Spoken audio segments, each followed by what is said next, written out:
Welcome, young wizard, to a journey through the shadows of magical history. Tonight, we delve into the forbidden knowledge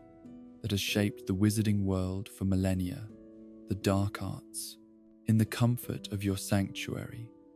let these words carry you through ancient mysteries and forgotten spells,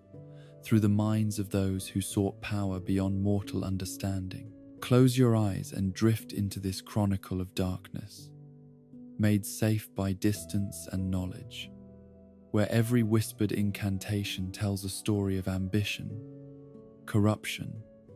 and the eternal struggle between light and shadow. In the mists of ancient time, when the world was younger and magic flowed through channels that modern wizards can barely comprehend, there existed practitioners of the arcane arts, whose names have been whispered in fearful reverence for over 2 millennia. The earliest recorded dark wizard, whose deeds survived the ravages of time, was a figure so terrible that his very name became synonymous with forbidden knowledge and unspeakable ambition. Herpo the Foul, a Greek sorcerer, whose experiments in the deepest mysteries of life and death would echo through the centuries like ripples spreading across the dark waters of eternity. Herpo lived during the height of ancient Greek civilization, though he dwelt far from the marble temples and philosophical schools that defined his era. While his contemporaries debated the nature of virtue and justice in sun-drenched courtyards, Herpo worked in shadow-shrouded chambers, pursuing knowledge that would have horrified even the most hardened warriors who faced death in battle. His workshop, hidden in caves beneath the Greek countryside, was a testament to obsessions that transcended normal human understanding. Walls lined with preserved specimens of magical creatures, shelves groaning under the weight of grimoires written in languages that predated human civilization. And at the center of it all, a cauldron that bubbled with substances too terrible to name. But it was not his collection of forbidden artifacts or his mastery of forgotten languages that secured Herpo's place in the darkest annals of magical history. Rather, it was his 2 greatest and most horrible achievements: the creation of the first basilisk, and more significantly, the invention of the Horcrux, that most profane of magical practices that would split the soul itself in pursuit of immortality. The basilisk, that king of serpents whose gaze could kill and whose venom could destroy almost any magical protection, was born from Herpo's unholy union of ancient breeding techniques and dark magical enhancement. He discovered that a serpent's egg, incubated beneath a toad for the duration of a full lunar cycle while subjected to the most malevolent curses known to wizardkind, would hatch not an ordinary snake, but a creature of such concentrated malice that its very existence was an affront to the natural order. Yet even this achievement paled in comparison to his creation of the first Horcrux, a magical practice so vile that most wizards would not speak of it even in the safety of their own homes. Through methods that remain mercifully obscure to modern scholars, Herpo discovered how to tear his own soul apart through the commission of murder, binding the severed piece to a physical object that would anchor his consciousness to the mortal world even if his body were destroyed.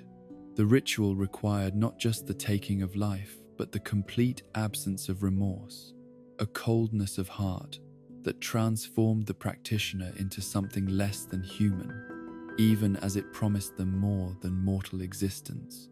The philosophical implications of Herpo's work extended far beyond mere technical innovation in the magical arts. He had identified and exploited fundamental principles that governed the relationship between life, death, and consciousness itself. Principles that suggested the very fabric of reality could be manipulated by those willing to pay prices that ordinary moral beings would never consider acceptable. His research laid the groundwork for understanding magic, not as a force bound by natural law, but as something that could transcend and violate the most basic assumptions about existence, mortality, and the nature of the human soul. Archaeological evidence suggests that Herpo was not alone in his pursuits, though he may have been the most successful. Throughout the ancient Mediterranean world, excavations have uncovered ritual sites where dark ceremonies were performed with methodical precision that speaks of organized communities dedicated to forbidden knowledge. These locations, buried for centuries beneath layers of earth and carefully concealed by protective spells that still function after 2,000 years, reveal practices that combined Egyptian necromancy with Babylonian blood magic and Greek philosophical inquiry into the nature of divine power. The ritual chambers discovered in these sites are marvels of magical engineering that demonstrate sophistication far exceeding anything achieved by modern dark wizards. Stone circles inscribed with runes that shift and change when observed, altars carved from single blocks of obsidian that seem to absorb light itself, and most disturbing of all, preservation chambers containing the remains of what appear to be willing sacrifices, wizards and witches, who submitted to ritual death in service of magical experiments, whose purposes remain incomprehensible to contemporary scholars. The magical residue that clings to these ancient sites is so concentrated that even the most experienced curse breakers can work there for only brief periods before the accumulated darkness begins to affect their mental stability. Among the artifacts recovered from these excavations are scrolls written in hieroglyphic systems that predate any known magical language, detailing procedures for extending life through the consumption of magical essences drawn from living creatures. These texts, stored in the most restricted vaults of the Department of Mysteries, describe techniques for transferring youth and vitality from unwilling victims to aging practitioners, methods for binding the life force of magical creatures to human wizards, and most terrifyingly, instructions for achieving immortality through the systematic consumption of human souls. The connection between these ancient practices and the immortality quests that have obsessed dark wizards throughout history cannot be ignored. Every major dark wizard from Herpo to Voldemort has been driven by the same fundamental terror, the fear of death and the desperate desire to transcend the limitations of mortal existence. But where modern practitioners like Tom Riddle approached immortality through the crude expedient of splitting their souls into fragments, the ancient masters understood that true transcendence required not the destruction of the soul, but its enhancement through methods that demanded sacrifices on scales that would dwarf even Voldemort's atrocities. The philosophical foundations of what makes magic truly dark were established in these earliest days of recorded history. Though the principles took centuries to be fully articulated, ancient dark wizards understood that all magic drew upon the fundamental forces that governed reality: life, death, time, space, and consciousness itself. Ordinary magic worked within the boundaries established by natural law, channeling these forces in ways that were harmonious with the existing order. Dark magic, however, sought to violate these boundaries, to achieve effects that were fundamentally contrary to the natural flow of existence. This violation came at a cost that extended far beyond the obvious moral implications. Each act of truly dark magic created what ancient texts called a wound in reality, a disruption in the fabric of existence that weakened the barriers between the world of the living and realms that were never meant to interact with mortal reality. The accumulated effect of such violations was to create areas of concentrated darkness, where the normal laws of magic and physics functioned poorly, if at all, and where entities from beyond mortal understanding could more easily manifest their influence. The lost texts that might have provided greater understanding of these principles were systematically destroyed over the centuries by various magical authorities who recognized that such knowledge was too dangerous to preserve, even for academic study. The Great Library of Alexandria, before its destruction, reportedly contained an entire wing dedicated to the dark arts,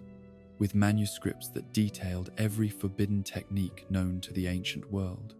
When the library burned, whether through accident or deliberate action by early magical law enforcement authorities,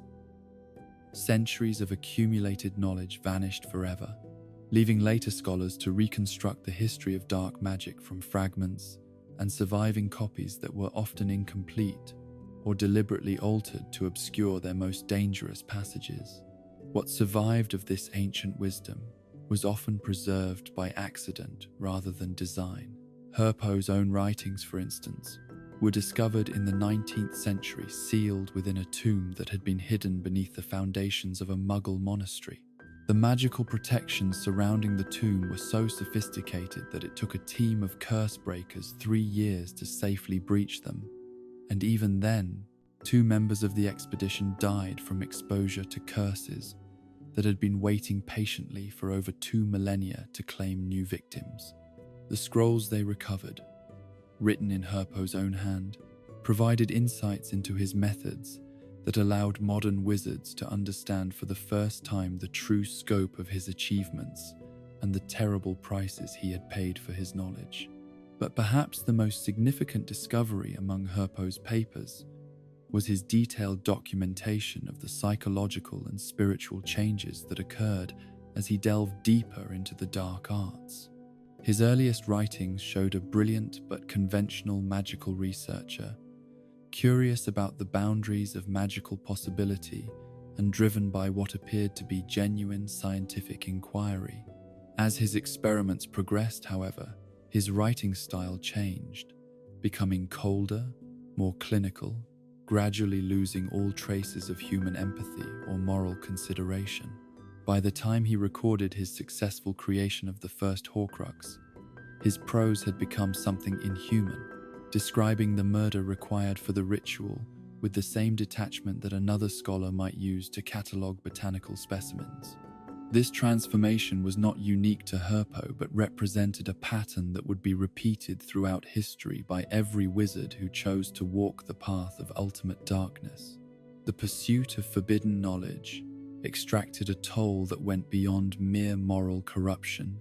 fundamentally altering the practitioner's essential nature until they became something that merely resembled their original human form while containing an essence that had grown alien and monstrous. The process was gradual enough that victims often failed to recognize what was happening to them until the transformation was irreversible, seduced by incremental gains in power and knowledge that seemed to justify each compromise of their original principles. The ancient civilizations that produced figures like Herpo were themselves shaped by the presence of such individuals, their cultures warped by the influence of dark magic in ways that created cycles of violence and corruption that could persist for generations. Archaeological evidence suggests that some ancient magical communities were entirely devoted to the pursuit of dark knowledge, their populations consisting entirely of practitioners whose humanity had been gradually consumed by their obsessions. These dark cities, their ruins still avoided by modern wizards who understand the dangers they represent, stand as monuments to the ultimate futility of seeking power through the violation of natural law. The magical resonance that emanates from these ancient sites continues to influence the surrounding areas in ways both subtle and profound. Plants grow differently in soil that has been saturated with centuries of dark, magical practice, producing flowers that bloom in colors that have no names, and trees whose wood is sought by makers of the most powerful dark magical implements. Animals avoid these areas instinctively, sensing the wrongness that permeates the very air, though certain creatures, rats, ravens, and serpents, seem drawn to the concentrated darkness and often exhibit unusual behaviors and enhanced magical properties after prolonged exposure. Modern attempts to study these locations have been hampered not just by their obvious dangers, but by the tendency of the ancient magical defenses to respond to contemporary investigative techniques in unexpected and often lethal ways. Spells that function perfectly in other contexts fail or backfire when used in areas where the fundamental nature of reality has been altered by centuries of dark magical practice. Protective charms that should shield researchers from harmful influences instead seem to attract attention from entities that exist partially outside normal space and time, leading to encounters that have driven some of the most experienced curse breakers to permanent residence in the closed wards of street mungos. The classification and understanding of dark magic that began in these ancient times established principles that remain relevant to modern magical law and practice. The recognition that certain forms of magic were inherently corrupting, that some knowledge was too dangerous to pursue regardless of the potential benefits, and that the price of ultimate power was the loss of everything that made power worth having. These insights, purchased through the suffering of countless victims and the damnation of those who victimized them, became the foundation for every subsequent attempt to regulate and control the practice of the magical arts. Yet even as authorities worked to suppress and contain dark magical knowledge, the fundamental questions raised by figures like Herpo remained unanswered, and perhaps unanswerable. If magic could transcend the boundaries of life and death, if consciousness could persist beyond physical form, if reality itself could be reshaped by sufficient will and knowledge, then what were the true limits of magical possibility? And if such limits existed, were they imposed by natural law or merely by the moral constraints that prevented ordinary wizards from paying the prices that ultimate achievement demanded? These philosophical puzzles would continue to seduce brilliant minds throughout magical history, leading each generation to produce its own dark wizards who believed they could succeed where their predecessors had failed, who convinced themselves that they alone possessed the wisdom and strength to pursue forbidden knowledge without being corrupted by it. The pattern would repeat endlessly. The promising student who pushed boundaries just a little too far, the respected researcher who made compromises in service of the greater good, the idealistic reformer who decided that existing moral constraints were obstacles to necessary progress. The ancient origins of dark magic thus established not just specific techniques and practices, but the fundamental psychological and philosophical frameworks that would drive every subsequent exploration of forbidden knowledge. The questions that Herpo and his contemporaries raised about the nature of existence, consciousness, and moral limitation would echo through the centuries, finding new expression in each generation of dark wizards who believed they could master forces that had ultimately mastered all who came before them. As the ancient world gave way to newer civilizations and older knowledge was deliberately forgotten or accidentally lost, the legacy of these first dark wizards persisted in ways both obvious and subtle. Their techniques were preserved in carefully hidden texts that would resurface periodically to tempt new generations. Their philosophical approaches continued to influence magical thought through traditions that claimed to oppose them. Most importantly, their fundamental discoveries about the malleable nature of reality and the terrible prices that ultimate knowledge demanded remained as relevant and dangerous as ever, waiting for rediscovery by minds brilliant and desperate enough to believe they could succeed where all others had ultimately failed. In the shadows cast by flickering candlelight in forgotten libraries, in the whispered conversations of scholars who dared to study subjects their colleagues feared to name, in the dreams of wizards who wondered what lay beyond the boundaries of acceptable magical practice, the influence of those ancient masters of darkness continued to spread like ripples across the surface of time, carrying with them the promise of ultimate knowledge and the certainty of ultimate corruption for any who proved foolish or ambitious enough to follow the paths they had blazed through realms that were never meant for mortal exploration. In the deepest vaults of magical knowledge, where even the most learned scholars fear to tread, there exist 3 curses so terrible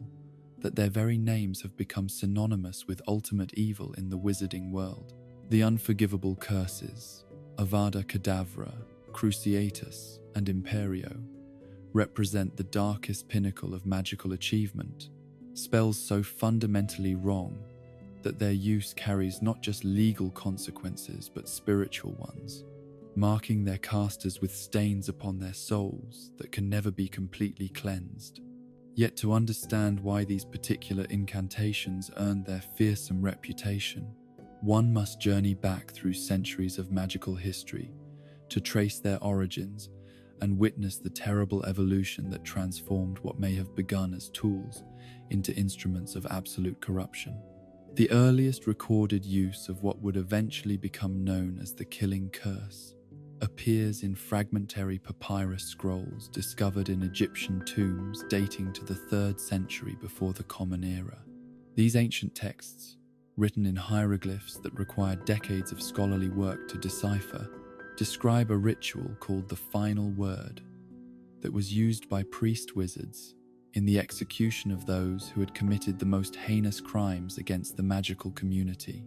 The original incantation bore little resemblance to the modern Avada Kedavra,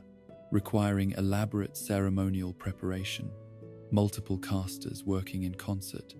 and most significantly, the genuine belief that the death being caused served justice and the greater good of the magical world.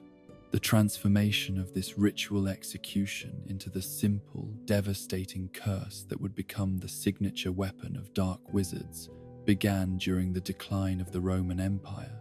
when the carefully maintained traditions of ancient magical societies began to break down under pressure from both Muggle persecution and internal corruption. Ambitious wizards, seeking power without the constraints of moral authority, began experimenting with simplified versions of the ancient execution ritual, stripping away the ceremonial elements and ethical requirements, while retaining the fundamental magical mechanisms that could stop a human heart with a single word. The first wizard known to have perfected the modern form of the Killing Curse was a Roman sorcerer named Wraxidian, whose name has been deliberately obscured in most historical texts due to the horror his actions inspired even among his dark wizard contemporaries. Wraxidian discovered that the ancient Egyptian ritual could be compressed into a single incantation if the caster was willing to embrace a state of absolute malice, channeling pure hatred and the genuine desire to end life into the magical energy that powered the spell. This discovery came at a terrible cost, as documented in his surviving journals. With each use of the simplified curse, Wraxidian found his capacity for human emotion diminishing, his soul growing colder and more detached from normal moral feeling, until he became something that resembled a human being, but contained an essence that was fundamentally alien to human nature. The curse that Wraxidian created was elegant in its terrible simplicity, where the ancient ritual had required hours of preparation and multiple participants. His version needed only 2 words, and the absolute intention to kill. The green light that erupted from the caster's wand was not merely a visual effect, but a manifestation of magical energy so concentrated and malevolent that it could sever the connection between soul and body instantly, leaving victims with expressions of surprise rather than pain. Their lives ended so quickly that their consciousness had no time to register what was happening. But the true horror of the Killing Curse lay not in its efficiency, but in its effect upon those who used it. Each casting carved away a piece of the caster's humanity, creating what ancient texts described as tears in the fabric of the soul that could never heal completely. The magical energy required to power such absolute destruction had to come from somewhere, and that source was the caster's own spiritual essence. their capacity for love, compassion, and moral feeling. The more frequently the curse was used, the more hollowed out the user became, until they retained the appearance and memories of their original self while housing something fundamentally inhuman. The evolution of the Cruciatus curse followed a different but equally disturbing path through magical history. Unlike the killing curse, which at least offered the mercy of immediate death, the torture curse was designed specifically to inflict maximum suffering while keeping victims alive to experience every moment of agony. Its origins can be traced to the interrogation techniques developed by Byzantine magical authorities in the 6th century, who sought methods of extracting information from captured enemies that would be more reliable than conventional torture. Because they operated directly upon the victim's nervous system, rather than merely causing physical damage. The original version of what would become the Cruciatus curse was developed by a wizard named Malcrit, whose official title was Grand Inquisitor of Magical Crimes for the Eastern Roman Empire. Malcrit's research into pain-inducing magic was initially justified as necessary for the protection of the magical community, a way to obtain vital intelligence from dangerous criminals and enemy agents who might resist conventional interrogation methods. His early experiments involved careful application of controlled magical pain that could be adjusted in intensity and duration, allowing skilled interrogators to extract information while minimizing permanent damage to their subjects. The corruption of this technique began when Malcrit discovered that the magical pathways used to induce controlled pain could be amplified far beyond their intended limits, creating levels of suffering that transcended anything possible through physical torture.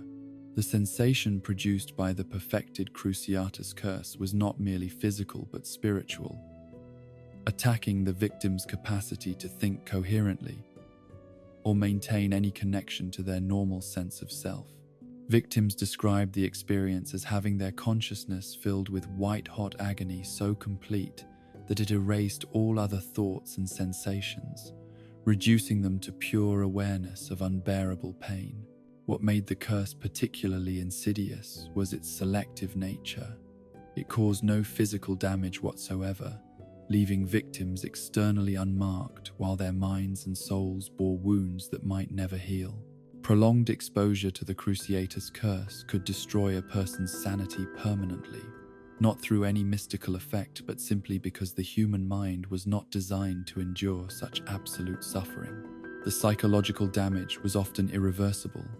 creating victims who retained their memories and intelligence but lived in constant terror of experiencing such agony again. The third of the unforgivable curses, the Imperious Curse, possessed perhaps the most complex and troubling history of all, for its origins lay not in malice or cruelty, but in what its creators believed to be compassion. The earliest forms of mind-controlling magic were developed by healers in ancient Mesopotamia, who sought ways to help patients suffering from severe mental illness or traumatic psychological damage. These early practitioners discovered that carefully applied magical influence could quiet troubled minds, allowing patients to experience peace and clarity that their natural mental state could not provide. The transformation of this healing magic into an instrument of domination began during the medieval period, when various magical authorities recognized the potential for expanded applications of mind control techniques. The Imperious Curse, as it came to be known, was perfected by a wizard named Gormlaith, who served as advisor to several European magical rulers during the 13th century. Gormlaith reasoned that if magic could calm troubled minds, it could also be used to ensure compliance from subjects whose loyalty was questionable, to prevent civil disorder, and to create the kind of perfect obedience that would allow wise rulers to govern without opposition or dissent. The fully developed Imperious Curse represented a violation of human autonomy so complete that its victims often failed to realize they were being controlled at all. Unlike crude magical coercion that operated through external compulsion, The Imperious Curse worked by temporarily rewriting the victim's priorities and desires, making them genuinely want to comply with the caster's commands. Victims would carry out instructions with enthusiasm and creativity, believing themselves to be acting from their own free will, even as their choices were being dictated by another person's magical influence. The insidious nature of the Imperious Curse made it perhaps the most dangerous of the three unforgivable spells, for its effects could persist long after the immediate magical compulsion had ended. Victims who had been subjected to prolonged control often found their confidence in their own judgment permanently shaken, uncertain whether their thoughts and desires were genuinely their own or residual effects of magical manipulation. The psychological damage could manifest years later as crippling self-doubt, paranoid suspicion of their own motivations, and an inability to trust their emotional responses to any situation. The legal evolution surrounding these three curses reflected the gradual recognition by magical authorities that some forms of magic were so fundamentally corrupting that their use could not be justified under any circumstances. The first attempts at regulation appeared in the 11th century, when the early magical governments of Western Europe began establishing penalties for the use of what they termed soul-damaging magic. These initial laws were poorly enforced and contained numerous exceptions for use by government officials, military personnel, and licensed magical investigators.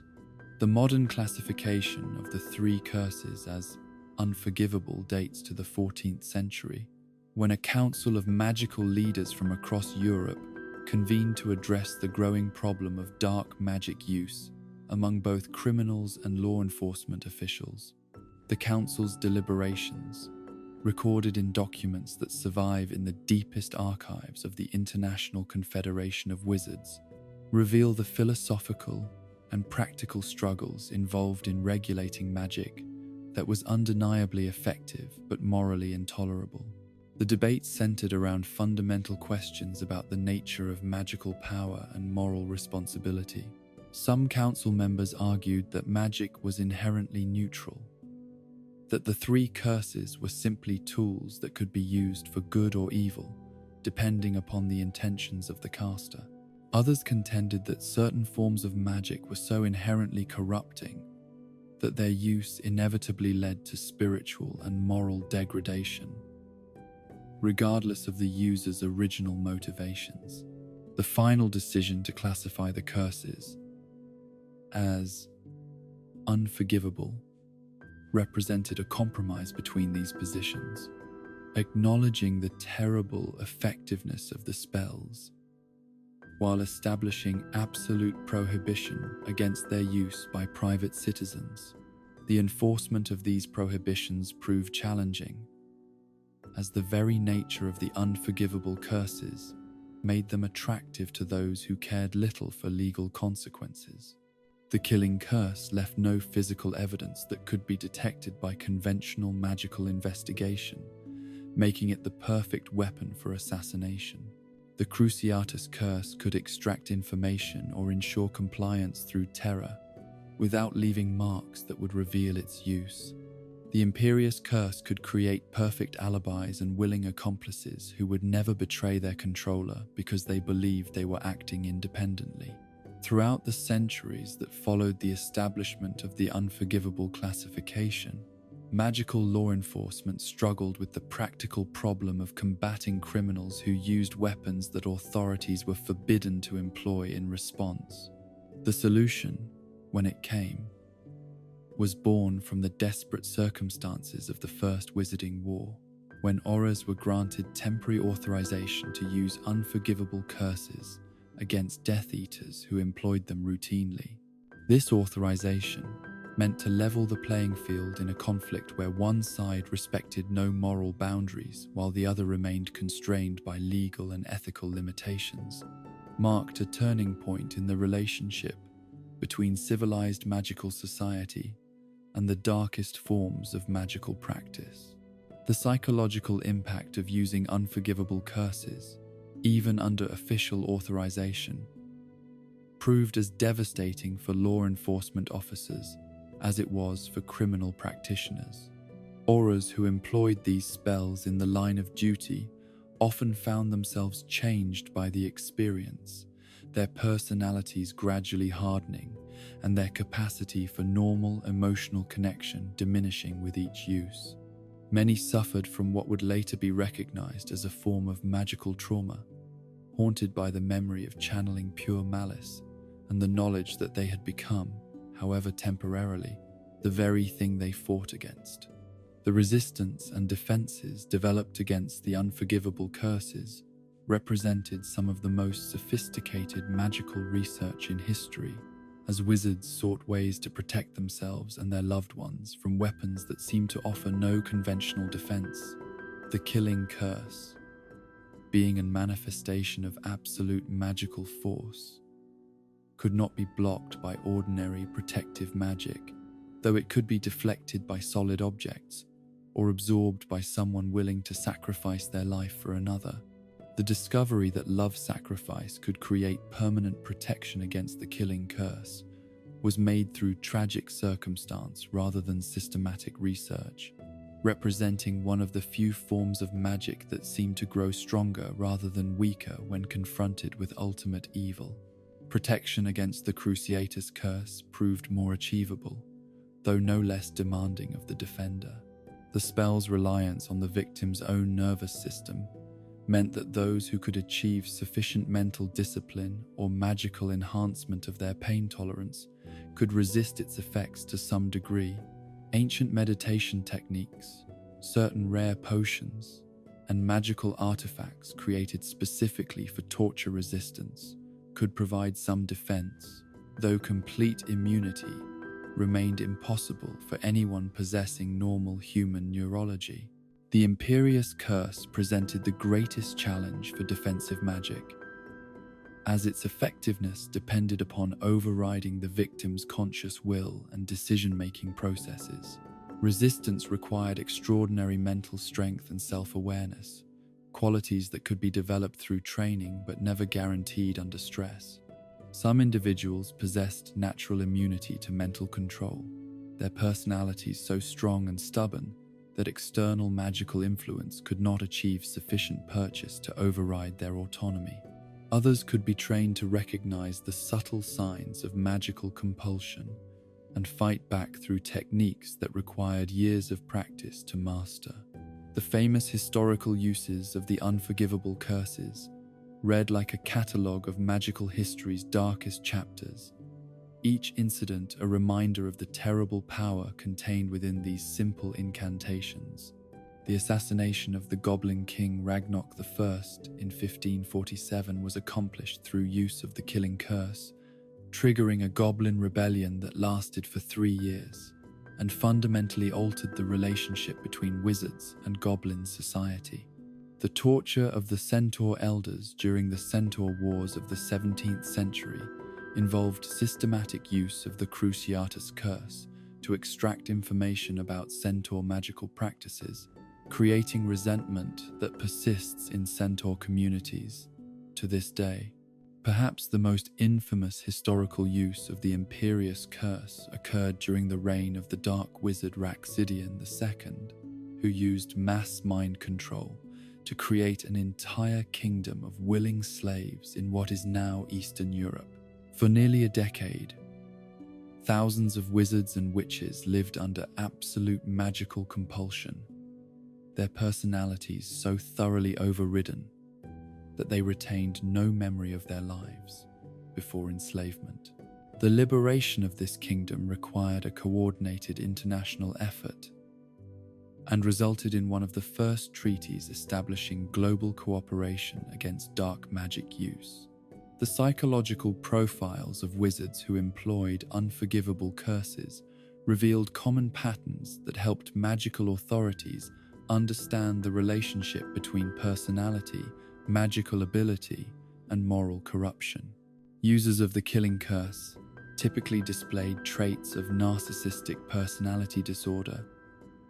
viewing other people as objects to be manipulated, rather than individuals deserving of moral consideration. Their magical signatures often showed distinctive alterations that reflected the spiritual damage caused by repeated murder, creating magical fingerprints that experienced investigators could learn to recognize. Those who favored the Cruciatus curse demonstrated different but equally disturbing psychological characteristics, often possessing sadistic tendencies that were amplified and focused through magical practice. Unlike users of the killing curse, who typically killed quickly and moved on,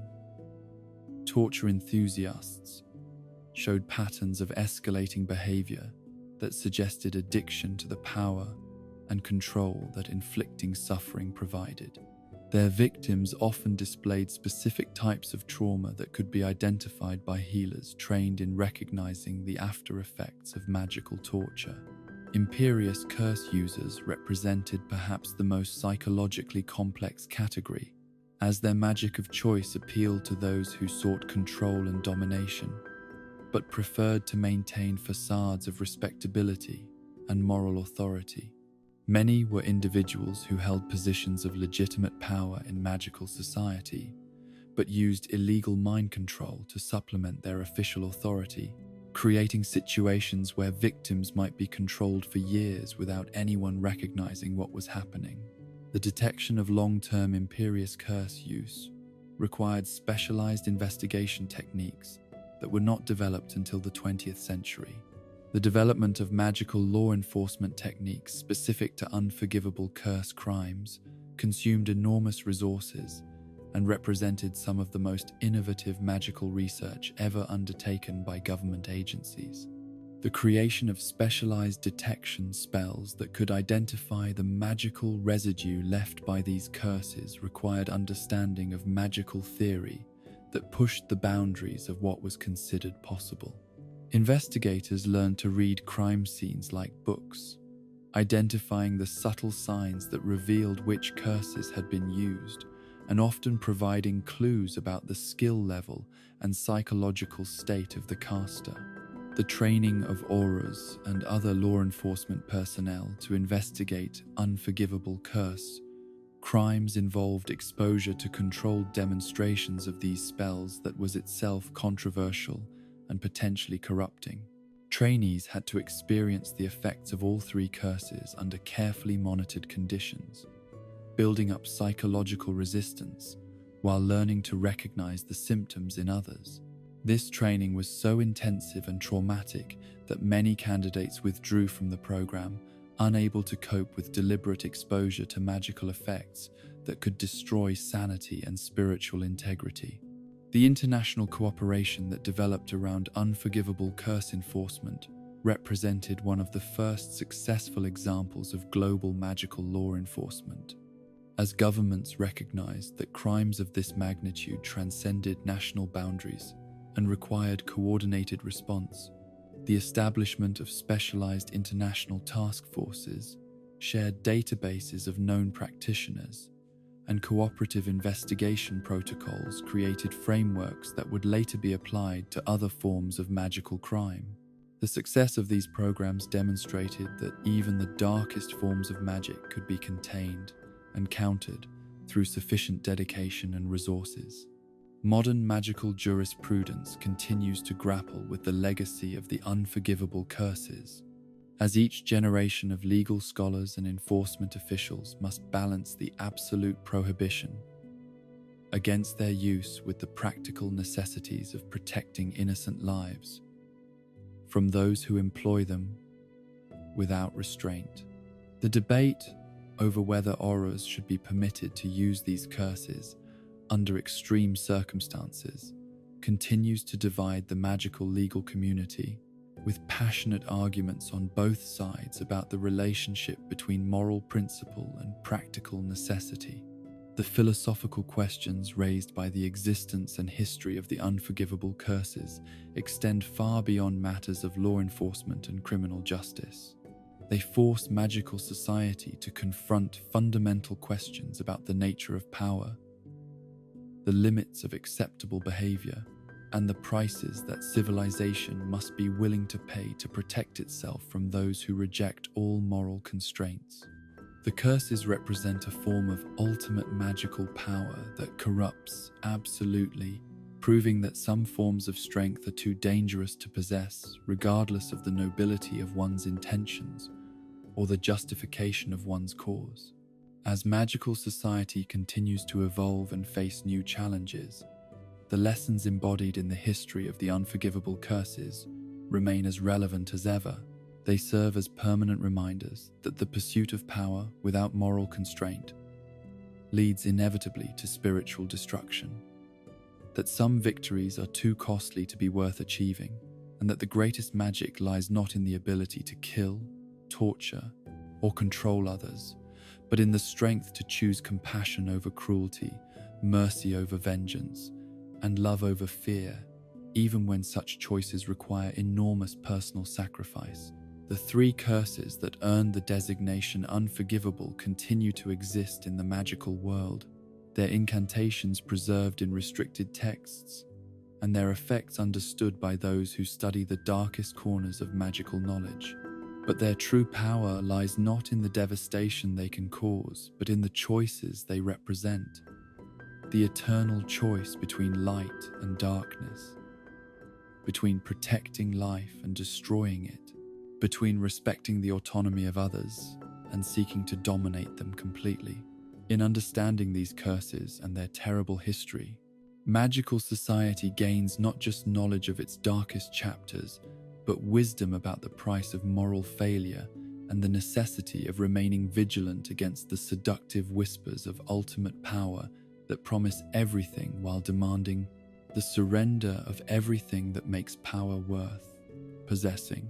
In the shadowed margins between the natural and supernatural worlds, where ancient magic has given birth to beings that exist in defiance of natural law, there dwell creatures so fundamentally steeped in darkness that their very presence corrupts the fabric of reality around them. These dark creatures,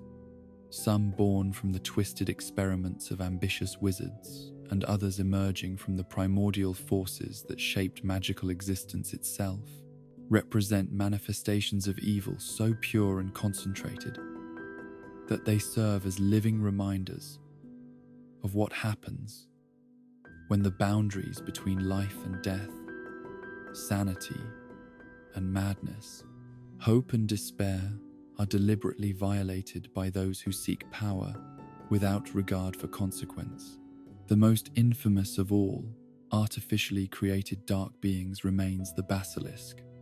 that king of serpents whose very existence stands as testament to the hubris and cruelty of its creator, Herpo the Foul. The process by which this abomination was brought into being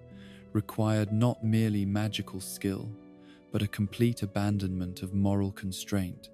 that transformed a natural act of reproduction into something profoundly unnatural and malevolent. The creation began with a serpent's egg, laid under specific lunar conditions, when the boundary between the physical and spiritual worlds was at its thinnest, allowing influences from beyond normal reality to seep into the developing embryo. The egg was then subjected to a ritual that violated every principle of natural development,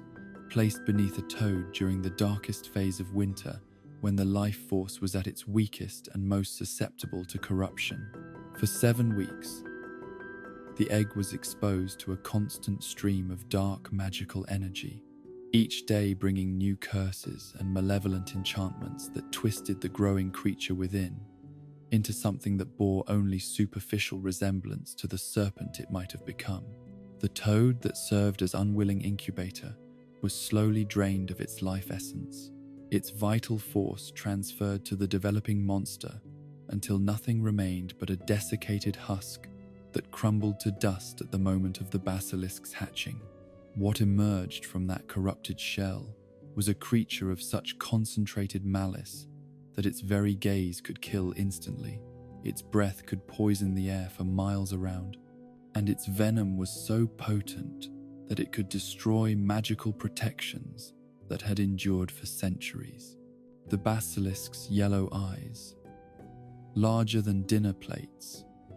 and filled with an alien intelligence that reflected no trace of natural serpentine behavior, could peer directly into a victim's soul and sever the connection between spirit and flesh with surgical precision. Those who looked directly into those terrible orbs died instantly, their faces frozen in expressions of ultimate terror as their consciousness was snuffed out like a candle flame in a hurricane. But even indirect contact with the basilisk's gaze proved deadly, though through more prolonged and agonizing means. Victims who saw the creature's reflection in water or polished metal surfaces experienced a slower form of death that could take hours or days to complete, their bodies gradually shutting down as the killing magic worked its way through their systems like a poison that attacked not just physical processes, but the fundamental magical energy that sustained life itself. The fortunate few who encountered the basilisk through intermediate media like photographs or paintings might survive if they received immediate magical medical attention, though they would bear the scars of that encounter for the remainder of their lives. The venom of the basilisk represented perhaps the most potent destructive substance known to wizardkind, capable of destroying not just living tissue but magical artifacts and enchantments that had been crafted by the greatest masters of the magical arts. A single drop of this substance could dissolve protective charms that had taken decades to create, while larger quantities could eat through magical metals and gemstones as easily as acid-dissolved parchment. The venom's destructive power was so absolute that it could even destroy Horcruxes, those most protected of magical objects, making basilisk venom one of the few substances capable of permanently eliminating the anchors that bound dark wizards to immortal existence. The creation of a basilisk required not just knowledge of the proper rituals,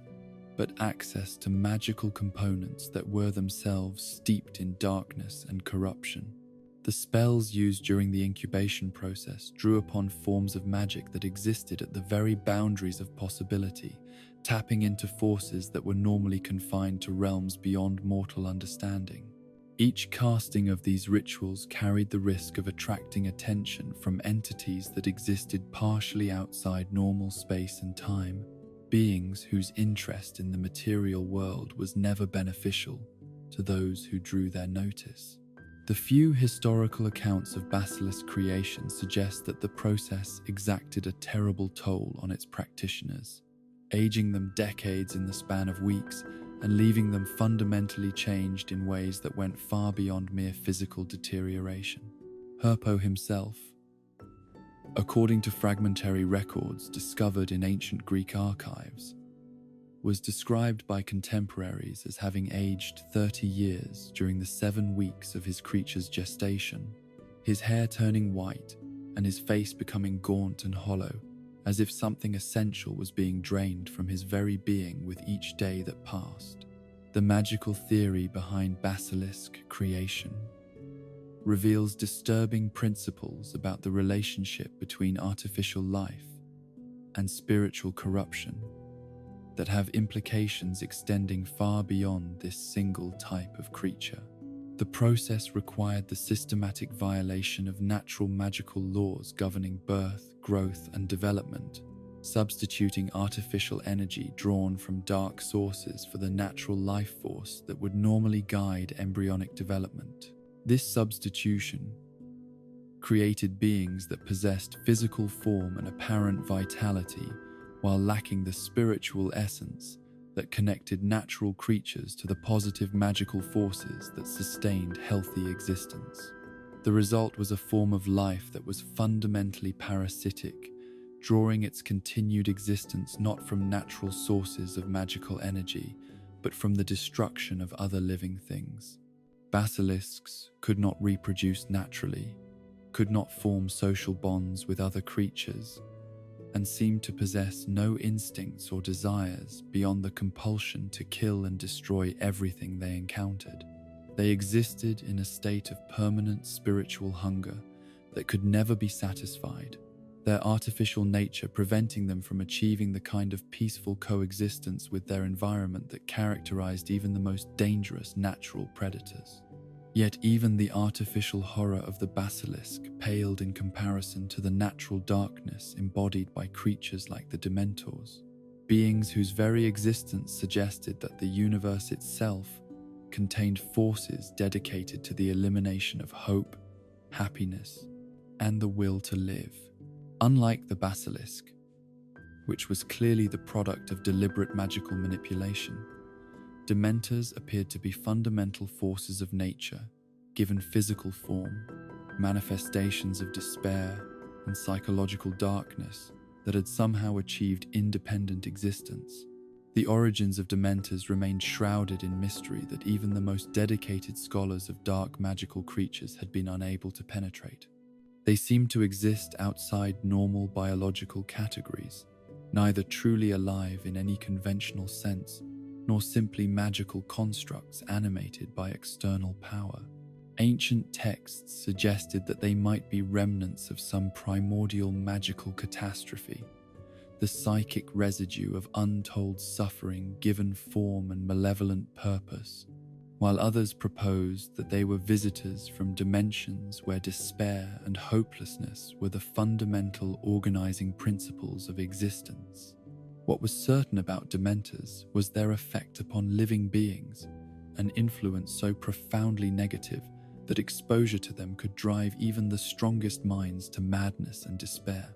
Their presence created zones of supernatural cold that went beyond mere temperature reduction to affect the spiritual warmth that sustained hope and positive emotion. Plants withered in their vicinity, animals fled in terror,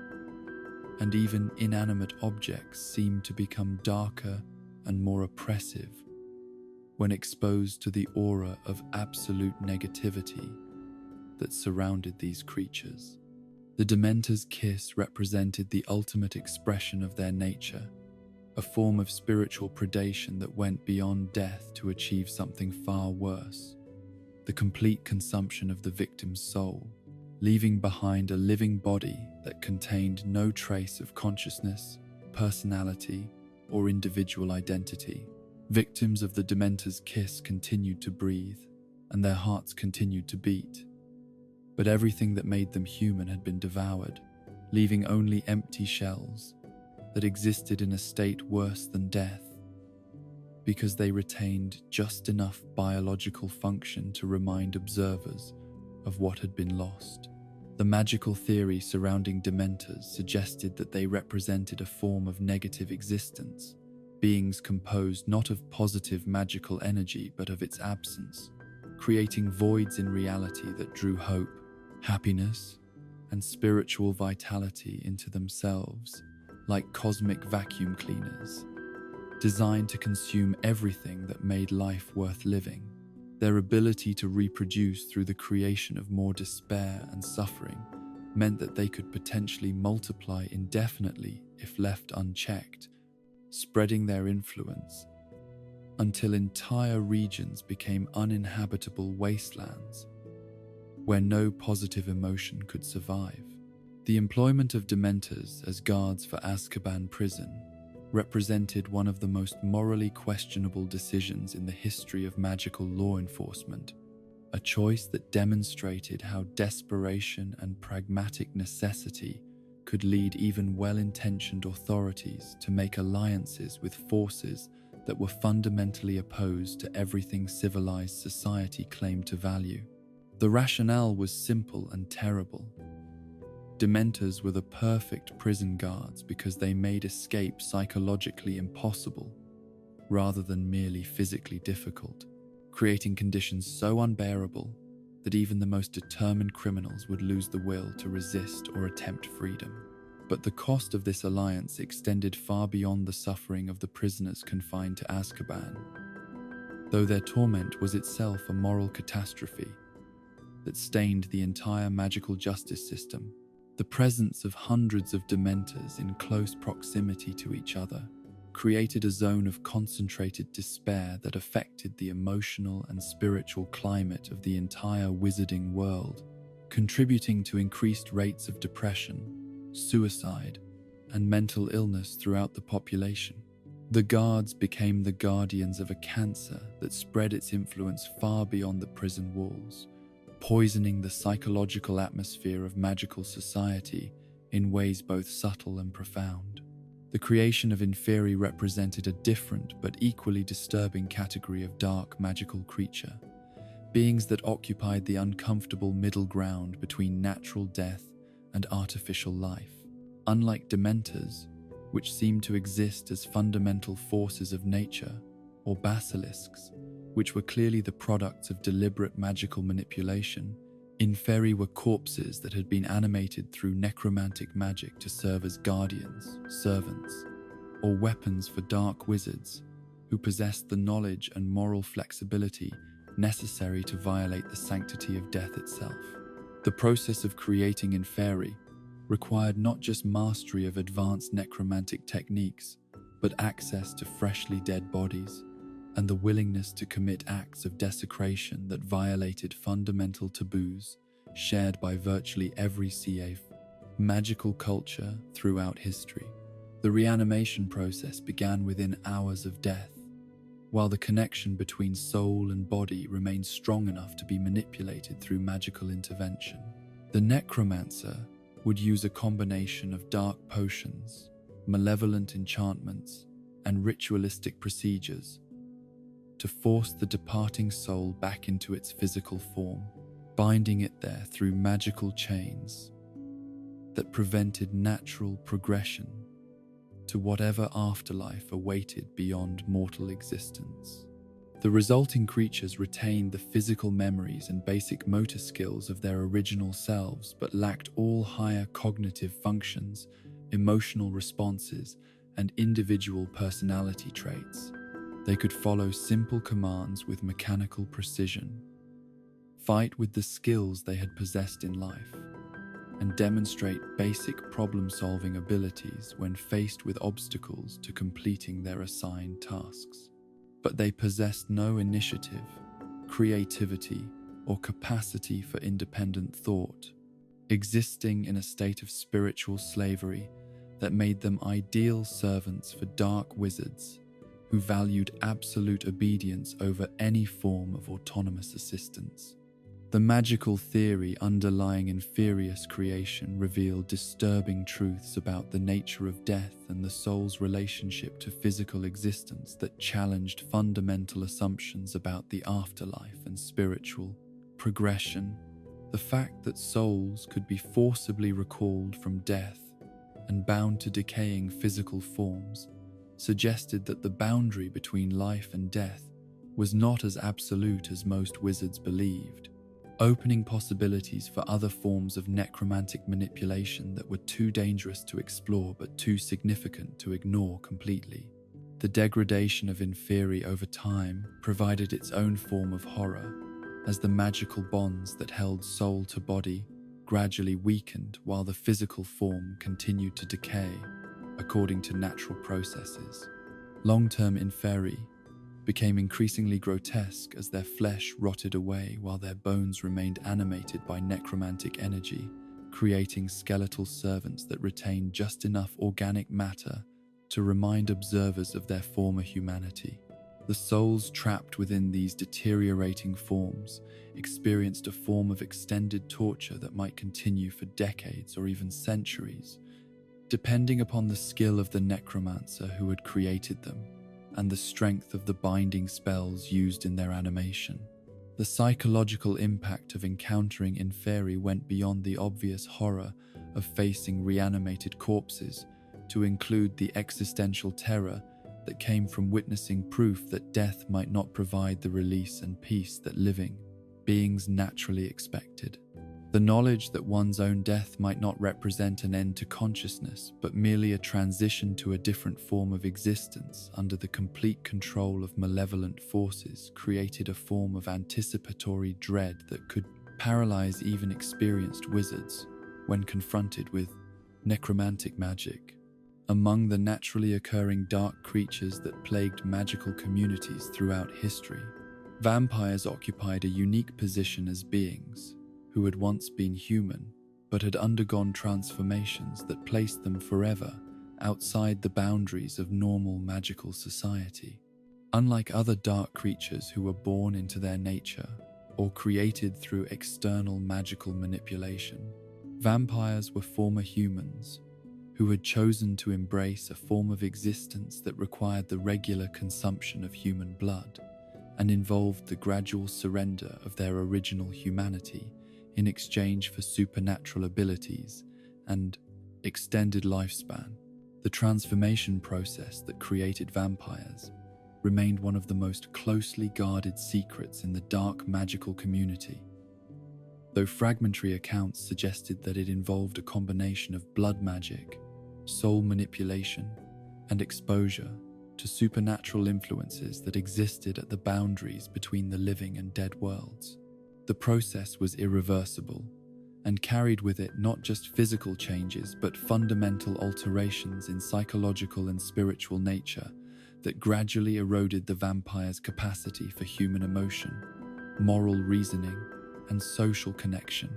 Vampires retained their original intelligence and memories, but found their personalities gradually shifting toward predatory patterns that prioritized hunting and feeding over all other considerations. They could maintain facades of normal human behavior for limited periods, allowing them to blend into human society when necessary, but their essential nature drove them to view other humans primarily as potential sources of the blood they required for survival. This created a fundamental conflict between their retained human psychology and their supernatural needs that often resulted in psychological instability and unpredictable behavior. The supernatural abilities granted to vampires came at the cost of vulnerabilities that reflected the unnatural nature of their existence. Their enhanced strength, speed, and sensory acuity were balanced by weaknesses to sunlight, running water, and certain blessed objects that seemed to respond to the spiritual corruption inherent in their transformed state. These vulnerabilities were not arbitrary magical restrictions but natural consequences of their status as beings who existed in violation of the normal laws governing life and death. The social structure of vampire communities reflected their predatory nature and the psychological changes that accompanied their transformation. Unlike human societies, which were built around cooperation, mutual support, and shared cultural values, vampire communities were organized around dominance hierarchies that emphasized power, territorial control, and access to hunting grounds. Older vampires wielded absolute authority over younger ones, not through elected leadership or moral authority, but through the simple application of supernatural force and the accumulated cunning that came with centuries of predatory existence. The relationship between vampires and human magical communities had been one of perpetual conflict throughout recorded history, though the nature of that conflict had evolved as both societies developed more sophisticated approaches to dealing with each other. Early attempts at vampire control relied primarily on hunting and destruction, treating them as particularly dangerous magical pests that required elimination rather than management. Later approaches involved negotiated truces that established feeding territories and behavioral restrictions designed to minimize vampire predation while acknowledging their continued existence. Werewolves represented another category of transformed humans whose dark nature manifested through involuntary changes that occurred according to lunar cycles beyond their conscious control. Unlike vampires, who chose their transformation and retained their essential personality despite supernatural influences, werewolves were typically victims of magical infection who found themselves periodic hosts to savage beast-like personalities that emerged during full moon periods and committed acts of violence that their human selves would find abhorrent. The lycanthropic curse that created werewolves operated through a form of spiritual possession that occurred only during specific lunar phases, when the boundary between human consciousness and primal animal instincts became permeable enough to allow external supernatural influences to override normal psychological controls. The transformation process was physically agonizing, involving the rapid restructuring of bone and muscle tissue to accommodate lupine anatomy, while the psychological transition involved the temporary suppression of human rational thought in favor of predatory hunting instincts. The tragedy of lycanthropy lay in the fact that most werewolves were fundamentally decent human beings who bore no responsibility for their condition, but were forced to live with the knowledge that they periodically became creatures capable of terrible violence against innocent victims. This created psychological burdens that few could bear without developing severe mental health problems, including depression, anxiety, and suicidal ideation, that was exacerbated by the social isolation that inevitably accompanied their condition. The social stigma attached to lycanthropy reflected deep-seated fears about the boundary between civilization and savagery that existed within all intelligent beings. Werewolves represented living proof that the rational, moral consciousness that defined human identity was fragile and could be temporarily overridden by forces beyond individual control. This knowledge was so threatening to normal psychological security that most magical communities responded with fear and prejudice rather than compassion and support for lycanthropy victims. The development of wolfsbane potion in the 20th century represented a significant breakthrough in lycanthropy management that allowed affected individuals to retain their human consciousness during transformation periods. However, the potion was expensive, difficult to brew, and required monthly preparation by skilled potioneers, making it inaccessible to many werewolves who lacked the financial resources or social connections necessary to obtain regular treatment. The availability of effective treatment also raised complex ethical questions about society's responsibility to provide medical care for conditions that were both medical disabilities and potential public safety threats. Boggarts occupied a unique position among dark creatures as beings whose nature was defined entirely by their relationship to the fears of others, shape-shifting entities that existed primarily to manifest and amplify the psychological vulnerabilities of those who encountered them. Unlike other dark creatures who possessed fixed forms and consistent behavioral patterns, Boggarts had no true appearance of their own, but instead took on whatever shape would be most terrifying to their current observer, creating personalized horror experiences that were perfectly calibrated to exploit individual psychological weaknesses. The magical theory surrounding Boggarts suggested that they might be manifestations of collective unconscious fear, supernatural expressions of the anxiety and terror that existed in the minds of all sentient beings. Their ability to instantly identify and assume the form of whatever their target feared most implied access to psychological information that transcended normal sensory perception, suggesting either telepathic abilities or connections to mental processes that operated below the threshold of conscious awareness. The feeding patterns of Boggarts involved consuming the fear and anxiety they generated in their victims, growing stronger and more substantial with each successful frightening encounter. This created a predatory cycle where initial fear reactions made subsequent encounters more intense and terrifying, potentially leading to escalating psychological trauma that could permanently damage victims' mental health and emotional stability. The traditional defense against Boggarts involved laughter and ridicule, emotions that were fundamentally incompatible with the fear that sustained these creatures. The ridiculous spell worked by forcing Boggarts to assume comical rather than terrifying forms, transforming sources of fear into objects of amusement, and thereby severing the emotional connection that provided the creature with sustenance. However, this defense required emotional control and conscious courage that were difficult to maintain when confronted with supernatural manifestations of one's deepest terrors. The study of dark creatures revealed patterns and principles that extended far beyond the specific characteristics of individual species to illuminate fundamental truths about the nature of evil, corruption, and the relationship between supernatural power and moral responsibility.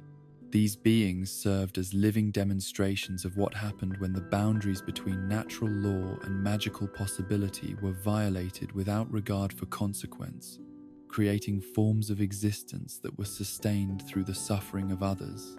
and that could never achieve the kind of peaceful integration with their environment that characterized natural life. The presence of dark creatures in the magical world served as constant reminders that evil was not merely an abstract philosophical concept, but a tangible force that could take physical form and actively work to destroy everything that civilized society valued. Their continued existence required vigilance, preparation, and the kind of moral clarity that could distinguish between creatures that were dangerous due to their nature and those that were evil due to their choices. The defense against dark creatures thus became not just a practical necessity, but a spiritual discipline that tested and strengthened the fundamental values that made magical civilization worth preserving. The legacy of dark creatures in magical history demonstrated that the price of safety was eternal vigilance, that the forces of darkness could never be permanently defeated, but only contained through constant effort and sacrifice. Each generation of magical beings had to learn anew how to recognize, resist, and defend against the various forms of supernatural evil that emerged from the shadows to threaten everything that light and hope had built. In understanding these creatures and their terrible natures, magical society gained not just practical knowledge for self-defense, but philosophical wisdom about the ongoing struggle between creation and destruction that defined the fundamental character of existence itself. The medieval period marked a renaissance of dark magical practice that would cast shadows across European wizarding society for centuries to come. An era when the collapse of ancient magical institutions and the rise of new forms of political and religious authority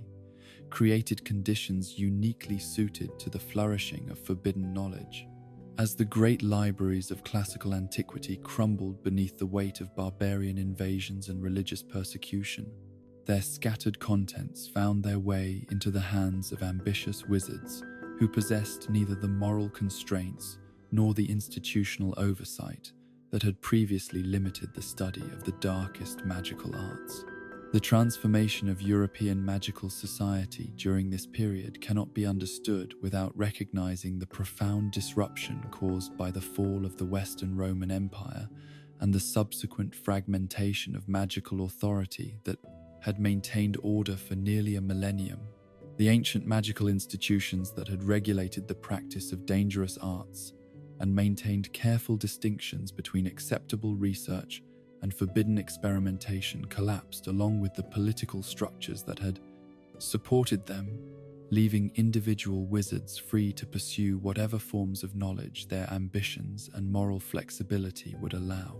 Into this vacuum of authority stepped figures whose names would become synonymous with the darkest achievements of medieval magical practice. Wizards whose works would influence dark arts practitioners for centuries to come despite the terrible prices they paid for their knowledge. Chief among these was Godelot, a French sorcerer whose treatise Magic Most Vile became the definitive text on dark magical theory and practice, a comprehensive guide to forbidden knowledge that was so thorough and so dangerous that most copies were destroyed by magical authorities as soon as they were discovered. Godelot's background reflected the chaotic conditions that characterized medieval magical education as traditional apprenticeship systems broke down and aspiring wizards were forced to seek instruction from whatever sources they could find. Born into a family of minor French nobility, whose magical abilities had been carefully hidden during the period of Muggle persecution that followed the collapse of Roman magical protection, Godelot received his early education from a succession of tutors whose qualifications were questionable and whose moral standards were virtually non-existent. The young wizard's prodigious talents became evident early in his education, as he demonstrated an intuitive understanding of magical theory that surpassed his teacher's knowledge within years of beginning his studies. But rather than seeking proper instruction from established magical institutions, Godolo chose to pursue independent research that led him deeper and deeper into subjects that conventional magical education deliberately avoided. His early experiments with curse work and potion making revealed both exceptional natural ability and a disturbing lack of concern for the ethical implications of his research. The creation of Magic Most Reveal began as Godolo's personal research notes, a systematic catalogue of dark magical techniques that he had collected from ancient texts, experimental discoveries, and information extracted from other dark wizards through methods that he documented with clinical detachment. The work grew over decades of careful research and practical application, becoming a comprehensive survey of forbidden knowledge that covered every major branch of dark magical practice, from basic curse work to the most advanced techniques of soul manipulation and necromancy. What made Godelot's treatise particularly dangerous was not simply its comprehensive coverage of dark magical techniques, but the clarity and precision with which these methods were described. Unlike earlier works on dark magic, which had been deliberately obscure to prevent misuse by unqualified practitioners, Magic Most Reveal was written with the explicit intention of making forbidden knowledge accessible to any wizard with sufficient magical ability and moral flexibility to attempt its implementation. Each chapter included detailed instructions for spellcasting, precise measurements for potion ingredients, and most disturbingly, psychological preparation techniques designed to overcome the natural moral inhibitions that prevented ordinary wizards from successfully practicing dark magic. The philosophical framework that Godolo constructed to justify his research reflected the intellectual chaos of his era, combining corrupted elements of classical magical theory with innovations that violated every ethical principle that had guided magical practice since ancient times. He argued that conventional distinctions between light and dark magic were artificial constraints imposed by weak-willed authorities who feared the true potential of magical power, that moral considerations were obstacles to be overcome rather than guidelines to be followed, and that the ultimate goal of magical study should be the achievement of absolute power over life, death, and the fundamental forces that governed reality. The practical applications of Godelot's theories were demonstrated through a series of experiments that pushed the boundaries of what was considered possible in magical practice, achievements that came at costs so terrible that even his detailed documentation failed to convey their full horror. His work on life extension techniques involved the systematic torture and murder of dozens of victims whose life forces were magically transferred to extend his own existence. His research into mind control magic required test subjects who were subjected to procedures that destroyed their sanity and individual identity in the pursuit of techniques that could override human free will with unprecedented precision. But perhaps Godelot's most significant contribution to dark magical knowledge was his systematic analysis of the Elder Wand and its unique properties, research that required him to trace the wand's ownership through a succession of dark wizards who had used it to achieve feats of magic that would have been impossible with ordinary magical implements. The Elder Wand, created in ancient times through methods that remained mysterious even to Godelot's exhaustive research, represented the pinnacle of wand-making achievement, an instrument so perfectly attuned to magical energy that it could amplify its user's power to levels that transcended normal human limitations. The history of the Elder Wand that Godelot reconstructed through decades of careful investigation revealed a pattern of ownership that was both fascinating and terrifying. As the wand passed from wizard to wizard, through a succession of defeats, betrayals, and murders that demonstrated the corrupting influence of ultimate magical power, each owner had used the wand to achieve extraordinary feats of magic. But each had ultimately fallen victim to the very power they sought to control, their enhanced abilities making them targets for other ambitious wizards who understood that the only way to claim the wand was to defeat its current master. The medieval period saw the Elder Wand change hands more frequently than during any other era in its long history, as the collapse of traditional magical authority created conditions where powerful wizards could pursue their ambitions with fewer constraints and greater opportunities for conflict. The wand's owners during this period included some of the most notorious dark wizards in European history, figures whose names became synonymous with terror and whose achievements in dark magic were made possible by the unprecedented power that the Elder Wand placed at their disposal. Among the most significant of these owners was Loxias, a wizard whose mastery of the killing curse was enhanced by the Elder Wand to such a degree that he could kill multiple victims with a single casting, sending streams of green light that could change direction mid-flight to seek out targets who attempted to hide behind cover or protective barriers. His reign of terror across medieval Germany lasted for nearly 2 decades, and was ended only when he was betrayed by his own apprentice, who understood that the wand's power could only be claimed through the death or defeat of its current master. The psychological profile that emerged from studying the Elder Wand's medieval owners revealed disturbing patterns about the relationship between ultimate power and moral corruption that validated ancient warnings about the dangers of seeking magical abilities beyond normal human limitations. Each owner had begun their possession of the wand with what appeared to be rational goals and justifiable motivations, but the intoxicating effect of virtually unlimited magical power had gradually eroded their moral constraints and warped their judgment until they became monsters whose only remaining purpose was the exercise of power for its own sake.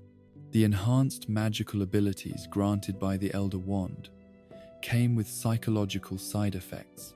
that were as dangerous as any curse, creating a form of addiction to power that made normal magical practice seem inadequate and frustrating. Owners found themselves unable to be satisfied with ordinary achievements or conventional forms of magical success, constantly seeking greater challenges and more impressive demonstrations of their abilities, until they inevitably crossed lines that isolated them from normal magical society and made them targets for other ambitious wizards.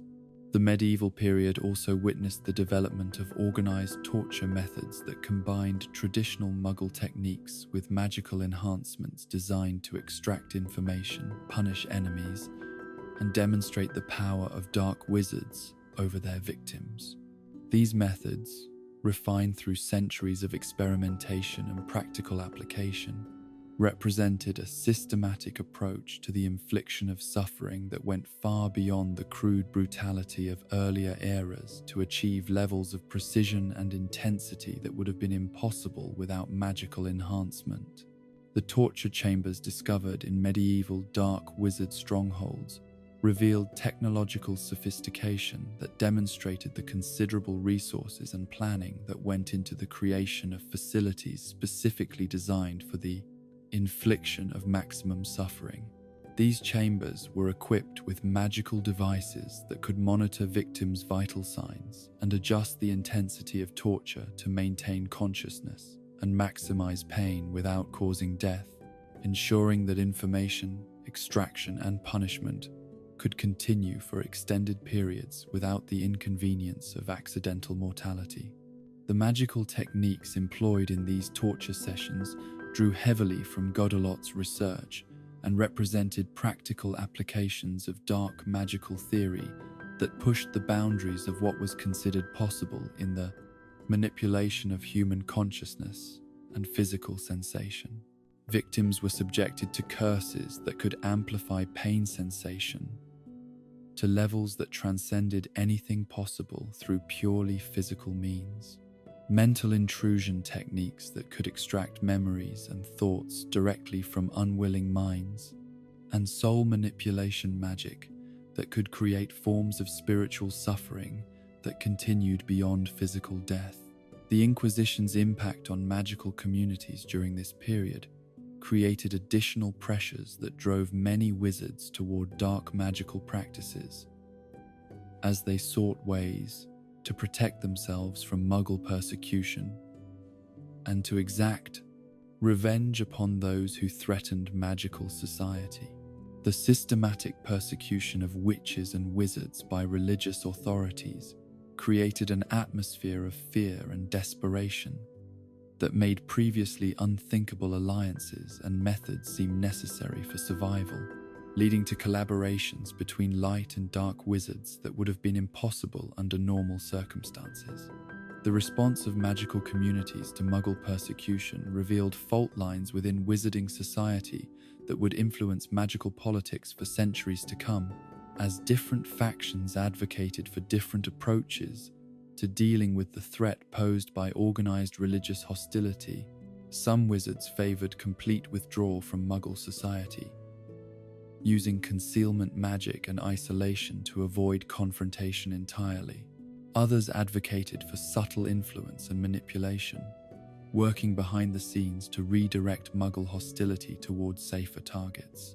But a significant minority embraced direct retaliation, using dark magic to punish their persecutors with methods that were deliberately designed to create terror and demonstrate the folly of threatening magical practitioners. These retaliatory campaigns, while understandable as responses to genuine existential threats, established precedents for the use of dark magic in service of what their practitioners considered justified causes, creating philosophical frameworks that would later be used to rationalize far less defensible applications of forbidden knowledge. The argument that extreme circumstances justified extreme measures became a recurring theme in dark magical literature, providing moral cover for wizards whose true motivations had more to do with personal ambition and the desire for power than with legitimate self-defense. The secret societies that emerged during this period to preserve and transmit dark magical knowledge represented attempts to create institutional structures that could survive the chaos of medieval political upheaval while maintaining the secrecy necessary to avoid persecution by both Muggle and magical authorities. These organizations, operating through networks of hidden cells and coded communications, developed sophisticated methods for identifying promising recruits, providing advanced education in forbidden arts, and coordinating activities across vast geographical distances. The most significant of these secret societies was the Order of the Black Rose, an organization that traced its origins to a group of Godolot students who sought to preserve and expand upon their master's work after his death. The Order developed elaborate initiation rituals that tested both magical ability and moral flexibility, ensuring that members possessed both the skills necessary to practice dark magic effectively and the psychological characteristics that would prevent them from being deterred by conventional ethical considerations. The initiation process employed by the Order of the Black Rose involved progressive exposure to increasingly dark magical practices, beginning with relatively minor violations of conventional magical ethics and gradually escalating to procedures that required the complete abandonment of normal moral constraints. This systematic desensitization was designed to overcome the natural psychological barriers that prevented most wizards from successfully practicing dark magic, creating practitioners who could perform the most terrible acts with the emotional detachment necessary for technical precision. The educational curriculum developed by the Order represented the most comprehensive program of dark magical instruction ever created, combining theoretical knowledge with practical training that prepared graduates to pursue independent research and development in forbidden arts. Students were exposed to advanced techniques in curse work, potion making, creature creation, and soul manipulation. But they also received instruction in mundane subjects like psychology, politics, and economics that would allow them to operate effectively in normal magical society while pursuing their true interests in secrecy. The political influence wielded by Order members throughout medieval Europe demonstrated the effectiveness of their approach to combining dark magical power with conventional social authority. As graduates achieved positions of influence in magical governments, educational institutions, and religious organizations that allowed them to shape policy and direct resources toward goals that served the Order's interests. This penetration of mainstream magical institutions created networks of influence that could protect Order activities from official investigation while providing access to resources and information that enhanced their research capabilities. The development of protective magic during this period represented the efforts of conventional magical authorities and concerned wizards to create defenses against the increasingly sophisticated dark magical techniques being developed by figures like Godelot and organizations like the Order of the Black Rose. These protective innovations, while less dramatically powerful than their dark counterparts,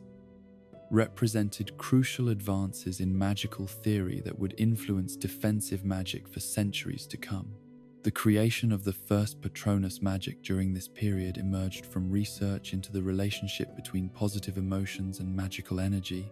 as wizards sought ways to combat the despair and fear that dark magic cultivated in its victims. The discovery that concentrated feelings of love, hope, and joy could be given semi-physical form through specific magical techniques provided a powerful tool for combating creatures like Dementors, while also offering psychological protection against the mental intrusion techniques favored by dark wizards. The development of advanced warding techniques drew heavily from ancient Roman and Greek magical traditions, but adapted these classical approaches to address new threats that previous generations had never encountered. Medieval wardcrafters learned to create layered defensive systems that could detect and respond to multiple forms of attack simultaneously, while also incorporating elements that would make their protections difficult to analyze and counter, even by wizards with extensive knowledge of defensive magic theory. The establishment of the first comprehensive magical laws against dark arts represented attempts by emerging magical governments to create legal frameworks that could address the unique challenges posed by forbidden magical practices while maintaining the flexibility necessary to deal with new threats as they emerged. These early legal codes drew upon both classical precedents and contemporary experience to create classifications of magical crimes that distinguished between different levels of severity and appropriate punishment. The famous medieval dark wizards whose legacies influenced magical society for centuries to come represented a gallery of individuals who had chosen to pursue ultimate magical power, regardless of the costs to themselves or others, figures whose achievements in forbidden arts were matched only by the terrible prices they paid for their knowledge. Each of these wizards contributed unique innovations to dark magical practice, while also demonstrating the inevitability of corruption and destruction that awaited anyone who chose to walk the path of ultimate darkness. Among the most significant of these figures was Morgana Le Fay, whose mastery of illusion and mind control magic allowed her to manipulate both magical and muggle political systems with unprecedented sophistication. Her techniques for creating false memories and altering personality characteristics were so advanced that victims often remained unaware of the manipulation even after its effects had worn off, leading to political chaos and social upheaval that served her purposes while concealing her involvement from potential opposition. The research conducted by Immerse the Evil into the relationship between magical power and physical transformation produced innovations in human transfiguration that pushed the boundaries of what was considered possible in magical body modification. His experiments in enhancing human physical capabilities through magical means created techniques that would later influence both legitimate magical medicine and the most disturbing forms of dark magical creature creation, demonstrating the fine line between beneficial innovation and malevolent manipulation. The contributions of these medieval masters to dark magical knowledge were preserved not only in written texts but in artifacts, locations, and magical traditions that continued to influence practitioners long after their creators had paid the ultimate price for their research. The dungeons where they conducted their experiments remained sites of concentrated dark magical energy that attracted later generations of dark wizards seeking to build upon their predecessors' work. The artifacts they created continued to corrupt and destroy those who encountered them, serving as permanent monuments to their creators' achievements and warnings about the prices such achievements demanded. The legacy of the medieval dark arts renaissance extended far beyond the specific techniques and innovations developed during this period to encompass fundamental changes in how magical society understood and responded to the threat posed by forbidden knowledge. The systematic approach to dark magical research pioneered by figures like Godelot established methodologies that would influence dark wizards for centuries to come, while the defensive innovations developed in response to their work created foundations for protective magic that remained relevant into the modern era. The philosophical questions raised by medieval dark magical practice continued to challenge magical society long after the specific practitioners who raised them had been defeated or had destroyed themselves through their own hubris. The fundamental tension between the pursuit of knowledge and the maintenance of moral constraints, between the desire for power and the preservation of humanity, between individual achievement and collective responsibility, remained as relevant to later generations as they had been to the medieval wizards who first grappled with them in systematic ways. The institutional structures created during this period to preserve, transmit, and apply dark magical knowledge provided models that would be emulated by later generations of dark wizards seeking to organize their activities for maximum effectiveness while maintaining the secrecy necessary for survival in societies that viewed their practices as fundamentally illegitimate. The secret societies, hidden schools, and covert research facilities established during the medieval period created templates that would be adapted and refined by subsequent practitioners, but never fundamentally improved upon. The medieval dark arts renaissance thus represented a crucial turning point in the history of forbidden magical practice, a period when individual genius and institutional innovation, combined with favorable historical circumstances, to produce advances in dark magical knowledge that would influence the practice of forbidden arts for centuries to come. The achievements of this era were purchased with suffering that defied calculation and moral corruption that stained magical history for generations. But they also established principles and techniques that became permanent additions to the arsenal of methods available to those who chose to pursue power through darkness. The lessons learned during this period about the relationship between ultimate power and ultimate corruption, between individual ambition and collective destruction, between the pursuit of knowledge and the preservation of humanity, would be repeated endlessly throughout magical history, as each generation produced its own dark wizards who believed they could succeed where their predecessors had failed. The medieval period proved that such success was possible, but also demonstrated that the prices demanded for such achievement were so terrible that victory and defeat became virtually indistinguishable in their final effects upon those who pursued them. In the shadowed laboratories where alchemical knowledge merged with the darkest expressions of magical ambition, There developed over centuries a tradition of potion making that transcended the boundaries of healing and enhancement to enter realms where liquid death and spiritual corruption could be distilled into forms so concentrated that a single drop might damn a soul or destroy a life. These forbidden potions, crafted through methods that violated every principle of ethical, magical practice, represented the ultimate fusion of technical skill and moral abandonment,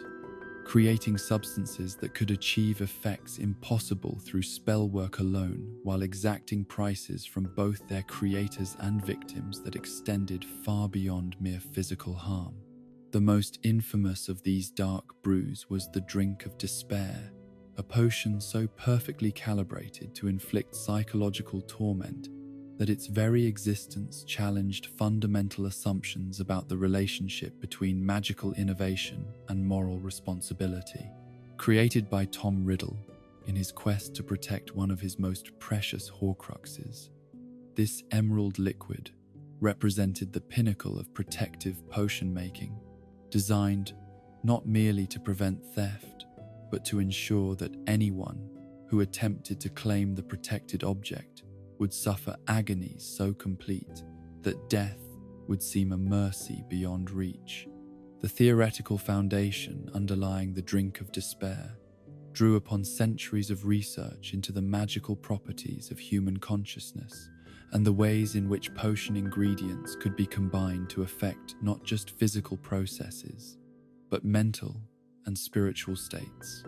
The creation process required components that were themselves steeped in suffering and despair, gathered from sources that had experienced profound trauma or collected during moments of intense psychological anguish, when their magical properties would be enhanced by exposure to concentrated negative emotion. The primary ingredient was water that had been exposed to the screams of torture victims, liquid that had absorbed the vibrations of human agony until it became saturated with the psychic residue of unbearable pain. This water, collected from the dungeons beneath ancient castles where generations of prisoners had suffered and died, carried within its molecular structure the memory of every cry of anguish that had echoed through those stone chambers. The magical properties of such water were so potent that even brief exposure could induce nightmares in sensitive individuals, while prolonged contact could drive experienced potioneer to madness through empathic connection to the suffering that had created it.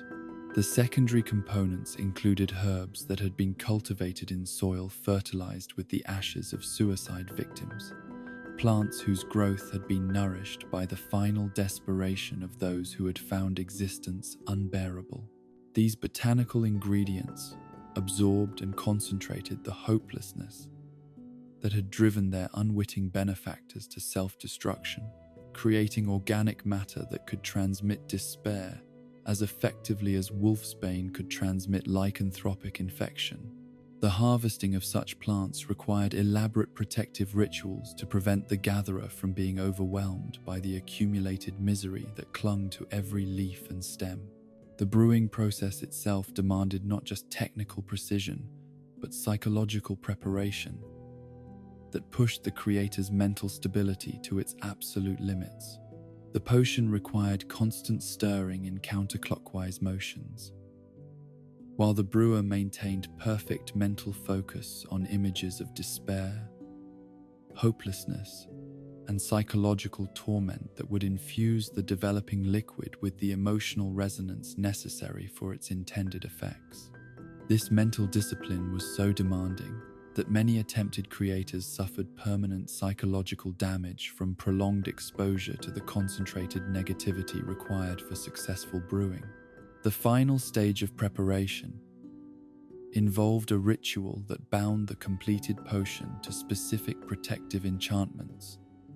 creating a magical link between the liquid and the object it was designed to protect. This binding process required the brewer to sacrifice a portion of their own life force, channeling their vital energy into the potion, to give it the semi-sentient awareness necessary to distinguish between authorized users and intruders. The result was a substance that possessed rudimentary intelligence and an absolute dedication to its protective purpose that transcended normal magical compulsion. The effects of the drink of despair upon its victims were so comprehensively devastating that even experienced healers struggled to understand the full scope of the damage it could inflict. The initial physical symptoms were deceptively mild, a burning sensation in the throat and stomach that seemed manageable compared to many other magical poisons. But these physical effects were merely the prelude to psychological torture so intense that it could shatter the strongest will and reduce the most courageous individual to a state of gibbering terror. The potion worked by triggering the drinker's deepest fears and most traumatic memories, amplifying these psychological wounds until they became so overwhelming that rational thought became impossible. Victims found themselves reliving their worst experiences with supernatural clarity and intensity, experiencing not just the memory of past trauma,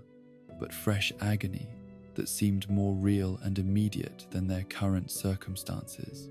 The magical enhancement of these psychological attacks made them literally unbearable, creating levels of mental anguish that exceeded anything possible through natural psychological processes. But perhaps the most cruel aspect of the drink of despair was its compulsive nature. The way it forced victims to continue consuming the liquid, even as every sip brought fresh torment. The potion created an irresistible magical compulsion that overrode the victim's survival instincts, making them desperate to drink more, even as their conscious mind recoiled from the agony each mouthful brought. This compulsion was so strong that victims would fight against any attempt to stop them from drinking, viewing external intervention as an unbearable obstacle to satisfying a need that had become more important than their own survival. The creation of such a potion required not just exceptional skill in the magical arts, but a complete abandonment of empathy and moral constraint that marked its creator as someone who had traveled far beyond the boundaries of normal human psychology. The ability to design and brew a substance whose sole purpose was the infliction of ultimate suffering demonstrated a level of callousness that could only be achieved through systematic suppression of every impulse toward compassion and mercy that characterized healthy, human, emotional development. The theoretical principles underlying the drink of despair influenced the development of other dark potions throughout magical history, as subsequent practitioners sought to replicate or improve upon Riddle's achievement in creating liquid torment.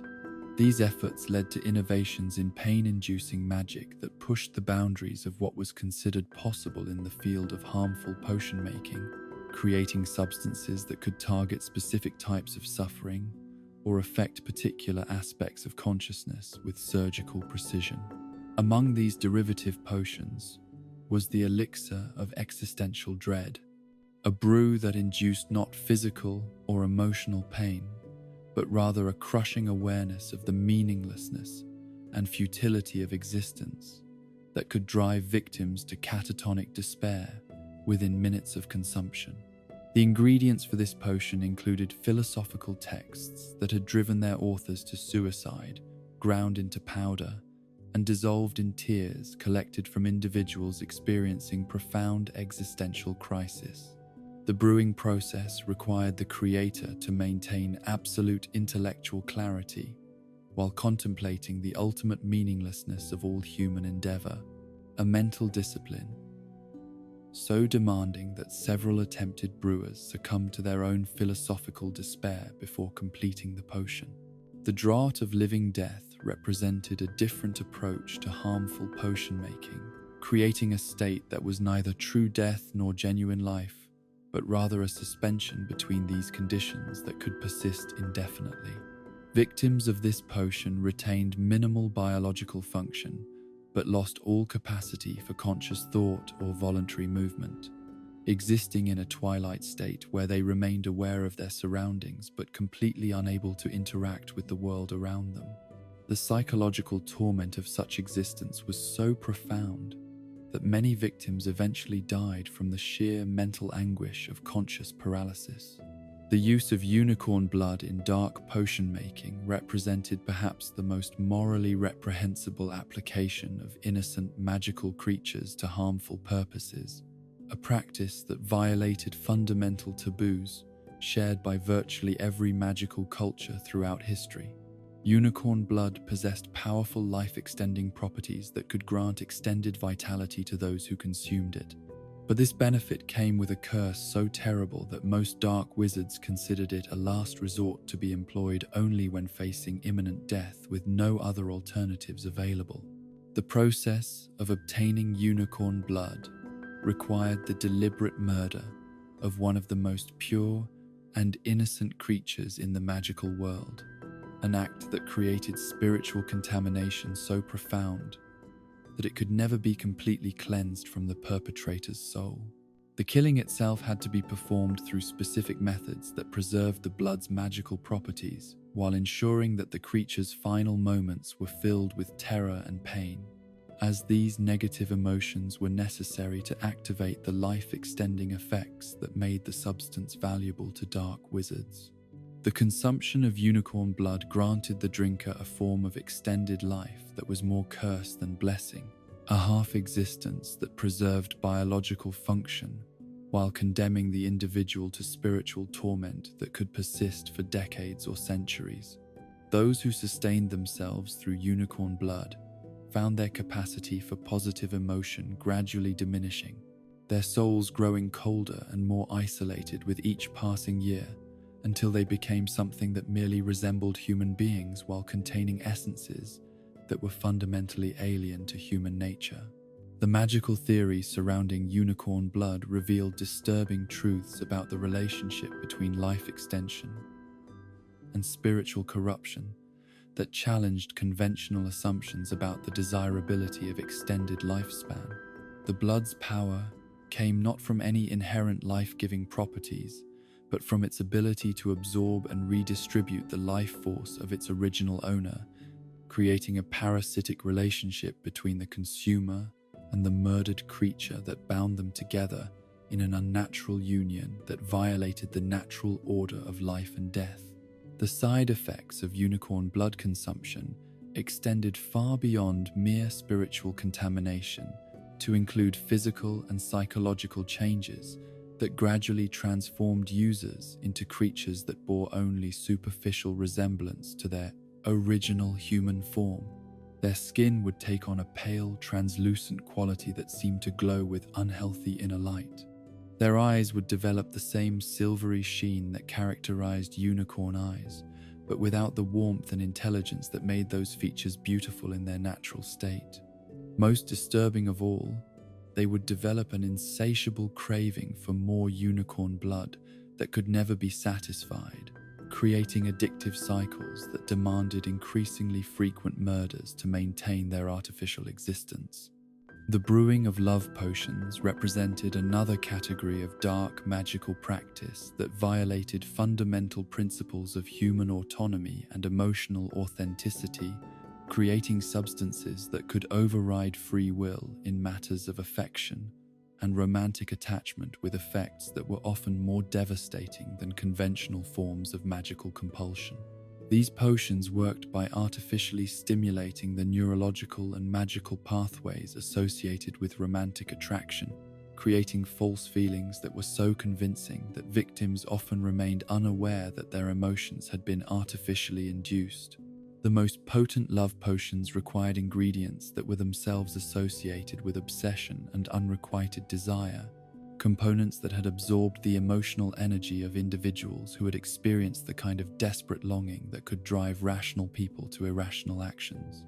The brewing process involved techniques that concentrated and purified these emotional essences, creating liquid forms of romantic obsession that could be administered to unwitting victims through food, drink, or even absorbed through skin contact. The effects of love potions were particularly insidious, because they created genuine neurological changes that were indistinguishable from natural romantic attraction, making it virtually impossible for victims to recognize that their feelings had been artificially induced. The magical compulsion operated below the level of conscious thought, influencing emotions and desires in ways that felt completely authentic to the affected individual. This created situations where victims would act on artificial feelings with complete sincerity, making decisions about relationships and life commitments based on emotions that had been chemically induced rather than naturally developed. The duration and intensity of love potion effects varied, depending upon the skill of the brewer and the specific ingredients employed, with some formulations creating temporary infatuation that would fade within days, while others could produce obsessive devotion that lasted for years or even decades. The most powerful versions created emotional bonds that were so strong they could survive the potion's eventual dissipation, leaving victims with genuine feelings that had grown from artificial foundations, but had become real through the passage of time and shared experience. The moral implications of love potion use extended far beyond simple questions of consent to encompass fundamental issues about the nature of authentic emotion and the ethics of manipulating other people's psychological states for personal benefit. The creation and administration of such potions represented violations of personal autonomy that were comparable to physical assault, as they involved deliberate alteration of another person's mental state without their knowledge or consent. The development of magical poisons that affected both body and soul represented the ultimate fusion of physical and spiritual harm, creating substances that could destroy not just biological function but the essential essence that made individuals who they were. These poisons worked by targeting the magical pathways that connected consciousness to physical form, severing the bonds that maintained personal identity and individual existence while preserving enough biological function to prolong the victim's awareness of their spiritual dissolution. The theoretical basis for such poisons drew upon advanced understanding of the relationship between magical energy and consciousness that had been developed through centuries of dark magical research. The creators of these substances had discovered methods for isolating and attacking the specific magical signatures that defined individual identity, creating targeted weapons that could destroy their victims' essential nature while leaving their bodies technically alive but spiritually vacant. The brewing process for soul-affecting poisons required ingredients that had been exposed to the dissolution of identity and consciousness, materials that had absorbed the psychic residue of beings whose essential nature had been destroyed through magical means. These components were extremely rare and dangerous to obtain, as they typically came from locations where mass spiritual destruction had occurred,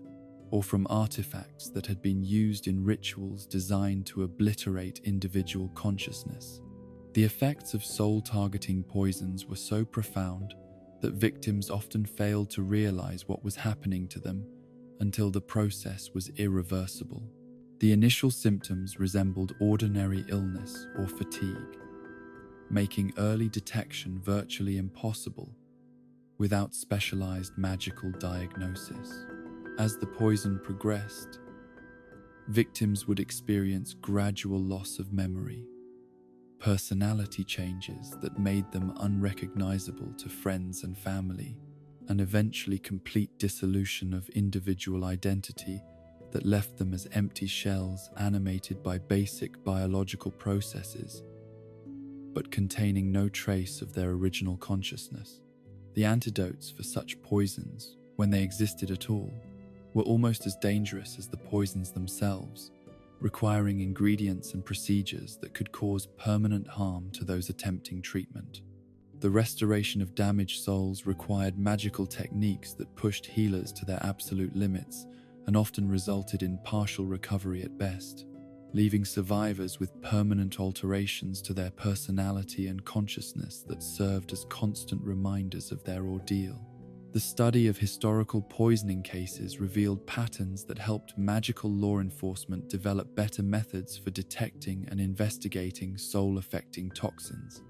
The most skilled poisoners typically employed delivery methods that concealed the source of contamination for weeks or months, allowing them to establish alibis and eliminate evidence while their victims suffered gradual spiritual destruction. The investigation of such cases required specialized training and magical techniques that were themselves dangerous to employ, creating situations where investigators risked their own spiritual integrity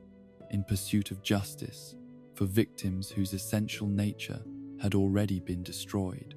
The creation of body-swapping potions represented another category of identity-affecting brew that challenged fundamental assumptions about the relationship between consciousness and physical form. These potions worked by temporarily severing the connection between soul and body in two individuals simultaneously, allowing the magical transfer of consciousness between different physical forms, while maintaining the essential identity and memories that defined each person's individual nature. The brewing of such potions required precise understanding of the magical mechanisms that bound consciousness to physical existence, knowledge that was typically gained through experimental procedures that were themselves morally questionable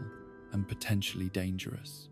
The ingredients included substances that had been present during natural or artificial separation of soul from body, materials that had absorbed the psychic energy released during such traumatic transitions, and could facilitate similar processes when properly prepared and administered. The effects of body-swapping potions were temporary by nature, as the artificial binding between foreign consciousness and borrowed physical form was inherently unstable and would gradually weaken until normal soul-body connections were restored. However, the duration of the effect could be extended through repeated doses or enhanced brewing techniques that created stronger artificial bonds between consciousness and unfamiliar flesh. The psychological impact of experiencing existence in an unfamiliar physical form was often more traumatic than the mechanical process of consciousness transfer itself. Individuals who had undergone body swapping reported difficulty adjusting to different sensory experiences, motor control challenges that made simple movements awkward and frustrating, and profound disorientation that could persist long after the potion's effects had worn off and normal physical existence had been restored. The illegal applications of body-swapping potions included identity theft, espionage, and various forms of criminal activity that exploited the temporary ability to inhabit another person's physical form while retaining access to their own knowledge and skills. The detection of such deception required specialized magical investigation techniques that could identify artificial soul-body connections even when the physical evidence had been carefully concealed. The philosophical questions raised by the existence and use of identity-affecting potions extended far beyond practical concerns about criminal applications to encompass fundamental issues about the nature of personal identity and the relationship between consciousness and physical existence. The fact that individual identity could be temporarily separated from familiar physical form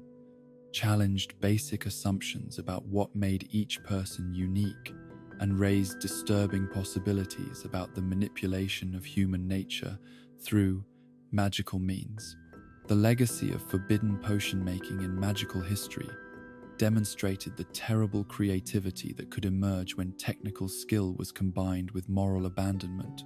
creating innovations that pushed the boundaries of what was considered possible in magical practice, while exacting costs that extended far beyond their immediate victims. The practitioners who developed these dark brews paid prices in spiritual corruption and psychological damage that often exceeded the harm they inflicted on others, becoming cautionary examples of what happened when the pursuit of magical knowledge proceeded without ethical constraint or moral consideration. The defensive measures developed in response to dark potion use represented some of the most sophisticated magical research in history, as authorities sought ways to detect, prevent, and counteract substances that operated through mechanisms that conventional protective magic could not address. The creation of universal antidotes, detection spells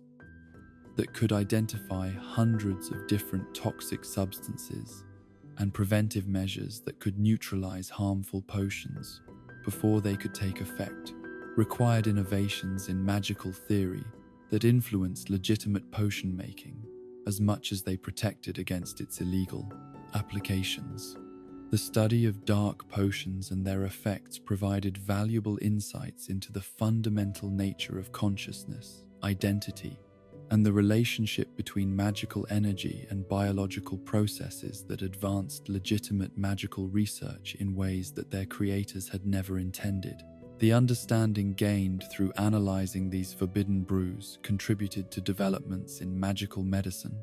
consciousness, research, and therapeutic applications that helped heal the very types of damage that dark potions were designed to inflict. The continuing threat posed by dark potion making in the modern magical world required constant vigilance from law enforcement authorities and medical professionals who understood that new formulations and applications were constantly being developed by practitioners who viewed ethical constraints as obstacles to overcome rather than guidelines to follow.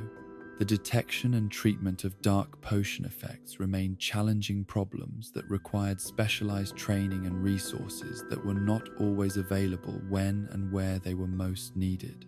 The ultimate lesson provided by the history of forbidden potion making was that the capacity for both creation and destruction lay within the same bodies of knowledge and technical skills, that the difference between healing and harming often lay not in the methods employed, but in the intentions and moral constraints of those who employed them. The choice between light and darkness remained a constant element in magical practice, requiring each generation of practitioners to decide whether they would use their abilities to help or harm, to heal or destroy, to preserve life, or to eliminate it in pursuit of goals that transcended normal human moral consideration. In the deepest vaults of ancient wizarding families and the most shadowed corners of dark magical repositories,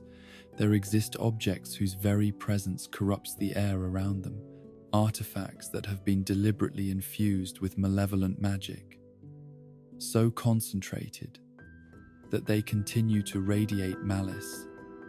centuries after their creation. These cursed objects represent the ultimate fusion of skilled craftsmanship and spiritual corruption, items whose creators invested not just magical energy, but fragments of their own souls into the process of imbuing inanimate matter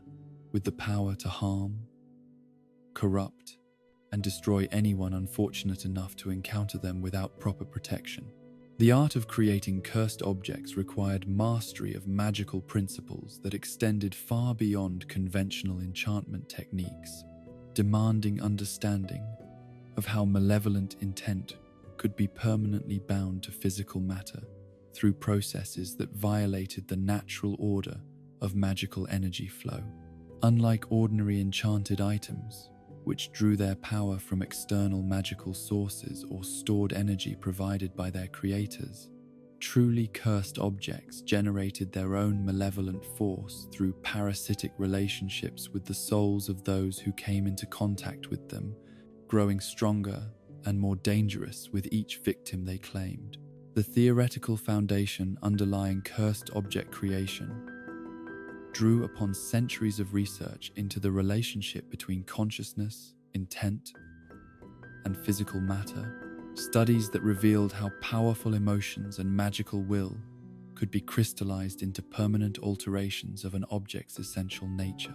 The process required not just technical skill in enchantment magic, but psychological preparation that involved systematic cultivation of hatred, malice, and destructive intent, until these negative emotions became so concentrated that they could be transferred to inanimate objects through ritualistic procedures that were as dangerous to the creator as they were to future victims. The most infamous category of cursed objects consisted of jewelry that had been designed to appear beautiful and valuable,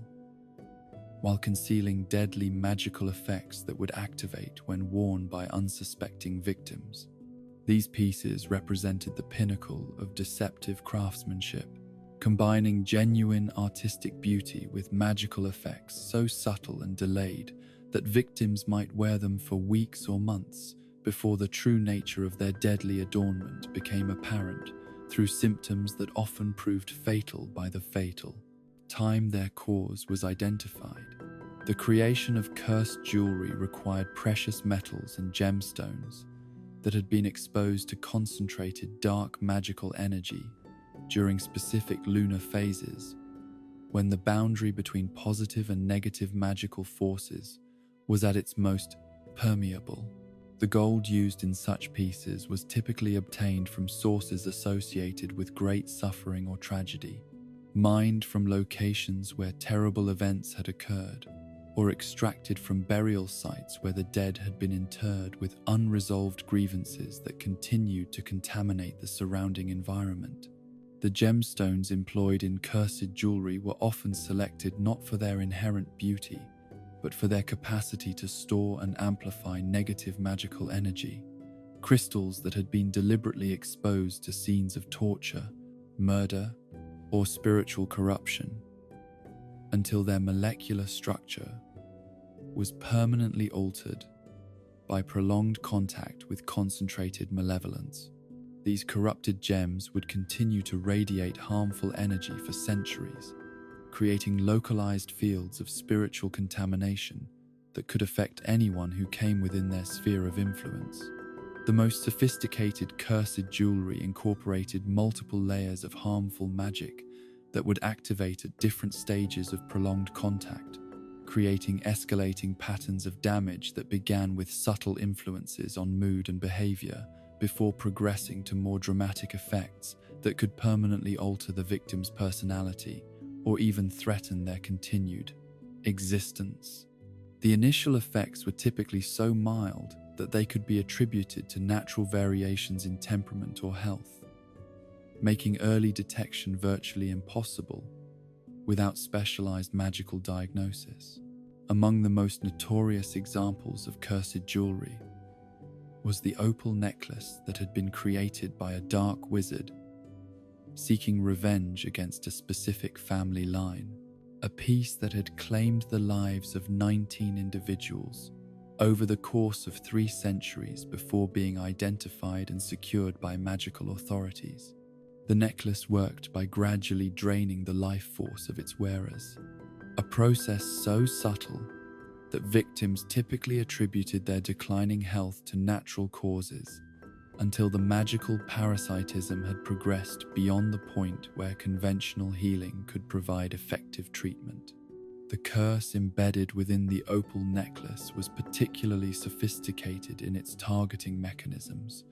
designed to affect only individuals who shared specific bloodline characteristics with the Dark Wizard's original enemy while remaining completely harmless to others. This selective toxicity made the curse virtually impossible to detect through conventional testing methods, as the necklace would appear completely benign when examined by anyone who did not possess the targeted genetic markers. The investigation that ultimately revealed the necklace's true nature required decades of careful research by specialists in cursed object identification, wizards who had dedicated their careers to understanding the complex magical mechanisms that allowed inanimate objects to distinguish between different types of victims and adjust their harmful effects accordingly. The detection methods they developed became standard procedures for evaluating potentially dangerous jewelry and other personal accessories that might harbor similar selective curses. The psychological impact of discovering that one had been wearing a cursed object for extended periods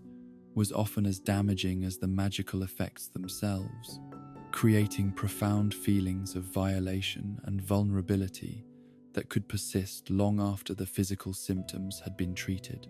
Victims struggled with the knowledge that their most intimate possessions had been actively working to harm them, that objects they had treasured and trusted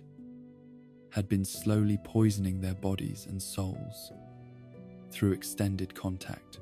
the vanishing cabinet represented a different category of cursed object, one that had been created not primarily to harm individuals but to facilitate criminal activities and provide covert transportation methods for those who understood its operation and possessed the keys necessary to control its function. These paired magical devices could create temporary spatial connections between distant locations, allowing for instantaneous travel and communication that bypassed conventional magical detection systems. The original vanishing cabinets had been created during the medieval period as legitimate magical transportation devices intended to provide secure and efficient travel methods for wealthy wizarding families who required discrete movement between their various properties and business interests. The magical theory underlying their operation involved the creation of artificial spatial distortions that could temporarily merge distant locations through carefully controlled manipulation of the fabric of reality itself. The corruption of vanishing cabinet technology began when dark wizards recognized the potential for these devices to be used for illegal purposes, modifying the transportation mechanisms to create untraceable methods for smuggling contraband, infiltrating secure locations, and facilitating criminal enterprises that required rapid movement between distant areas without leaving magical signatures that could be detected by law enforcement authorities.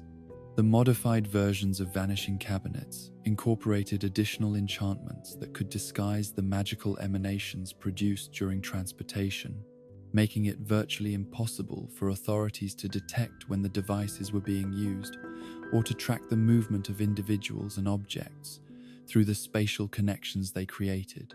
These stealth modifications required advanced understanding of detection magic and counter-surveillance techniques that were typically possessed only by experienced criminals or corrupt magical craftsmen who were willing to sell their services to illegal organizations. The network of connected vanishing cabinets that developed over centuries of criminal use created a parallel transportation system that operated entirely outside official magical oversight, providing dark wizards and criminal organizations with mobility advantages that conventional law enforcement struggled to counter effectively. The security implications of such a network were profound, as it allowed for coordinated criminal activities across vast geographical distances, while maintaining operational security that made traditional investigative methods largely ineffective. The most dangerous aspect of the vanishing cabinet network was its potential for facilitating large-scale coordinated attacks, allowing criminal organizations to position personnel and equipment in strategic locations without alerting authorities to their presence until it was too late to mount effective defensive responses. The transportation system could be used to bypass conventional security measures entirely, delivering attackers directly into the heart of protected facilities through spatial connections that existed outside normal physical boundaries. Tom Riddle's diary represented perhaps the most sophisticated example of a possessed object in magical history, a cursed artifact that combined advanced soul magic with innovative memory preservation techniques to create a semi-autonomous entity capable of independent thought, emotional manipulation, and direct action against its victims. The diary differed from conventional cursed objects in that it possessed genuine consciousness derived from a fragment of its creator's soul, making it capable of adaptive responses and strategic planning that exceeded anything possible through conventional enchantment magic. The creation of the diary required not just technical mastery of Horcrux magic, but psychological preparation that involved the deliberate fragmentation of Riddle's own consciousness through the commission of murder and the performance of rituals so spiritually damaging that they permanently altered his essential nature. The process of embedding a soul fragment into the diary created a parasitic entity that retained all of its creator's intelligence and magical knowledge, while possessing an insatiable hunger for life force that could only be satisfied through the spiritual consumption of other living beings. The diary's method of operation involved the gradual establishment of psychological connections with its victims, beginning with seemingly innocent magical communication that allowed the trapped consciousness to evaluate potential hosts and identify individuals whose emotional vulnerabilities could be exploited for parasitic purposes. The entity within the diary was particularly skilled at recognizing and manipulating feelings of loneliness, inadequacy, and social isolation that made victims receptive to the false friendship and emotional support that it offered through written communication. The possession process employed by the diary was more sophisticated than conventional forms of magical control, working through gradual erosion of the victim's psychological defenses, rather than direct override of their conscious will. The diary consciousness would provide its host with information, advice, and emotional support that created genuine feelings of gratitude and dependence, establishing trust relationships that made victims increasingly willing to accept guidance and suggestions from their mysterious benefactor. As the relationship progressed, the diary would begin making small requests for personal information, magical energy, or minor actions that seemed harmless, but actually served to strengthen the parasitic connection between the consciousness trapped within the artifact and its chosen host. Each act of cooperation weakened the victim's psychological independence while feeding the diary entity with life force that it required for continued existence and growing influence. The ultimate goal of the diary's possession process was complete spiritual consumption of its host, a gradual transfer of life force that would allow the trapped consciousness to abandon its artificial prison and resume physical existence at the expense of its victim's continued survival. This process was designed to be irreversible once it progressed beyond certain critical thresholds, ensuring that the diary's consciousness would achieve permanent liberation regardless of any external intervention that might be attempted. The investigation of the diary's effects required specialists in both dark magic detection and psychological manipulation, as the artifact's influence operated through mechanisms that combined magical compulsion with sophisticated emotional abuse techniques that could be difficult to distinguish from natural psychological processes. The recovery of victims who had been exposed to the diary's influence often required months or years of specialized treatment to repair the psychological damage caused by prolonged spiritual parasitism. Ancient cursed treasures represented another category of dangerous magical object. Artifacts that had accumulated malevolent power through centuries or millennia of association with dark magical practices, violent conflicts, or spiritual corruption that had gradually transformed them from ordinary possessions into repositories of concentrated evil. These objects typically carried curses that reflected the historical traumas and negative events that had occurred in their presence, making them windows into the darkest chapters of magical history.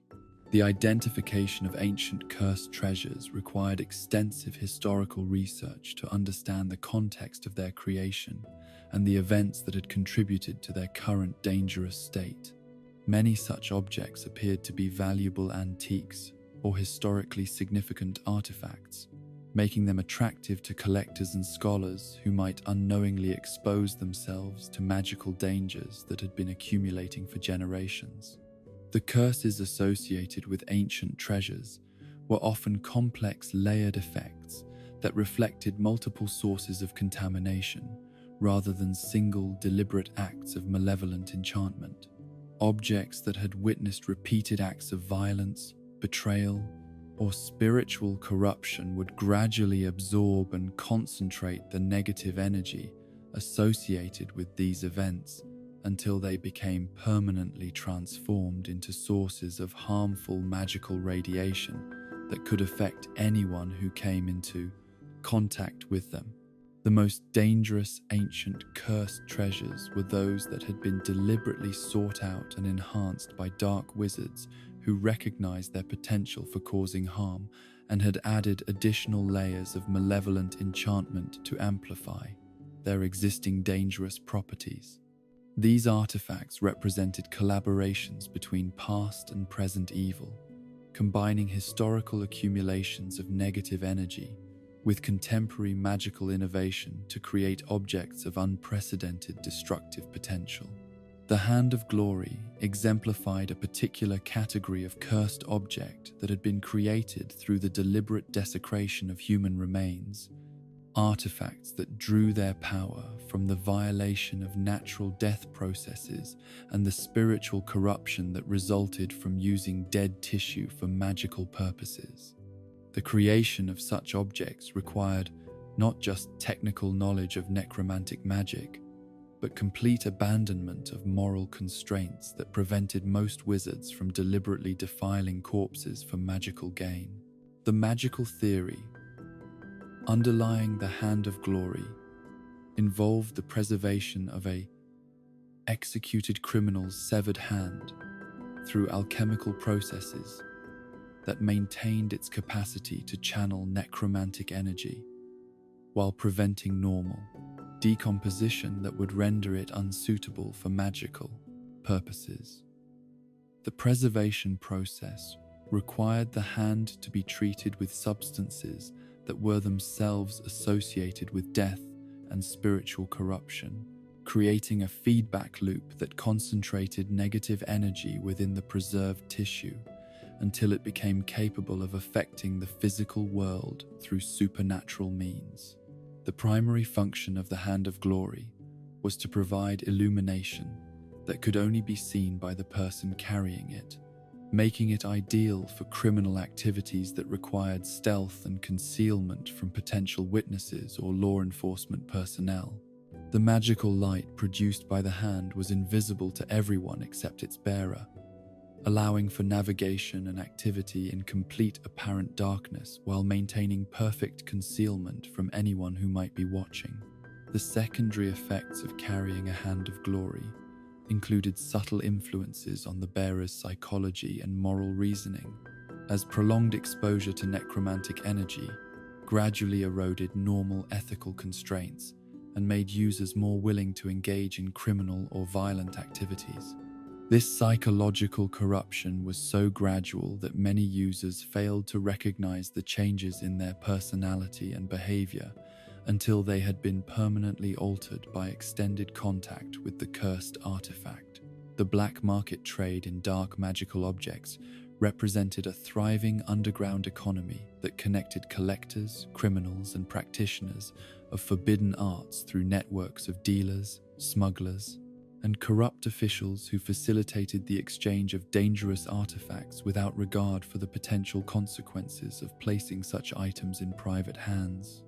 This illegal commerce flourished in the shadows of legitimate magical society, providing access to objects that were officially banned or restricted while generating enormous profits for those willing to accept the risks associated with dealing in cursed materials. The participants in the dark magical object trade included a diverse collection of individuals whose motivations ranged from academic curiosity and collector enthusiasm to criminal enterprise and malevolent intent. Some dealers operated from genuine belief that restricting access to dangerous artifacts was an infringement on magical freedom and scholarly inquiry, while others were motivated purely by the enormous profits that could be generated from providing illegal goods to customers who were willing to pay premium prices for forbidden items. The authentication and evaluation of dark magical objects required specialized knowledge that few individuals possessed, creating opportunities for fraud and misrepresentation that added additional dangers to an already risky trade. Inexperienced dealers might unknowingly handle objects whose true power exceeded their understanding, while unscrupulous vendors could sell dangerous fakes or deliberately mislabeled artifacts to customers who lacked the expertise necessary to verify their purchases. The consequences of amateur involvement in the dark magical object trade were frequently catastrophic, as individuals who lacked proper training in curse detection and artifact safety could easily become victims of the very objects they sought to buy, sell, or study. Emergency responses to cursed object incidents often revealed tragic stories of collectors or dealers who had been killed or permanently harmed by artifacts whose dangerous nature they had failed to recognize or properly respect. The most sophisticated operations in the dark magical object trade were run by individuals or organizations with extensive connections to both legitimate magical institutions and criminal enterprises, allowing them to obtain restricted items through theft, corruption, or insider trading, while maintaining the resources and expertise necessary to handle dangerous artifacts safely. These professional operations represented the greatest threat to magical security, as they combined criminal intent with genuine competence in dark magical arts. Famous collections of cursed objects throughout magical history provided insights into the psychology of individuals who chose to surround themselves with dangerous artifacts, despite understanding the risks such collections entailed. These collectors were typically driven by combinations of scholarly curiosity, desire for power, and psychological compulsions that made the acquisition and possession of forbidden objects more important than personal safety or moral considerations. The study of major cursed object collections revealed patterns in how different types of artifacts interacted when stored in close proximity, creating compound effects that could be far more dangerous than the sum of their individual harmful properties. Collections that included multiple categories of cursed objects often developed their own malevolent atmospheres that could affect entire buildings or properties, creating zones of spiritual contamination that persisted long after the objects themselves had been removed or destroyed. The tragic endings that befell most major cursed object collectors served as cautionary tales about the ultimate futility of attempting to possess and control forces that were fundamentally hostile to human existence and well-being. These individuals typically began their collecting activities with confidence in their ability to manage the risks associated with dangerous artifacts, but gradually succumbed to the corrupting influence of prolonged exposure to concentrated malevolent energy. The investigation and cataloging of abandoned cursed object collections required specialized teams of experts who could identify, evaluate, and safely contain dangerous artifacts while documenting their properties for future reference and research. These operations were among the most dangerous assignments in magical law enforcement, as investigators never knew what combination of lethal effects they might encounter when exploring properties where dark magical objects had been accumulated over extended periods. The destruction of cursed objects presented unique challenges that reflected the fundamental nature of how malevolent energy could be permanently bound to physical matter through dark magical processes. Many cursed objects could not be destroyed through conventional means, as their creators had deliberately incorporated protections that would prevent their elimination through ordinary magical or physical methods. The development of specialized destruction techniques required understanding of the specific magical mechanisms that sustained each object's cursed properties, making every elimination attempt a unique research project that carried its own risks and uncertainties. The most dangerous cursed objects were those that had been designed to survive destruction attempts by transferring their malevolent properties to whoever tried to eliminate them, creating traps that could turn would-be heroes into new sources of dark magical contamination. The identification of such transfer mechanisms required careful analysis that could take months or years to complete, while the objects continued to pose threats to anyone who might encounter them accidentally. The ethical questions raised by the existence of cursed objects extended beyond practical concerns about public safety to encompass fundamental issues about the relationship between knowledge and responsibility, individual freedom, and collective security. The debate over whether dangerous artifacts should be destroyed, contained, or studied for defensive purposes divided the magical community along philosophical lines that reflected deeper disagreements about how society should balance the pursuit of knowledge against the need to protect innocent people from harm. The legacy of cursed objects in magical history demonstrated the terrible creativity that emerged when technical skill was combined with malevolent intent, creating innovations that pushed the boundaries of what was considered possible in magical craftsmanship, while serving no purpose beyond the infliction of harm and suffering. The artifacts themselves served as permanent monuments to their creators' moral corruption, continuing to spread malevolence long after those who made them had paid the ultimate price for their descent into darkness. The ongoing threat posed by cursed objects in the modern magical world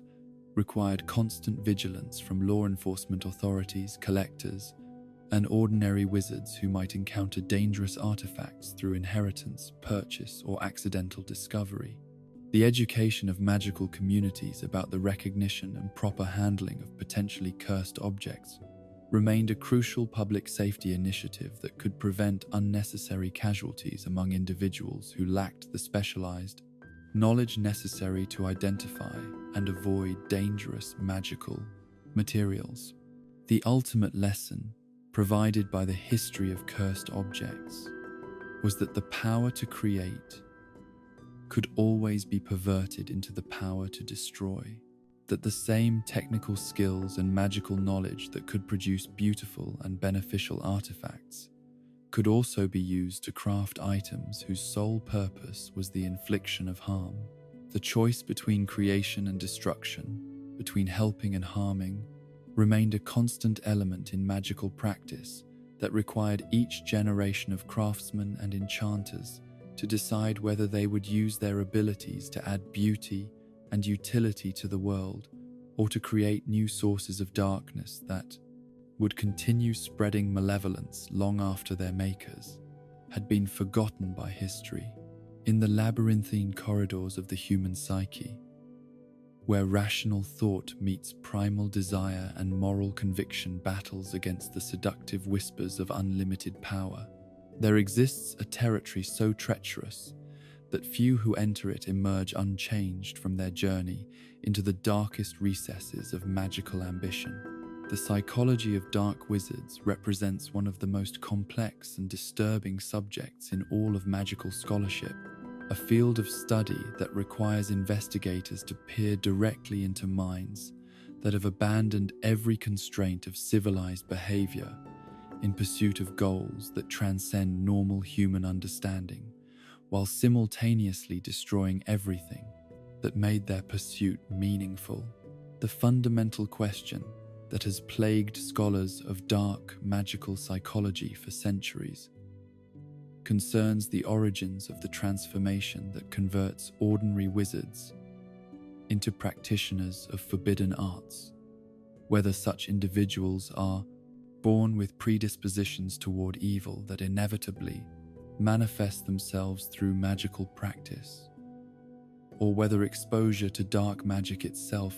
creates the psychological changes that make continued descent into corruption not just possible, but inevitable. The evidence suggests a complex interaction between inherent personality characteristics and environmental influences that creates conditions uniquely suited to the development of dark magical practitioners. The personality traits that appear most consistently among individuals who embrace dark magic include an exceptional degree of narcissistic self-regard that allows them to view other people as objects to be manipulated rather than individuals deserving of moral consideration. This narcissism manifests not as simple vanity or self-absorption, but as a fundamental inability to recognize the independent existence and value of other conscious beings, a psychological blindness that makes the suffering of others seem irrelevant compared to the practitioner's own desires and ambitions. The development of such extreme narcissism typically begins in childhood, through experiences that reinforce the individual's sense of specialness and entitlement, while failing to develop normal empathetic responses to others' pain and distress. Many future dark wizards come from backgrounds where exceptional magical ability was treated as justification for exemption from normal moral rules, creating developmental environments where the child learned to view their power as evidence of fundamental superiority rather than responsibility toward those less gifted. The educational experiences of individuals who later embraced dark magic often revealed patterns of intellectual precocity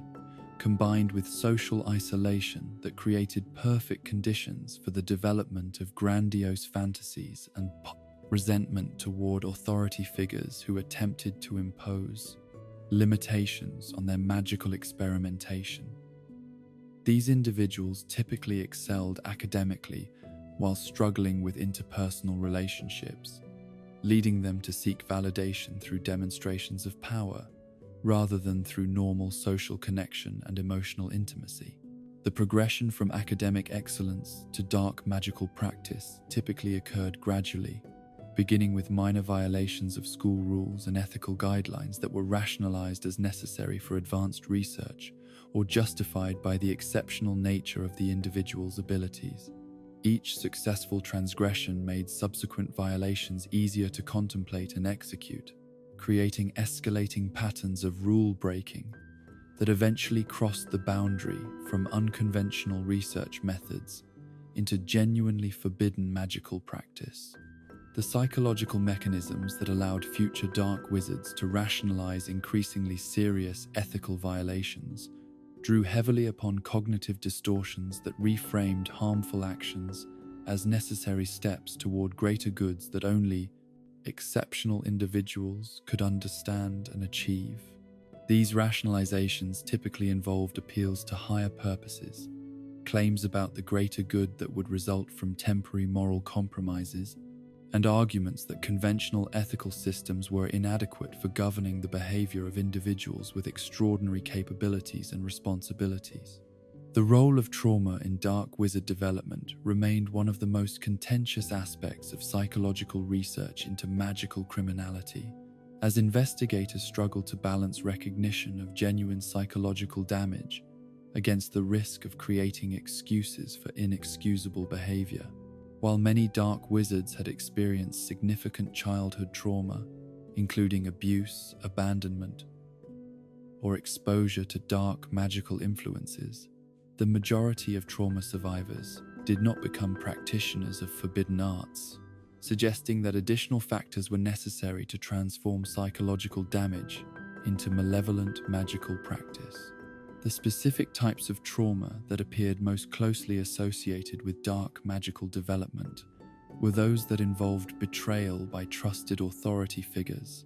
experiences that undermined the individual's capacity to form healthy attachments while reinforcing beliefs about the fundamental untrustworthiness of other people. Children who experienced repeated betrayals by parents, teachers, or mentors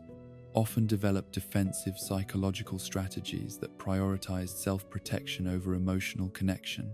creating personality structures that were particularly susceptible to the appeal of dark magic as a means of achieving control and preventing future victimization.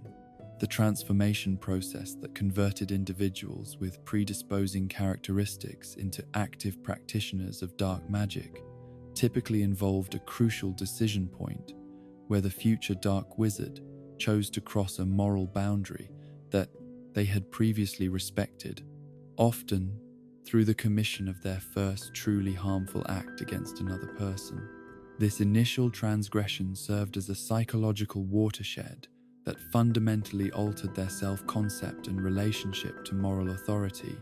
making subsequent violations easier to contemplate and execute. The immediate psychological consequences of committing one's first genuinely evil act varied among individuals,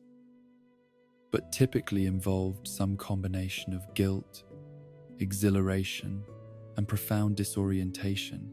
as the person struggled to integrate their actions with their previous self-image. The resolution of this psychological crisis determined whether the individual would retreat from dark magical practice or embrace it more fully, with those who chose continued darkness, typically developing rationalization systems that transformed their guilt into anger at the moral systems that had made them feel guilty for exercising their natural superiority. The addiction-like qualities of dark magical practice emerged from the psychological rewards that such magic provided to individuals whose personality structures made them particularly responsive to the feelings of power and control that forbidden arts offered. Unlike ordinary magical practice, which typically required cooperation with natural magical forces and respect for established limitations, dark magic promised the ability to impose one's will upon reality through sheer force of magical energy and malevolent intent. The rush of power that accompanied successful dark magic use created neurological changes that resembled those seen in substance addiction, as the brain's reward pathways became increasingly oriented around the pursuit of magical dominance, rather than the more subtle satisfactions associated with constructive magical practice. The tolerance effects that developed over time required practitioners to attempt increasingly ambitious and morally transgressive magical feats to achieve the same psychological rewards, creating escalating patterns of behavior that ultimately consumed every aspect of their lives. The social isolation that inevitably accompanied serious dark magical practice served both as consequence and cause of continued descent into forbidden arts, as practitioners found themselves increasingly unable to maintain normal relationships while simultaneously becoming more dependent upon the power and control that dark magic provided as substitutes for human connection. This isolation created feedback loops that reinforced the psychological changes that made dark magical practice appealing while eliminating external sources of moral guidance and emotional support that might have encouraged different choices. The development of Tom Riddle into Lord Voldemort provided perhaps the most extensively documented case study in dark wizard psychology, revealing how exceptional magical ability combined with profound emotional damage and narcissistic personality structure to create one of the most dangerous individuals in magical history. Riddle's transformation began with childhood experiences that reinforced his sense of specialness while failing to develop normal capacity for emotional attachment, creating personality foundations that were uniquely suited to dark magical development. The institutional setting of Wool's orphanage, where Riddle spent his formative years, provided an environment that combined neglect with occasional recognition of his exceptional abilities, creating inconsistent reinforcement patterns that fostered both grandiose self-regard and deep-seated resentment toward authority figures, who failed to provide the constant admiration that he believed his superiority deserved. The discovery of his magical abilities provided him with a sense of identity and purpose that had been missing from his early life, but also reinforced his existing belief that he was fundamentally different from and superior to ordinary people. Riddle's academic career at Hogwarts demonstrated how exceptional intellectual ability could mask severe personality disorders when the individual possessed sufficient charm and cunning to maintain facades of normalcy, while pursuing increasingly dark magical research in secret. His ability to compartmentalize his public and private selves allowed him to maintain his reputation as a model student while conducting experiments that would have horrified his teachers and classmates had they known the true nature of his interests. The creation of his first Horcrux during his time at Hogwarts represented the crucial psychological watershed that completed his transformation from troubled but potentially redeemable young wizard into something fundamentally inhuman. The murder required to create the Horcrux was not a crime of passion or desperation, but a coldly calculated act designed to achieve a specific magical goal, demonstrating the complete absence of empathy and moral constraint that characterized his mature personality. The progressive dehumanization that accompanied Riddle's creation of additional Horcruxes provided clear evidence of the relationship between dark magical practice and psychological corruption, as each act of soul-splitting removed more of his capacity for human emotion and moral reasoning, while increasing his power and magical abilities. The physical transformation that accompanied this spiritual degradation served as external manifestation of internal changes that had rendered him increasingly alien to normal human psychology. The psychological profile of Gellert Grindelwald revealed a different pattern of dark wizard development,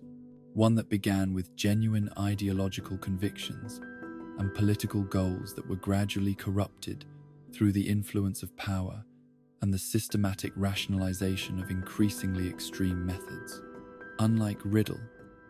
whose narcissism appeared to be constitutional and pathological from an early age, Grindelwald's descent into darkness was facilitated by philosophical frameworks that provided intellectual justification for actions that his emotional nature might otherwise have rejected. The concept of achieving the greater good through temporary moral compromises appealed to individuals whose personality structures included genuine concern for others, but also sufficient intellectual arrogance to believe that they could calculate the costs and benefits of actions that most people would reject on instinctive moral grounds. Grindelwald's ability to maintain belief in his own benevolent intentions while perpetrating acts of enormous cruelty demonstrated how ideological frameworks could serve as psychological defenses that protected practitioners from full awareness of the moral implications of their choices. The relationship between Grindelwald and Dumbledore during their youth provided insights into how shared intellectual interests and mutual admiration could create conditions where individuals might encourage each other's descent into dangerous territory through competitive dynamics and mutual validation of increasingly extreme ideas.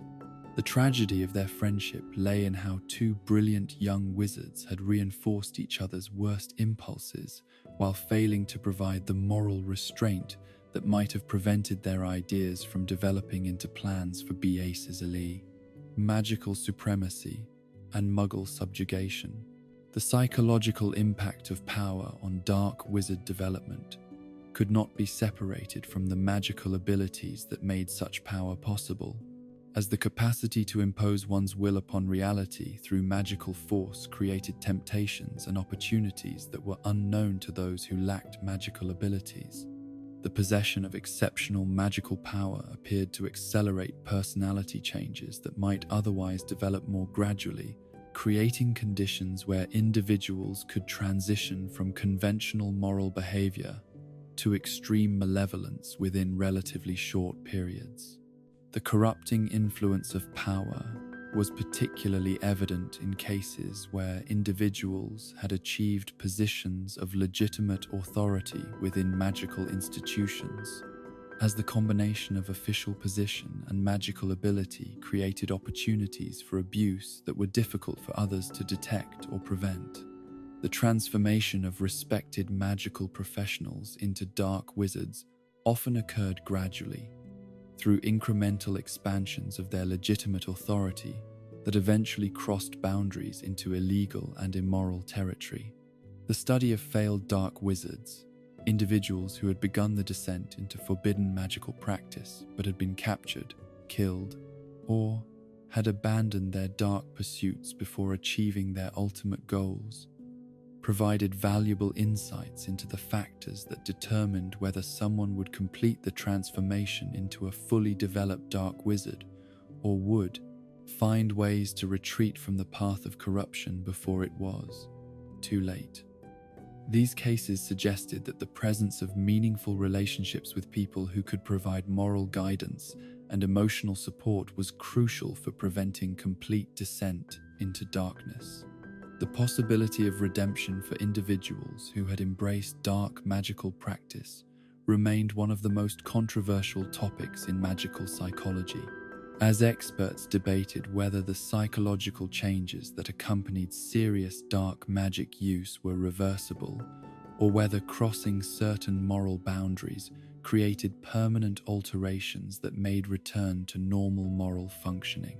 impossible. The few documented cases of dark wizard rehabilitation suggested that recovery was possible in cases where the individual retained some capacity for emotional connection and genuine remorse for their actions,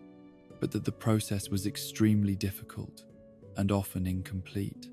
The relationship between mental illness and dark wizard development required careful analysis to distinguish between psychological disorders that might make individuals more susceptible to dark magical influences and the psychological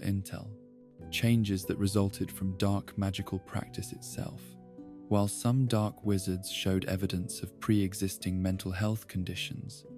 the majority appeared to be psychologically normal before their involvement with forbidden arts, suggesting that dark magic use was more often a cause of psychological abnormality than a consequence of it. The therapeutic approaches developed for treating individuals who had been exposed to dark magical influences drew upon both conventional psychological methods and specialized magical techniques designed to address the unique forms of psychological damage that could result from exposure to corrupting magical forces. These treatments typically required extensive time and resources,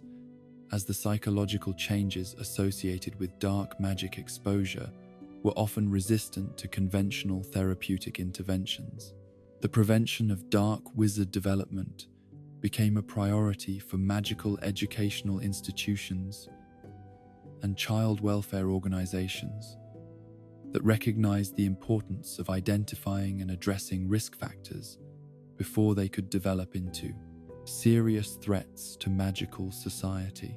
Early intervention programs focused on providing alternative outlets for exceptional magical ability while developing healthy coping mechanisms for dealing with the social isolation and emotional challenges that often accompanied magical giftedness.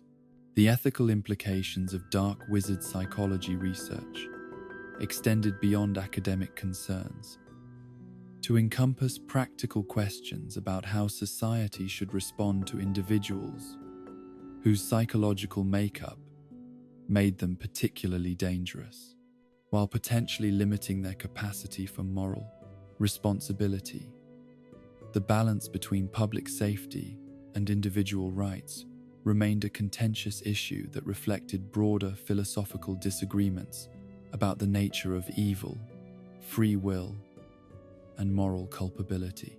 The classification systems developed for categorizing different types of dark wizards reflected attempts to create useful distinctions between individuals whose motivations and methods varied significantly despite their shared embrace of forbidden magical practices. These classification schemes typically distinguished between ideologically motivated practitioners who believed their actions served higher purposes, power-seeking individuals who pursued dark magic primarily for personal aggrandizement, and psychopathic personalities who appeared to be drawn to dark magic primarily by opportunities to inflict suffering on others. The predictive models created to identify individuals who might be at risk for dark wizard development showed promise, but remained limited by the complexity of the psychological factors involved and the rarity of the outcome being predicted. Most individuals who displayed risk factors for dark wizard development never actually embraced forbidden magical practices. while some dark wizards had shown few warning signs before their transformation, suggesting that prediction and prevention efforts would always face significant limitations. The impact of dark wizard psychology, research on magical law enforcement and criminal justice, reflected growing understanding that effective responses to dark magical crime required not just superior magical power and tactical skill, also sophisticated understanding of the psychological factors that motivated such behavior and the most effective methods for investigation, apprehension, and containment of individuals whose mental processes differed significantly from those of ordinary criminals. The training programs developed for Auros and other magical law enforcement personnel increasingly emphasized psychological education alongside traditional combat and investigative skills, as authorities recognized that success in confronting dark wizards required ability to understand and anticipate behavior patterns that were often fundamentally alien to normal human psychology. This psychological training helped law enforcement officers develop the mental resilience necessary to confront evil while maintaining their own moral integrity and psychological stability. The study of dark wizard psychology ultimately revealed that the capacity for evil existed as a potential within the normal range of human psychological variation, activated by combinations of personality, characteristics, environmental influences, and individual choices that could transform ordinary people into monsters. This understanding carried both hope and terror. Hope because it suggested that evil was not inevitable and could potentially be prevented through appropriate interventions, and terror because it revealed how easily the protective barriers of civilization and morality could be breached by those who chose to abandon the constraints that made civilized life possible. The ongoing research into dark wizard psychology continued to generate new insights into the fundamental nature of evil and moral choice, contributing to broader understanding of how individuals developed ethical frameworks and the factors that could lead to the abandonment of moral constraints. These insights had implications that extended far beyond the specific problem of dark magical crime to encompass general questions about moral education, social responsibility, and the prevention of various forms of harmful behavior in magical and non-magical communities alike. The ultimate lesson provided by the psychology of dark wizards was that the line between good and evil ran not between different types of people but through the heart of every individual, representing choices that each person had to make repeatedly throughout their lives about whether they would use their abilities to help or harm others, to build up or tear down, to contribute to the flourishing of conscious life, or to participate in its destruction. Understanding the psychology of those who chose darkness provided crucial insights into how others might choose differently, creating knowledge that could help protect future generations from the seductive appeals of unlimited power and the terrible prices that such power invariably demanded from those who sought to possess it. The dawn of the 20th century brought with it transformations that would reshape not only the Muggle world through industrial revolution and global conflict, but also the magical community through the rise of a dark wizard whose vision of magical supremacy would plunge Europe into its first truly global wizarding war. Gellert Grindelwald emerged from the intellectual ferment of his era as a figure whose brilliant mind and charismatic personality made him perhaps the most dangerous individual the magical world had yet produced, a man whose philosophical sophistication and genuine ideological conviction gave his malevolent ambitions a veneer of respectability that would seduce thousands of followers while terrifying millions more. Unlike the crude sadism that would characterize later dark wizards, Grindelwald's approach to magical domination was grounded in coherent political philosophy that promised to transform the relationship between magical and non-magical peoples through methods that its proponents claimed would ultimately benefit both communities. The slogan that became synonymous with his movement, "For the greater good," represented more than mere propaganda, but rather the central organizing principle of a worldview that justified any sacrifice, any atrocity, any violation of individual rights in service of what Grindelwald believed to be the inevitable and necessary evolution of human civilization under magical guidance. The intellectual foundations of Grindelwald's ideology were laid during his youth at Durmstrang Institute, where he encountered educational philosophies that emphasized magical superiority and the historical precedent for wizard rule over non-magical populations. Unlike Hogwarts, with its emphasis on integration and cooperation between magical and muggle worlds, Durmstrang fostered attitudes that viewed magical ability as evidence of evolutionary advancement and natural authority over those who lacked such gifts. This educational environment provided fertile ground for the development of ideas that would later flower into full-fledged supremacist doctrine. The crucial period of Grindelwald's ideological development occurred during his brief stay in Godric's Hollow, where his friendship with Albus Dumbledore created an intellectual partnership that pushed both young men toward dangerous territory through mutual encouragement of each other's most ambitious and morally questionable ideas. Their correspondence from this period, preserved in Dumbledore's personal papers and later made available to magical historians, revealed minds of exceptional brilliance, wrestling with questions about magical responsibility and the proper relationship between power and moral authority. The three Deathly Hallows became the focal point of their shared obsessions, representing not merely powerful magical artifacts but symbols of the ultimate mastery over death, concealment, and magical force that they believed would be necessary for the enlightened governance of magical society. The quest for these legendary objects served as both practical goal and philosophical framework, providing concrete objectives while reinforcing their growing conviction that exceptional individuals like themselves were destined to transcend ordinary moral limitations in service of higher purposes. The tragic incident that ended their partnership, the three-way duel that resulted in the death of Dumbledore's sister Ariana, marked the point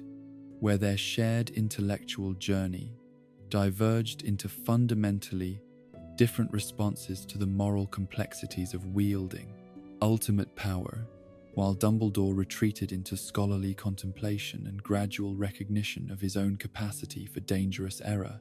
Grindelwald emerged from the tragedy more convinced than ever that hesitation and moral squeamishness were obstacles to necessary progress that exceptional individuals must overcome to fulfill their historical destiny. The techniques of persuasion and manipulation that Grindelwald developed during his rise to power represented innovations in magical influence that combined traditional enchantment methods with sophisticated understanding of mass, psychology, and political organization. Unlike earlier dark wizards who had relied primarily on fear and direct magical coercion, Grindelwald understood that lasting social transformation required willing cooperation from large numbers of people who genuinely believed in the righteousness of his cause and the necessity of his methods. His rallies and public appearances were carefully choreographed demonstrations of magical power that served multiple purposes, displaying his abilities to potential followers while creating shared experiences of awe and belonging that bound audiences together through collective participation in something larger than their individual lives. The magical effects he employed during these events went far beyond mere spectacle to create genuine emotional and psychological experiences that left participants feeling as though they had encountered transcendent truth rather than merely witnessed impressive magical displays. The organizational structure that Grindelwald created for his movement reflected lessons learned from both magical and non-magical political movements, combining traditional hierarchical authority with innovative cell-based networks that could operate independently while maintaining coordination with central leadership. This structure allowed his followers to carry out operations across multiple countries simultaneously, while protecting the overall movement from destruction through the capture or elimination of any single group of operatives. The recruitment methods employed by Grindelwald's organization targeted specific segments of the magical population that were particularly susceptible to his message of magical destiny and necessary change. Young wizards who felt constrained by traditional magical education and career paths were drawn to promises of participation in historic transformation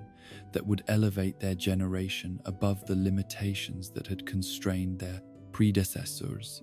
Established magical professionals who had grown frustrated with bureaucratic inefficiency and political compromise were attracted to visions of streamlined governance under enlightened magical authority. Perhaps most significantly, Grindelwald succeeded in recruiting individuals who had genuine grievances against existing magical institutions, victims of discrimination, families who had suffered losses due to institutional failures,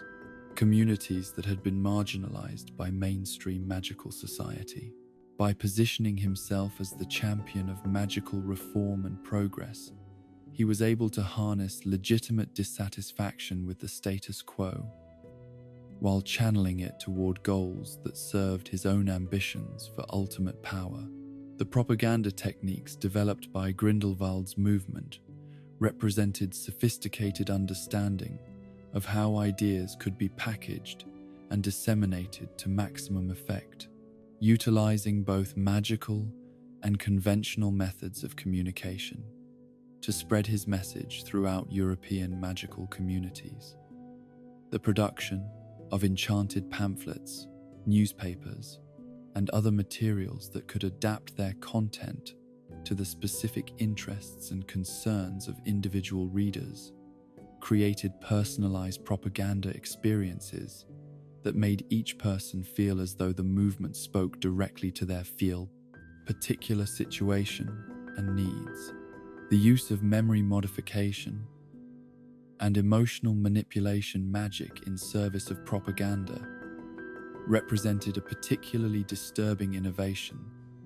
that blurred the line between persuasion and magical coercion. Skilled operatives could subtly alter potential recruits' recollections of past events, enhancing memories of discrimination or injustice, while diminishing recollections of positive experiences that might reduce their receptivity to revolutionary messages. These modifications were so subtle that victims typically remained unaware that their memories had been tampered with, believing that their growing radicalization was the result of natural reflection and analysis rather than external manipulation. The advanced dark magic that characterized Grindelwald's era represented significant evolution beyond the crude curse work and ritual magic that had defined earlier periods of dark magical practice. His followers demonstrated mastery of sophisticated techniques that combined multiple magical disciplines into coordinated effects that exceeded anything possible through conventional magical practice. These innovations were particularly evident in the realm of combat magic, where Grindelwald's forces employed tactics that integrated transfiguration, charms, and curse work into seamless magical assaults that overwhelmed traditional defensive measures. The development of wide-area effect spells that could target multiple opponents simultaneously represented a particular area of innovation that reflected the military requirements of fighting conventional Auror forces, who relied on individual combat skills and small unit tactics. These spells required enormous magical power and precise coordination between multiple casters, but they provided decisive advantages in battles, where Grindelwald's forces faced superior numbers of conventionally trained opponents. The creation of semi-autonomous magical constructs that could carry out complex operations without direct supervision represented another significant advancement that allowed Grindelwald's forces to maintain operational security while expanding their geographical reach. These constructs, animated through combinations of transfiguration and dark enchantment, could infiltrate enemy positions, gather intelligence, and even carry out sabotage operations, while providing their controllers with deniability if their activities were discovered. The global scope of the wizarding war that emerged from Grindelwald's ambitions reflected both his success in building international networks of supporters and the interconnected nature of magical communities throughout Europe beyond.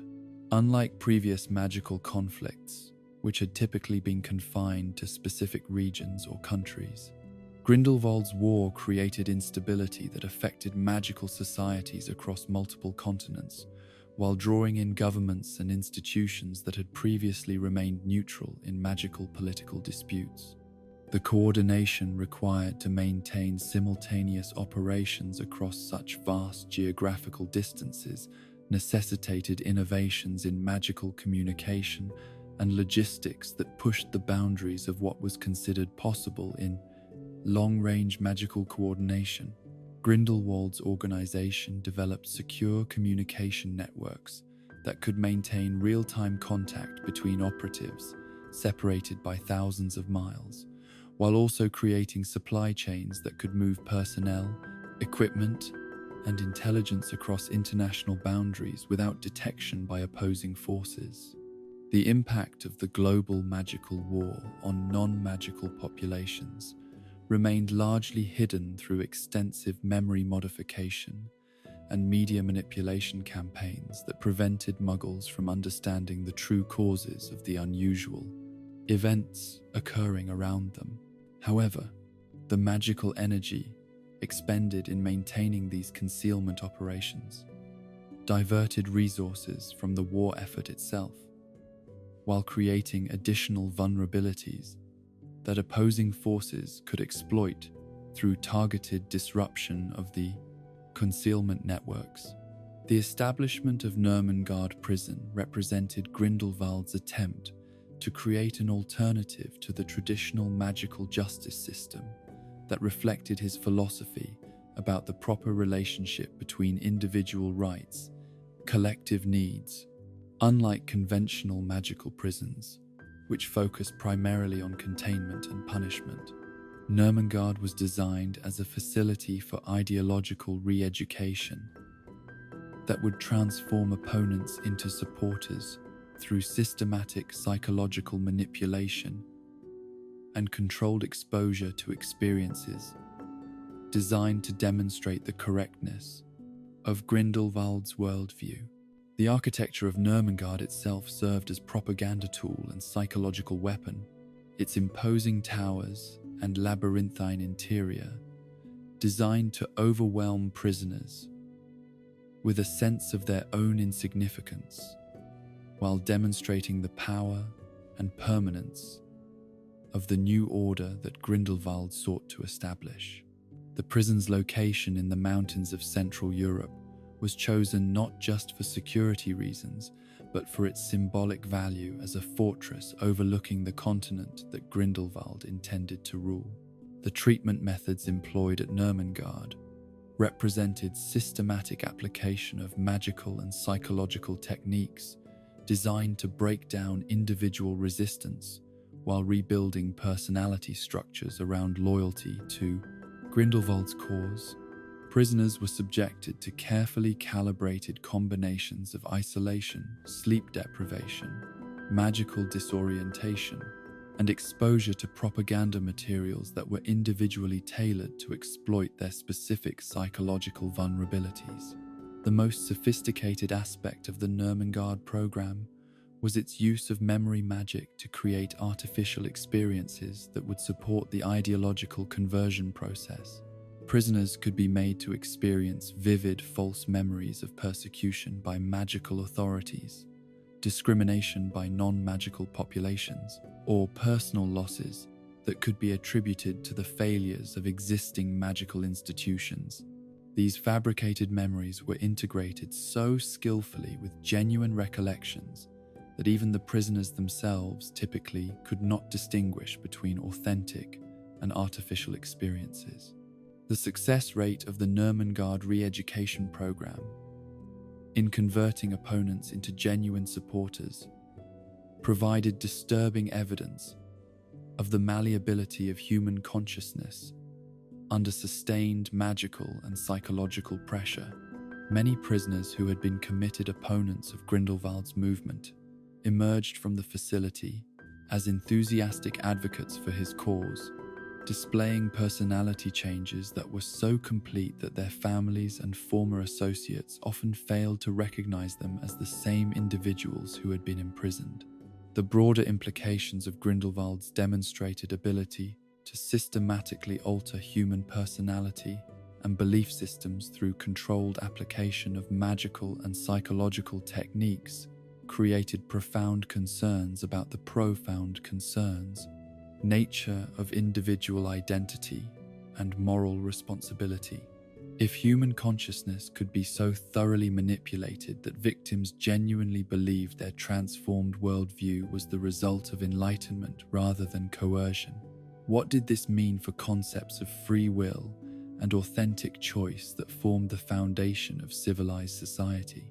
The international response to Grindelwald's growing influence required unprecedented cooperation between magical governments that had traditionally maintained strict sovereignty over their domestic affairs while avoiding involvement in other nations' internal magical politics. The formation of the International Confederation of Wizards Joint Task Force to coordinate anti-Grindelwald operations represented the first successful example of multilateral magical law enforcement, establishing precedents and procedures that would influence international magical cooperation for decades to come. The intelligence sharing agreements negotiated between participating governments required each nation to provide sensitive information about their own security capabilities and vulnerabilities while accepting foreign operatives within their territories, arrangements that required extraordinary trust and coordination among officials who had previously viewed each other as potential competitors or threats. The success of these cooperative efforts demonstrated that magical communities could work together effectively when faced with existential threats that transcended national boundaries. The development of coordinated military strategies that could integrate the diverse magical traditions and combat techniques employed by different national forces presented complex challenges that required innovative approaches to training, communication, and command structure. Each participating nation brought unique magical specialties and tactical doctrines that had to be harmonized into coherent operational plans, while maintaining the security necessary to prevent intelligence leaks to Grindelwald's extensive spy networks. The climactic confrontation between Grindelwald and Dumbledore in 1945 represented more than simply a duel between two powerful wizards, but rather the final resolution of philosophical and personal conflicts that had been developing for decades since their youth in Godric's Hollow. The battle itself, witnessed by only a few individuals whose accounts were never made fully public, apparently involved magical techniques that pushed both combatants beyond the normal limitations of human magical ability, while testing their respective understanding of the fundamental forces that governed magical reality. The details of the duel that have emerged through careful analysis of physical evidence and the fragmentary accounts provided by witnesses suggest that both participants employed magic that transcended conventional categories of spell work to manipulate reality itself at levels that bordered on the divine. The magical residue that persisted at the battle site for years afterward indicated that spells had been cast that affected not just physical matter and energy, but the underlying magical fields that connected all conscious beings to the sources of magical power. The psychological dimension of the conflict was perhaps as significant as its magical aspects, as Dumbledore was forced to confront not only Grindelwald's formidable abilities but also his own complicity in the development of the ideas and methods that had made such destruction possible. The duel represented Dumbledore's attempt to atone for his youthful errors, while also accepting responsibility for the consequences of intellectual arrogance and moral blindness that had contributed to Grindelwald's transformation from brilliant student to international terrorist. The aftermath of Grindelwald's defeat created power vacuums and institutional disruptions that would influence European magical politics for generations, as communities that had been mobilized for total war struggled to rebuild civil society while processing the trauma of widespread magical conflict. The collaboration between magical and non-magical authorities that had been necessary to maintain secrecy during the war years had created new relationships and dependencies that could not simply be dissolved when the immediate crisis had passed. The trials of Grindelwald's captured followers presented unprecedented challenges for magical justice systems that had never dealt with crimes of such magnitude and complexity. The question of how to handle individuals who had committed terrible acts while under the influence of sophisticated magical and psychological manipulation required new legal frameworks that balanced individual responsibility with recognition of the coercive circumstances that had shaped their actions. The problem of de-radicalizing populations that had been systematically exposed to Grindelwald's propaganda and manipulation techniques required massive public health interventions that combined magical healing with psychological, counseling, and community reconstruction efforts. Many regions of Europe required years of careful rehabilitation to restore normal social functioning while identifying and treating individuals who had been psychologically damaged by exposure to extremist ideology and magical coercion. The long-term impact of Grindelwald's war on magical institutions and social structures included both positive developments in international cooperation and magical law enforcement, as well as negative consequences in the form of increased authoritarianism and surveillance that reflected governments' determination to prevent similar threats from emerging in the future. The balance between security and individual liberty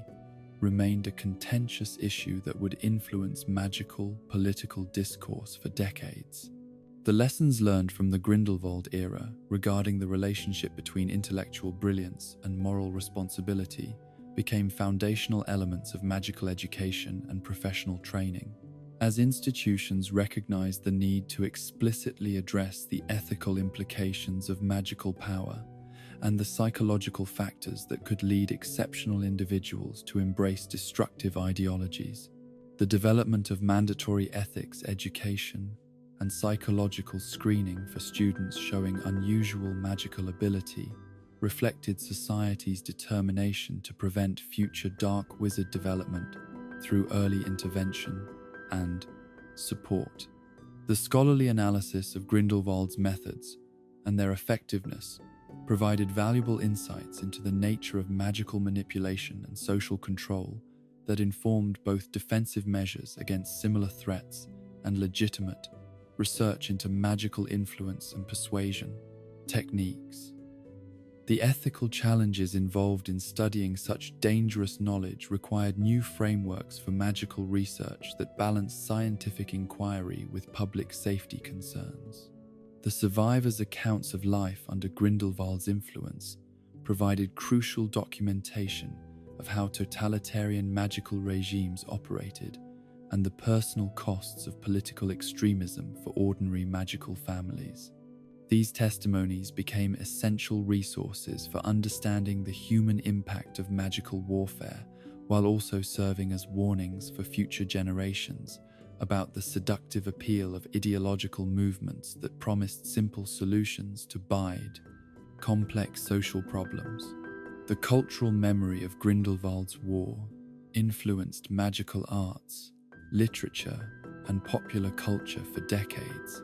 as creative works attempted to process the trauma of global magical conflict while educating new generations about the dangers of magical supremacism and ideological extremism. The artistic responses to this period often focused on themes of moral choice, individual responsibility, and the importance of maintaining ethical principles, even under extreme pressure. The comparative analysis of Grindelwald's movement with non-magical totalitarian regimes of the same era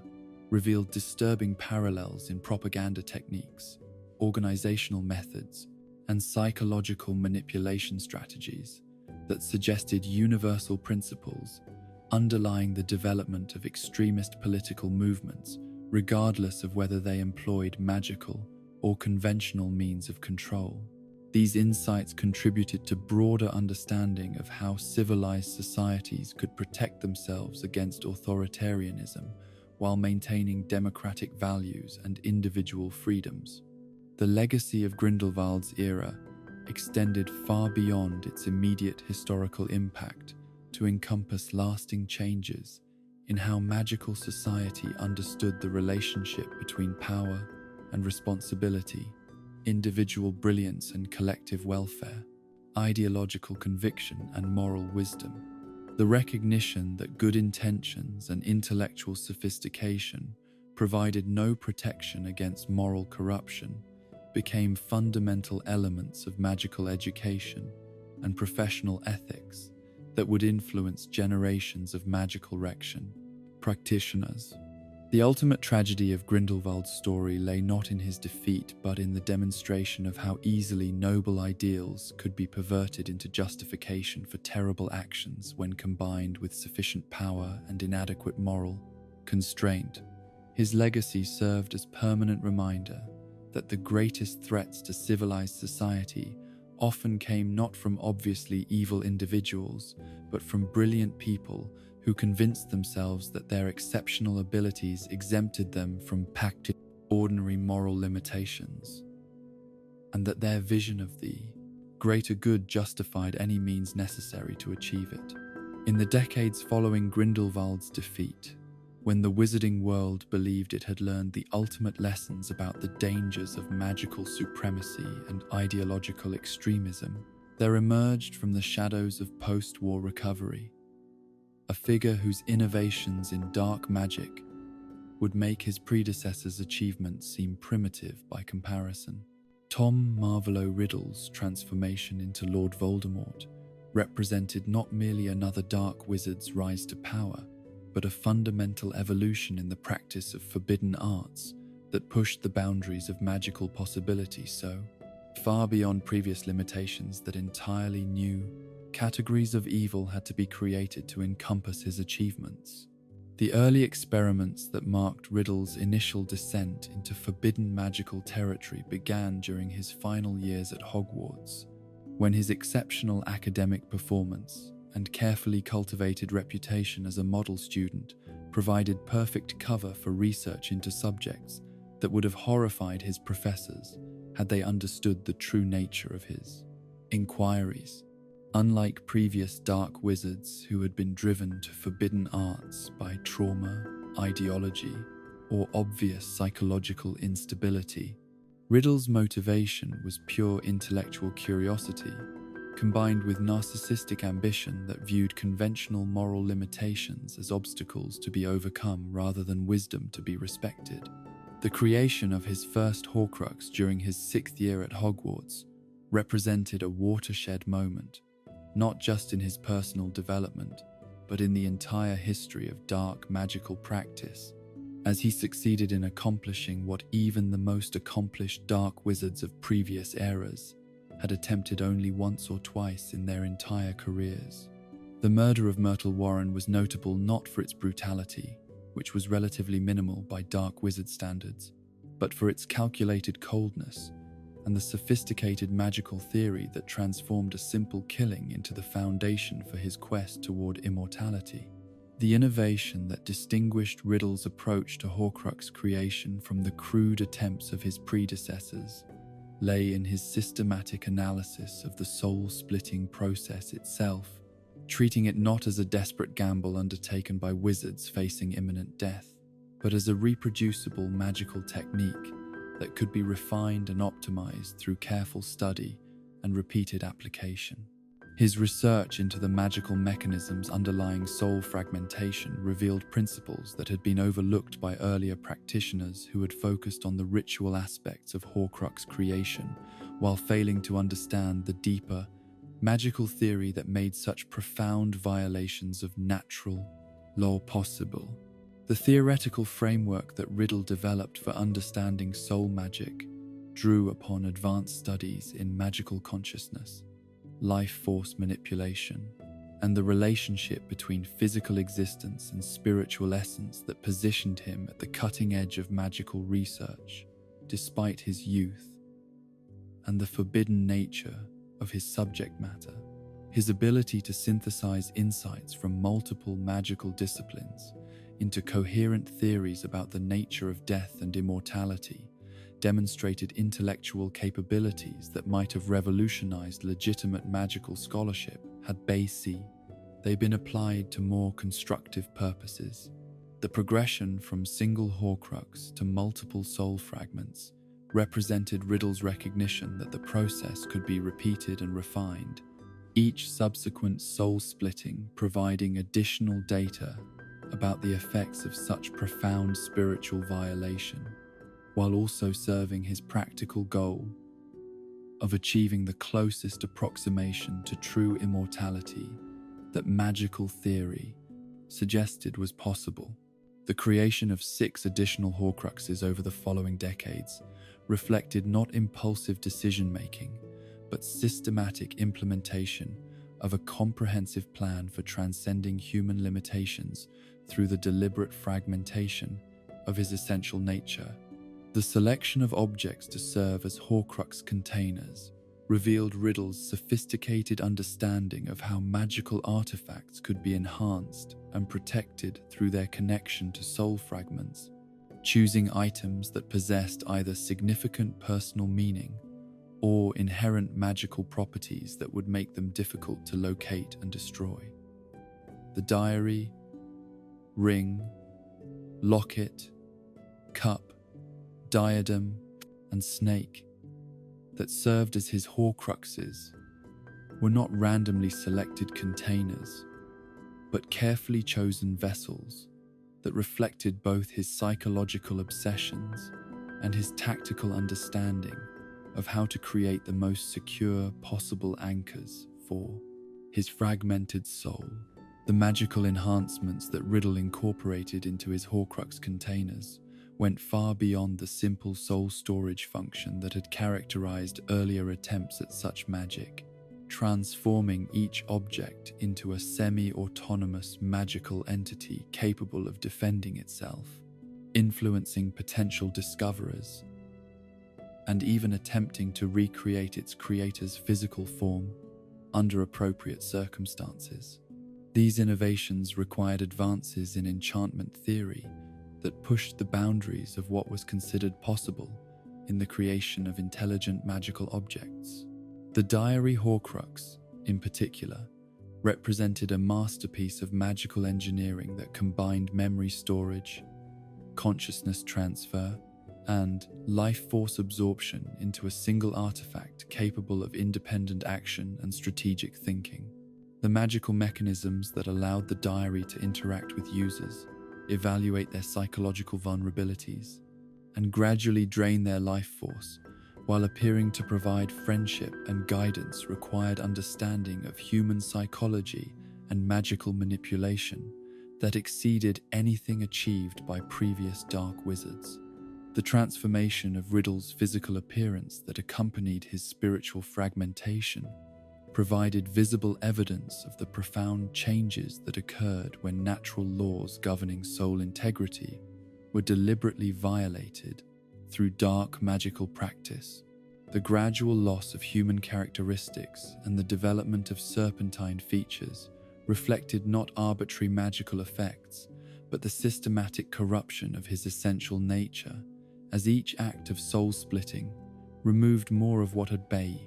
originally made him human. The magical theory underlying these physical changes suggested that human appearance was not merely superficial,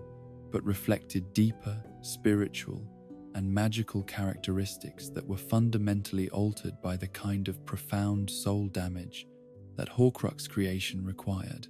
The snake-like features that increasingly dominated his appearance were not random mutations, but manifestations of the predatory, cold-blooded nature that had replaced his original human psychology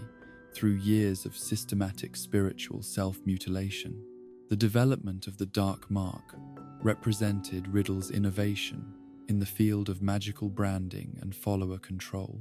creating a permanent magical connection between himself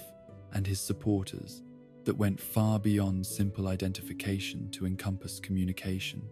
summoning, and even limited forms of magical compulsion. The mark itself was a masterpiece of dark enchantment that combined elements of curse work, magical binding, and spiritual contamination into a single symbol that served multiple tactical and psychological purposes.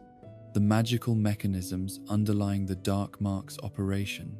required each bearer to submit to a ritual that created permanent alterations in their magical signature and spiritual essence, binding them to Voldemort through connections that could not be severed through conventional means. The mark served as both communication device and leash, allowing Voldemort to summon his followers instantly, while also providing him with the ability to inflict pain or even death upon those who displeased him regardless of their physical location. The psychological impact of bearing the Dark Mark extended beyond its practical functions to encompass profound changes in the bearer's self-concept and relationship to moral authority, as the permanent visible reminder of their allegiance to ultimate evil gradually eroded whatever ethical constraints might have limited their willingness to commit atrocities in service of their master's goals. The mark served as constant reinforcement of their transformation from ordinary wizards into willing participants in campaigns of terror and mass murder. The advanced forms of the unforgivable curses that Voldemort developed represented significant improvements over the crude versions that had been employed by earlier dark wizards, incorporating innovations in magical theory and practical application that made these already terrible spells even more devastating in their effects. His modifications to the killing curse included techniques for penetrating magical protections that had previously provided defense against the spell, while his enhancements to the Cruciatus curse increased both the intensity of suffering it could inflict and the duration for which that suffering could be sustained without causing death. The version of the Imperious Curse that Voldemort perfected was particularly sophisticated in its ability to override the victim's conscious will while leaving their personality and memories sufficiently intact that they could continue to function in their normal roles without arousing suspicion from colleagues or family members. This enhanced mind control could be maintained over extended periods without requiring the constant magical reinforcement that had limited earlier applications of the spell, creating the possibility for long-term infiltration and manipulation that had been impossible with conventional versions of the curse. The magical research that produced these innovations required extensive experimentation on unwilling subjects who were subjected to repeated applications of enhanced curses while Voldemort studied the effects and refined his technique. The suffering inflicted during this research process was extraordinary, even by the standards of dark magical experimentation, as victims were kept alive and conscious throughout procedures that would have been considered torture beyond human endurance, even in the most brutal, non-magical contexts. The corruption of Hogwarts itself during Voldemort's brief period of educational control represented perhaps his most audacious attempt to pervert an institution that had been dedicated to protecting and nurturing young magical minds for nearly 1,000 years. The changes he implemented in curriculum, disciplinary procedures, and general atmosphere were designed not merely to indoctrinate students in his ideology, but to systematically corrupt their psychological and spiritual development in ways that would make them more receptive to dark magical influences throughout their lives. The replacement of conventional defense against the dark arts instruction with courses that taught the dark arts themselves reflected Voldemort's understanding that exposure to forbidden knowledge during the formative years of magical education would create lasting changes in students' relationship to moral authority and ethical constraint. The normalization of practices that had previously been forbidden was intended to produce graduates who would view dark magic not as aberrant violation of natural law, but as simply another tool to be employed when circumstances warranted. Its use, the introduction of corporal punishment using dark magic, transformed Hogwarts from sanctuary of learning into environment of terror, where students lived in constant fear of authorities who possessed both the power and the inclination to inflict magical torment for minor infractions of increasingly arbitrary rules. This atmospheric change was designed to break down students' confidence in their own moral judgment, while conditioning them to accept authoritarian control as natural and inevitable aspect of social organization. The Death Eater initiation rituals that Voldemort developed represented systematic approaches to psychological manipulation and spiritual corruption that were designed to transform ordinary wizards into willing participants in mass murder and systematic terrorism. These rituals combined elements of traditional magical binding with innovative techniques in psychological conditioning that created profound alterations in initiates' capacity for moral reasoning and emotional connection to other human beings. The initiation process typically began with relatively minor violations of conventional moral standards that were presented as tests of loyalty and commitment to the cause, gradually escalating through increasingly serious transgressions, until initiates had committed acts so terrible that return to normal moral functioning became psychologically impossible. This progression was carefully designed to exploit psychological mechanisms of cognitive dissonance and self-justification that made each subsequent violation easier to rationalize and accept. The magical components of the initiation rituals included procedures that created permanent changes in initiates' magical signatures and spiritual essence, marking them as servants of dark forces in ways that could be detected by those with appropriate knowledge and skills. These markings served both practical and psychological purposes, providing Voldemort with methods for identifying and controlling his followers, while also creating irreversible alterations that made abandonment of the Death Eater identity extremely difficult, even for those who might later experience regret or moral awakening. The binding oaths required during initiation incorporated magical elements that made betrayal of the organization literally impossible rather than merely dangerous, creating magical compulsions that would kill oath-breakers who attempted to reveal secrets or act against the organization's interests. These magical constraints were so comprehensive that they effectively eliminated the possibility of voluntary departure from the Death Eater ranks, while also preventing the kind of internal dissent and factional conflict that had weakened earlier dark wizard organizations. The failed experiments and their consequences that resulted from Voldemort's research into the most advanced forms of dark magic provided glimpses into magical territories that were so dangerous that even he, with his exceptional abilities and complete absence of moral constraint,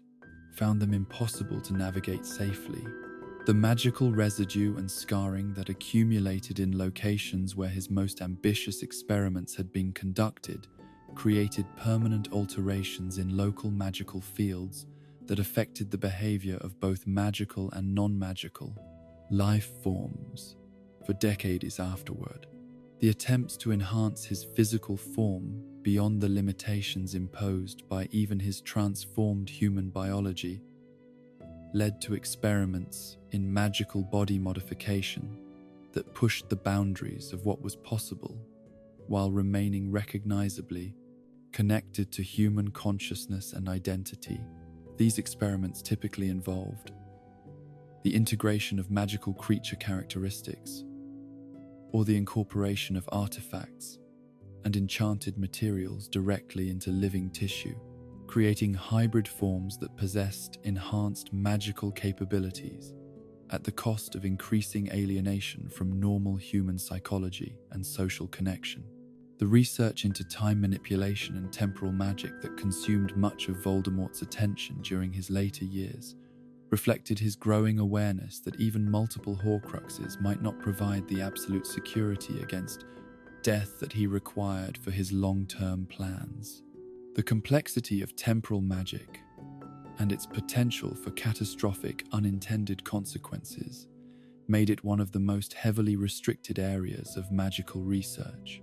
But Voldemort's combination of exceptional ability and complete disregard for potential collateral damage allowed him to make progress that more cautious researchers would never have attempted. The magical theory behind Voldemort's resurrection through the ritual performed in the graveyard at Little Hangleton represented the culmination of decades of research into life restoration, magic that went far beyond conventional healing to encompass the recreation of physical form from magical essence and the reconnection of fragmented soul pieces to corporeal existence. The ritual itself required components and procedures that were so dark and complex that their very existence challenged fundamental assumptions about the relationship between life, death, and magical possibility. The use of bone from his father, flesh from his servant, and blood from his enemy in the resurrection ritual reflected sophisticated understanding of how different magical essences could be combined and harmonized to create new forms of life that possessed characteristics derived from multiple sources. The symbolic and practical elements of the ritual worked together to create magical effects that transcended simple restoration to encompass enhancement and transformation that made the resurrected form superior to its original incarnation. The analysis of the magical energy signatures and residual effects produced by the resurrection ritual provided insights into magical theory that advanced understanding of life magic, consciousness transfer, and soul manipulation in ways that would have been impossible through conventional research methods. However, the knowledge gained through these observations was so dangerous and morally problematic that most researchers refused to study it directly, limiting the scholarly benefits that might otherwise have emerged from such unprecedented magical achievements. The long-term consequences of Voldemort's innovations in dark magic extended far beyond his personal reign of terror to encompass lasting changes in how magical society understood the possibilities and dangers inherent in advanced magical practice. The techniques he developed for soul manipulation, consciousness transfer, and magical enhancement became part of the dark magical knowledge base that future practitioners would study and potentially improve upon, creating ongoing security concerns that would affect magical law enforcement for generations. The defensive measures that were developed in response to Voldemort's innovations required magical researchers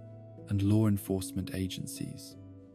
to push their own understanding of protective magic and counter dark arts techniques to new levels of sophistication and effectiveness. The arms race between dark magical innovation and protective magic development that characterized his era created advances in both fields that would influence magical practice long after the immediate threat had been eliminated. The psychological and social trauma inflicted upon magical society through exposure to the unprecedented levels of evil that Voldemort represented created lasting changes in magical culture, education, and social organization that reflected collective recognition of how inadequate previous approaches to dark wizard prevention and response had proven when confronted with truly exceptional malevolence. The institutional reforms, educational innovations, and cultural shifts that emerged from this period represented attempts to ensure that future generations would be better prepared to recognize and resist similar threats. The ultimate irony of Voldemort's quest for immortality lay in how his innovations in life extension and soul manipulation actually made him more vulnerable to destruction than he would have been as an ordinary wizard, as the very Horcruxes that were meant to protect him from death became weaknesses that could be exploited by opponents who understood their nature and function. The complexity and sophistication of his magical defenses created multiple points of failure that ultimately proved to be his undoing. When confronted by enemies who possessed both the knowledge and the moral courage necessary to destroy his anchors to existence. The scholarly analysis of Voldemort's magical innovations that was conducted in the aftermath of his final defeat revealed the terrible creativity that could emerge when exceptional magical ability was combined with complete moral abandonment and systematic pursuit of power without ethical constraint.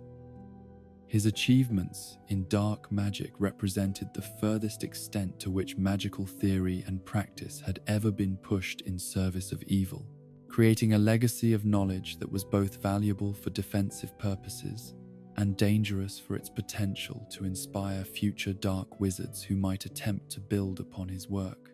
The lessons learned from studying Voldemort's methods and their consequences became fundamental elements of magical education and professional training, as institutions recognized the need to prepare future generations,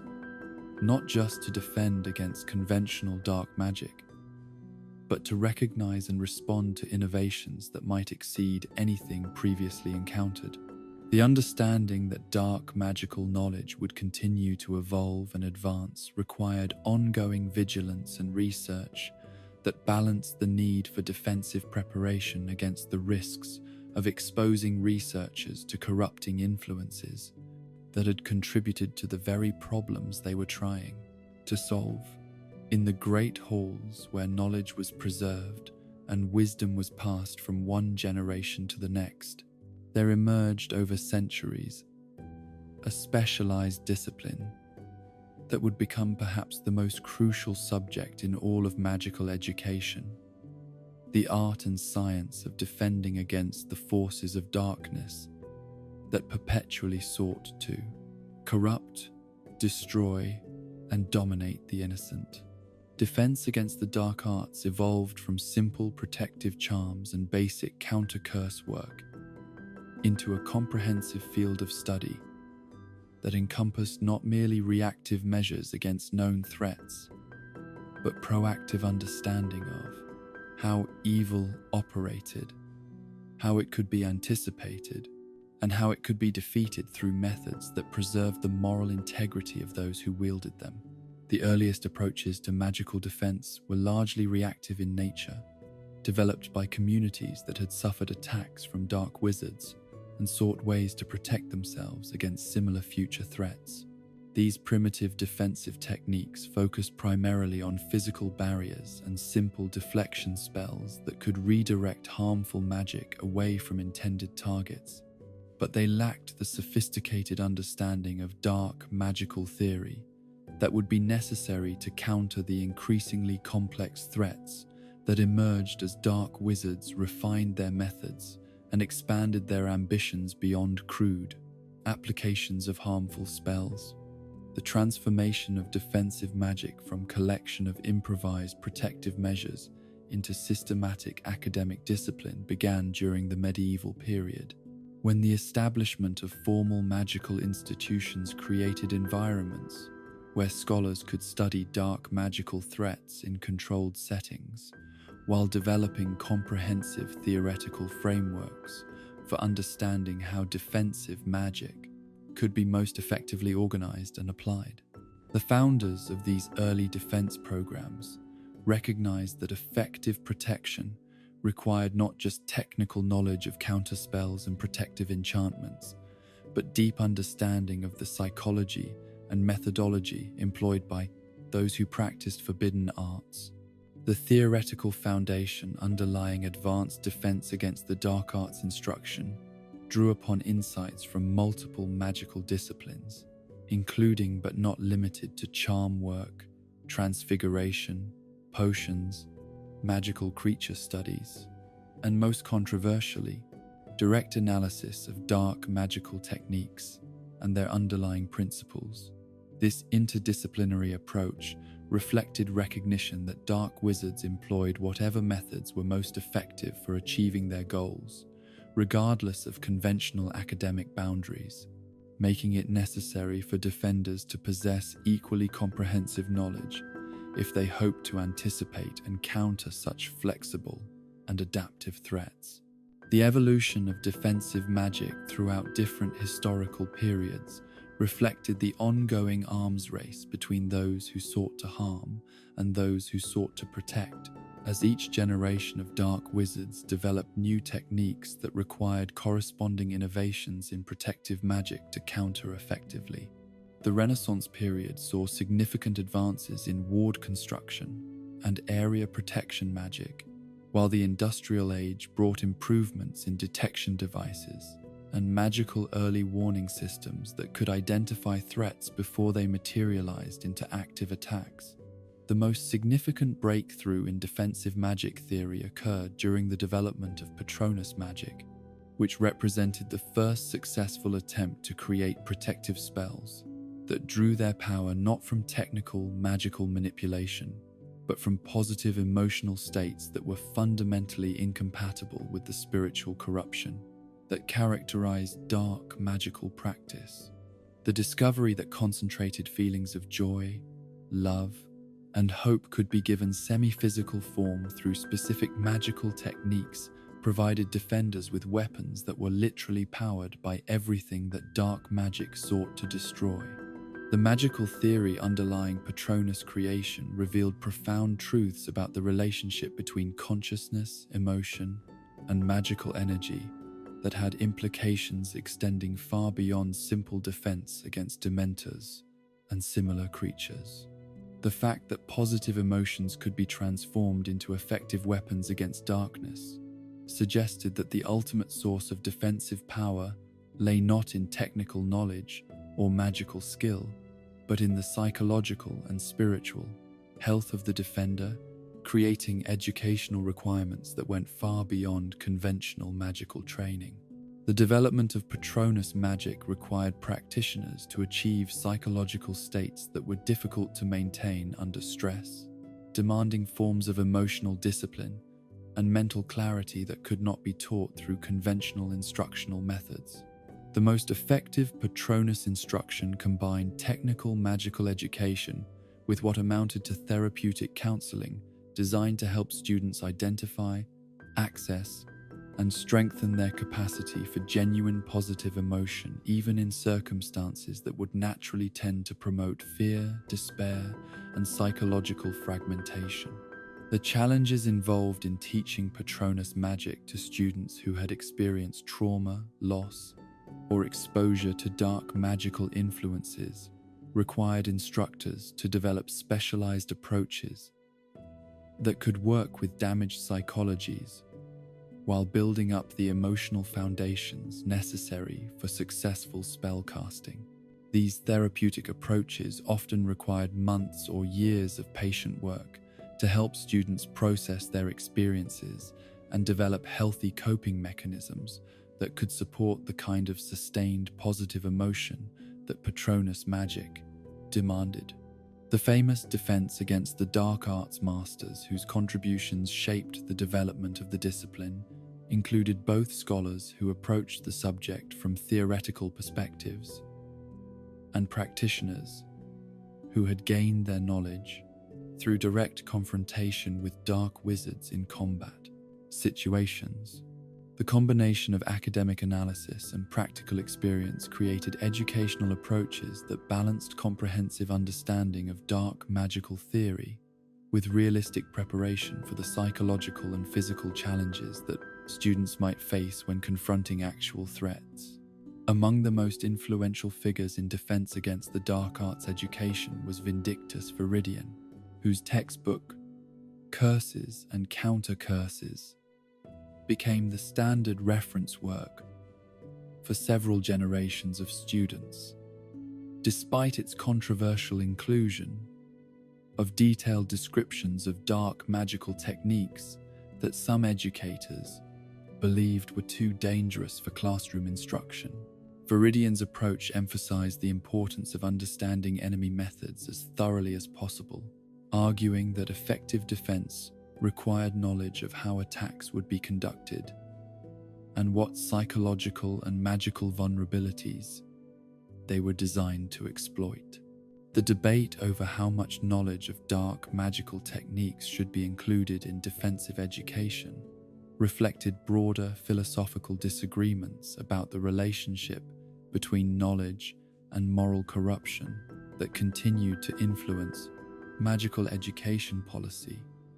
throughout different historical periods.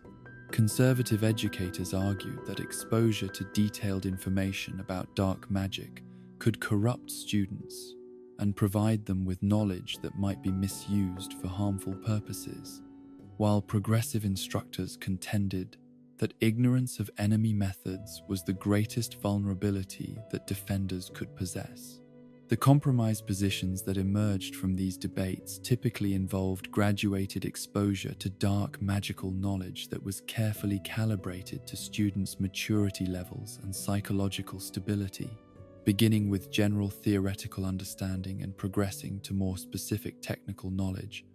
only for advanced students who had demonstrated both exceptional ability and strong moral foundations. This approach required sophisticated assessment methods that could evaluate not just magical competence, but psychological readiness for exposure to corrupting influences. The practical training methods developed for defense against the dark arts instruction evolved from simple demonstrations of protective spells to comprehensive simulation exercises that expose students to realistic approximations of the psychological and physical stress they might experience during actual confrontations with dark wizards. These training methods often push students to their psychological limits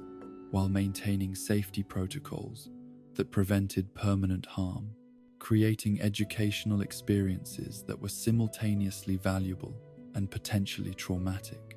The development of specialized training facilities for advanced defense against the dark arts education required architectural and magical innovations that could create controlled, dangerous environments where students could practice defensive techniques against simulated threats without risking permanent injury or psychological damage.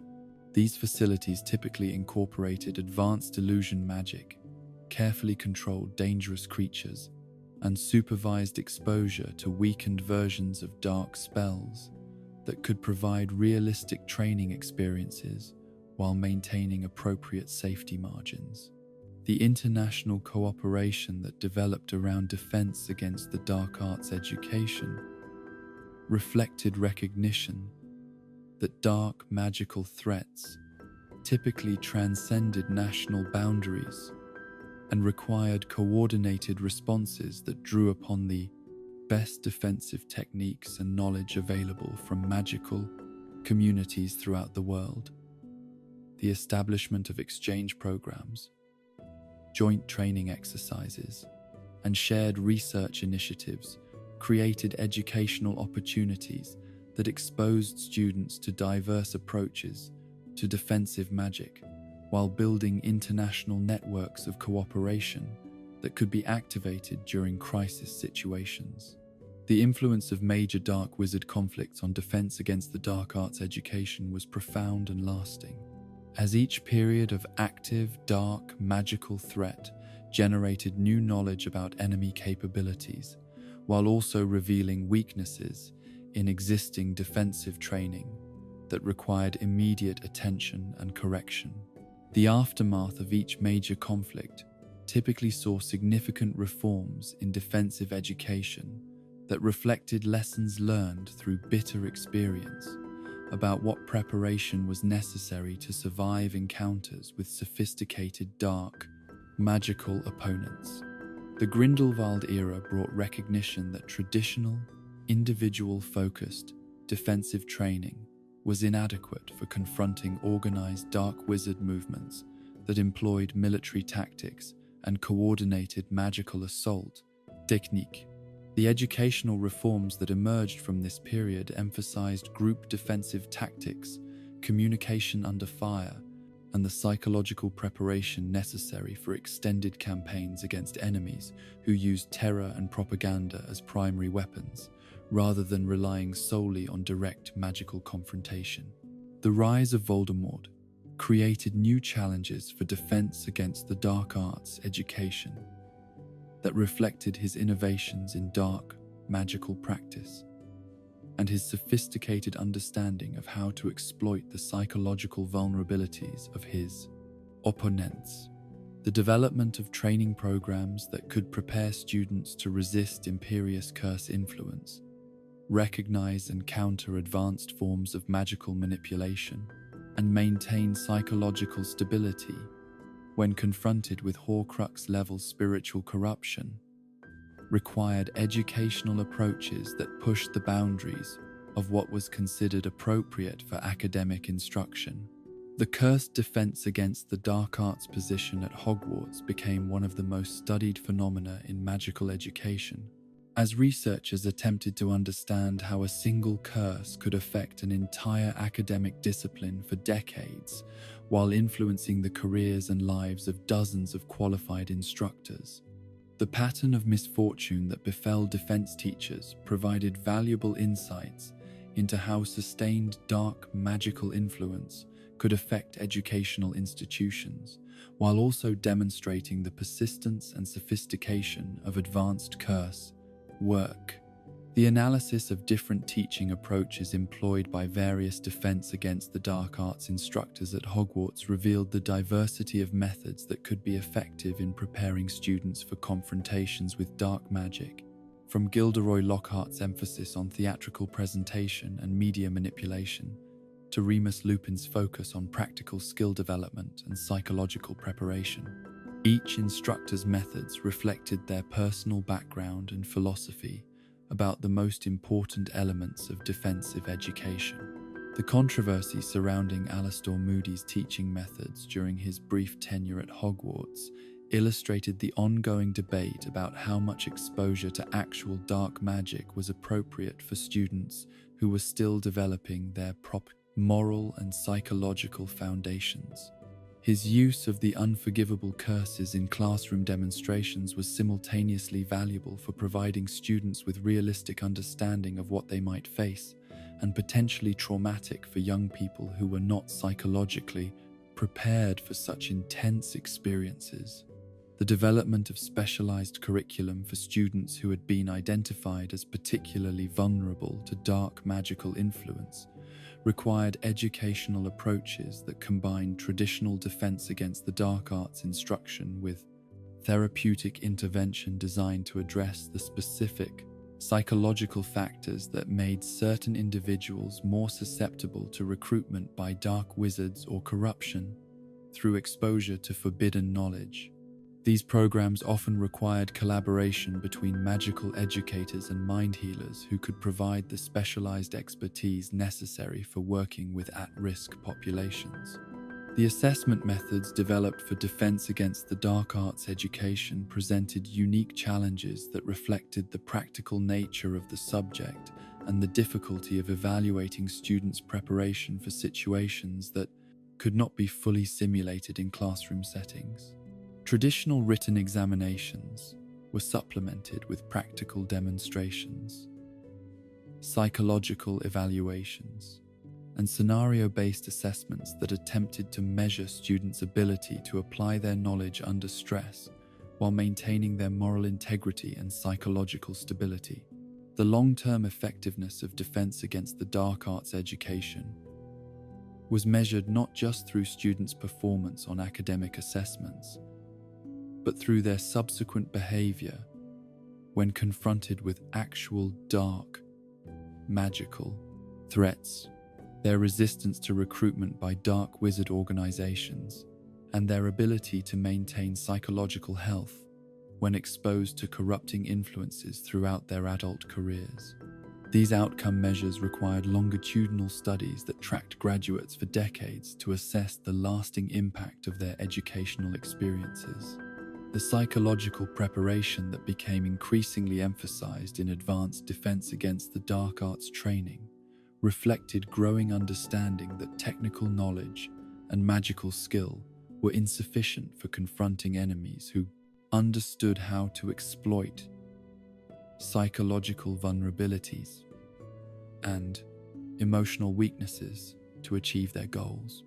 Students needed to develop not just defensive spells and counter-curse techniques, but the emotional resilience and moral clarity necessary to resist manipulation and maintain their sense of identity when confronted with sophisticated psychological attacks.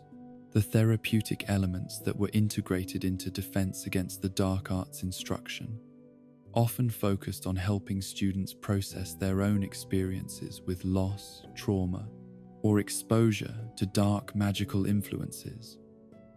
while building up their psychological defenses against future manipulation attempts. This work required instructors who possessed not just magical expertise but counseling skills and deep understanding of how trauma could affect magical ability and moral reasoning.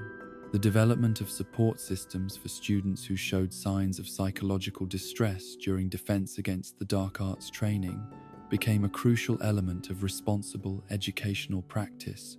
as instructors recognized that exposure to dark magical knowledge and simulated combat situations could trigger existing psychological vulnerabilities or create new sources of mental health problems. These support systems typically included access to mind healers, peer counseling programs, and modified coursework for students who needed additional time to process their experiences. The ethical guidelines that govern defense against the dark arts instruction reflected ongoing attempts to balance the need for realistic preparation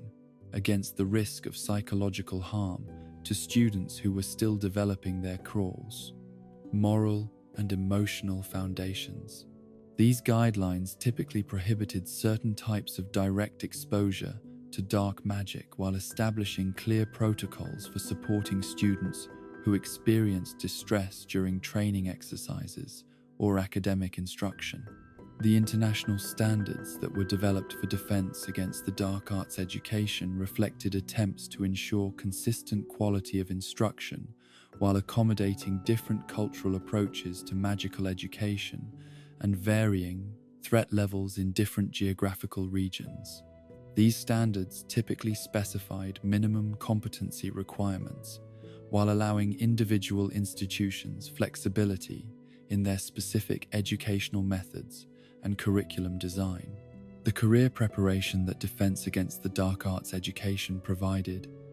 extended far beyond specific training for aura positions to encompass general skills in threat assessment, risk management, and crisis response that were valuable for many different magical professions. The analytical thinking, psychological resilience, and moral clarity that students developed through defensive training proved useful for careers in magical law enforcement, education, international relations, and any field where practitioners might encounter dangerous or corrupting influences. The continuing evolution of Defense Against the Dark Arts education in response to emerging threats reflected the dynamic nature of the field and the recognition that defensive preparation must constantly adapt to counter new forms of dark, magical innovation and changing patterns of criminal behavior.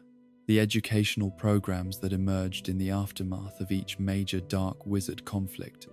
typically incorporated lessons learned from recent experience, while maintaining focus on fundamental principles that remained relevant across different types of threats. The balance between theoretical knowledge and practical application that characterized effective defense against the dark arts instruction required careful calibration to ensure that students developed comprehensive understanding of dark, magical threats without becoming so focused on technical details that they lost sight of the moral and psychological dimensions of the subject. The most successful programs typically combined rigorous academic study with experiential learning opportunities that allowed students to apply their knowledge in realistic but controlled situations. The legacy of defense against the dark arts education in magical society extended far beyond the specific knowledge and skills that students acquired during their formal instruction to encompass broader cultural values about the importance of vigilance, moral courage, and community responsibility for protecting the innocent from those who would exploit or harm them. The discipline served as a reminder that freedom and safety required constant effort and sacrifice from those who were willing to stand against darkness regardless of personal cost. The philosophical questions raised by defense against the dark arts education about the relationship between knowledge and power, individual responsibility, and collective security continued to influence magical educational policy and social organization long after students had completed their formal coursework. The recognition that effective defense against evil required not just technical competence, but moral clarity and emotional strength became fundamental elements of magical culture that shaped how communities understood their obligations to each other and to future generations. The ultimate lesson provided by the history and development of defense against the dark arts education was that the preservation of light required more than passive hope or wishful thinking, but active preparation, constant vigilance, and the courage to confront darkness wherever it might appear. The discipline served as both practical training for those who might face dark magical threats and philosophical education about the nature of good and evil that helped students understand their place in the eternal struggle between creation and destruction that defined the fundamental character of magical existence. The world that emerged from the ashes of Voldemort's final defeat was one forever changed by the terrible knowledge of what magical power could accomplish when freed from moral constraint. A civilization that had stared directly into the abyss of ultimate evil and survived to face the complex challenges of rebuilding society while processing trauma that had touched every magical family in Britain and beyond. The post-war era brought with it not simple relief and celebration, but the profound recognition that the dark arts had evolved far beyond anything previously imagined, creating ongoing security concerns and philosophical questions that would influence magical society for generations to come. The immediate aftermath of the Battle of Hogwarts revealed the full scope of institutional damage that Voldemort's regime had inflicted upon magical society during its brief but devastating period of control. The Ministry of Magic required complete reconstruction, not just of its physical facilities, but of its entire organizational culture, as the systematic corruption and intimidation that had characterized the final year had compromised virtually every department and created networks of collaboration, coercion, and complicity that could not be easily untangled or quickly repaired. The process of identifying and addressing wartime collaboration among ministry employees presented unprecedented challenges for magical justice systems that had never dealt with such widespread institutional corruption on a scale that made simple punishment impractical, while complete forgiveness seemed inadequate for the severity of the crimes that had been committed. The Truth and Reconciliation Commission, that was established to investigate wartime activities, spent years cataloguing violations and attempting to distinguish between those who had been willing collaborators and those who had been coerced through threats to themselves or their families. The legal framework that emerged for addressing wartime crimes reflected hard-won understanding that traditional approaches to magical justice were inadequate for dealing with the complex moral situations that had characterized life under totalitarian rule. The new procedures incorporated consideration of duress, magical compulsion, and psychological manipulation, while maintaining accountability for actions that had caused genuine harm to innocent people, creating precedents that would influence magical jurisprudence for decades to come. The rehabilitation programs developed for former Death Eaters and their supporters represented ambitious attempts to address the psychological and spiritual corruption that had made their participation in mass murder and systematic terrorism possible, while protecting society from individuals who might retain dangerous beliefs or capabilities. These programs combined magical healing techniques with conventional psychological counseling and community service requirements, designed to help participants understand the impact of their actions while developing empathy for their victims. The success rates of these rehabilitation programs varied significantly depending upon the individual characteristics of participants and the specific nature of their wartime activities, with some former Death Eaters achieving genuine transformation and reintegration into society, while others remained dangerous despite years of intensive intervention. The ongoing monitoring and support systems that were developed to track program participants reflected recognition that the psychological changes required for successful rehabilitation were often fragile and could be reversed under stress, or through exposure to renewed dark magical influences. The children and families of Death Eaters presented particularly complex challenges for post-war society, as communities struggled to balance accountability for past actions with recognition that family members, especially children, might have been victims rather than willing participants in dark magical activities. The educational and social support programs developed for these families often required years of patient work to address trauma, rebuild trust, and develop healthy relationships with broader magical society. The ongoing study of dark arts for defensive purposes became one of the most contentious issues in post-war magical education and security policy, as authorities recognized the need to understand evolving dark magical threats while avoiding the risks of exposing researchers and students to corrupting influences that had contributed to previous problems. The establishment of highly secured research facilities with extensive psychological screening and monitoring programs reflected attempts to pursue necessary knowledge while maintaining appropriate safeguards. The ethical guidelines developed for defensive dark arts research required researchers to undergo extensive psychological evaluation and ongoing monitoring while limiting their exposure to the most dangerous forms of forbidden knowledge through carefully controlled study protocols and mandatory rotation schedules. These safeguards were designed to prevent the kind of gradual corruption that had characterized some earlier research programs, while maintaining the investigative capabilities necessary for developing effective countermeasures against new threats. The international cooperation that emerged around dark arts research and security reflected recognition that magical threats rarely respected national boundaries and required coordinated responses that drew upon expertise and resources from throughout the global magical community. The establishment of joint research facilities, shared intelligence networks, and coordinated response protocols created unprecedented levels of international magical cooperation, while also raising complex questions about sovereignty and information security.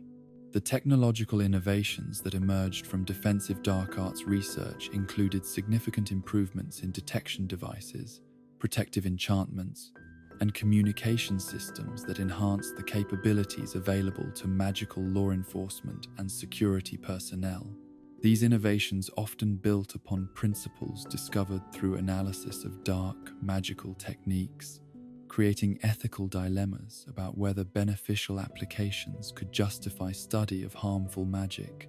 and whether such research might inadvertently contribute to the development of new threats.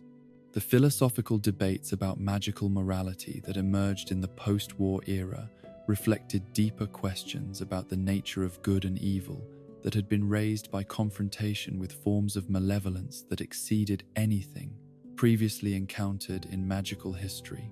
The recognition that evil could be extraordinarily sophisticated, intellectually brilliant, and even ideologically sincere, challenged simple moral frameworks and required more nuanced approaches to ethical education and moral reasoning. The educational reforms that were implemented in response to wartime experience emphasized the importance of critical thinking, moral reasoning, and psychological resilience as fundamental elements of magical education, rather than optional subjects that could be addressed superficially or ignored entirely. These reforms reflected understanding that technical, magical knowledge was insufficient preparation for citizenship in a world where sophisticated threats to individual and social well-being required comprehensive education that addressed intellectual, emotional, and spiritual development. The memorial and remembrance programs that were established to honor victims of dark magical violence served not just ceremonial purposes, but educational functions designed to ensure that future generations understood the human costs of political extremism and magical supremacism. These programs typically combined factual historical education with personal testimony from survivors and family members of victims, creating emotional connections that made abstract historical knowledge personally meaningful. The ongoing existence of dark creatures in the post-war magical world required continued vigilance and management efforts that reflected evolving understanding of how these beings could be controlled or contained without resorting to the kind of systematic extermination campaigns that would violate the moral principles that had motivated resistance to Voldemort's regime. The development of more humane approaches to dark creature management often required innovative magical techniques and significant resource commitments. The regulation of dangerous magical objects and substances became significantly more sophisticated in the post-war era, as authorities recognized that previous approaches had been inadequate for preventing the kind of large-scale harm that could result from widespread availability of items that could be used for mass destruction or systematic terrorism. The new regulatory frameworks typically combined improved detection and tracking systems with enhanced penalties for violations, while attempting to balance security concerns with legitimate research and commercial interests. The psychological support systems that were developed for magical law enforcement and security personnel reflected growing recognition that regular exposure to dark magical threats could cause cumulative psychological damage that required proactive intervention rather than reactive treatment after problems had become severe. These support systems typically combined peer counseling programs with professional mental health services and mandatory rotation schedules designed to prevent excessive exposure to corrupting influences. The career counseling and guidance programs that emerged for young witches and wizards reflected understanding that post-war society would require individuals with specialized skills in threat assessment, crisis management, and conflict resolution that were not adequately addressed by traditional magical education. These programs often incorporated internship opportunities with law enforcement agencies, international organizations, and non-profit groups working on post-conflict reconstruction and community healing.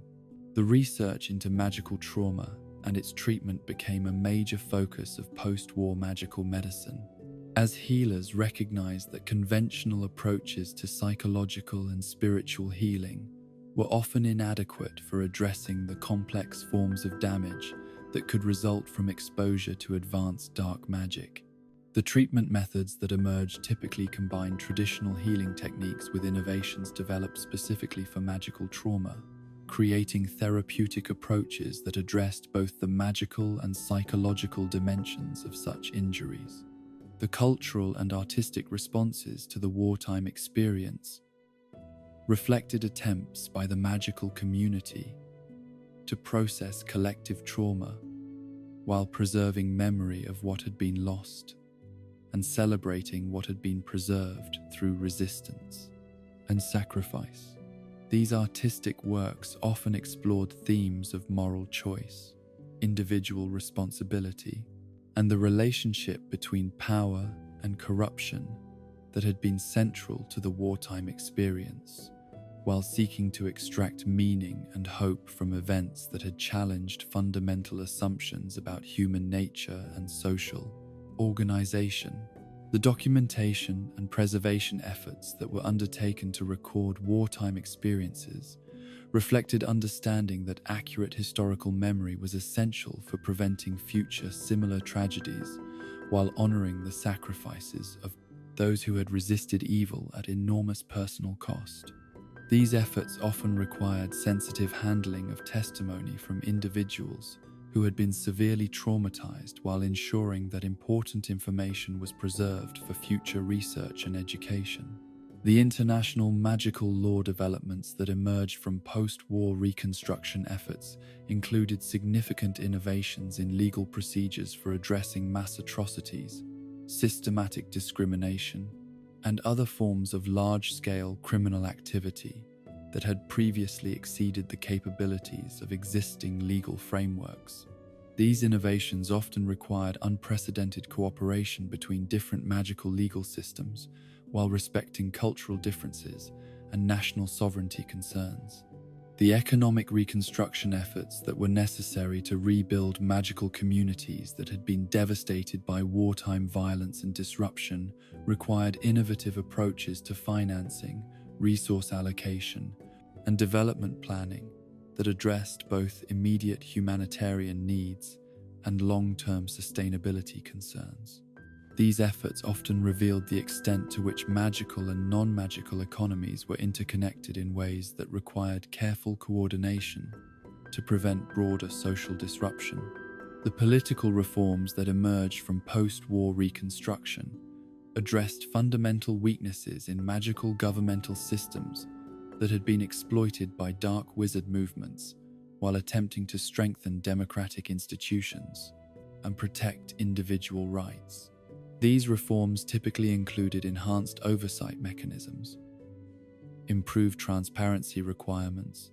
and stronger protections for minority rights that reflected lessons learned about how democratic societies could be subverted from within. The technological developments that emerged from military innovations during the war period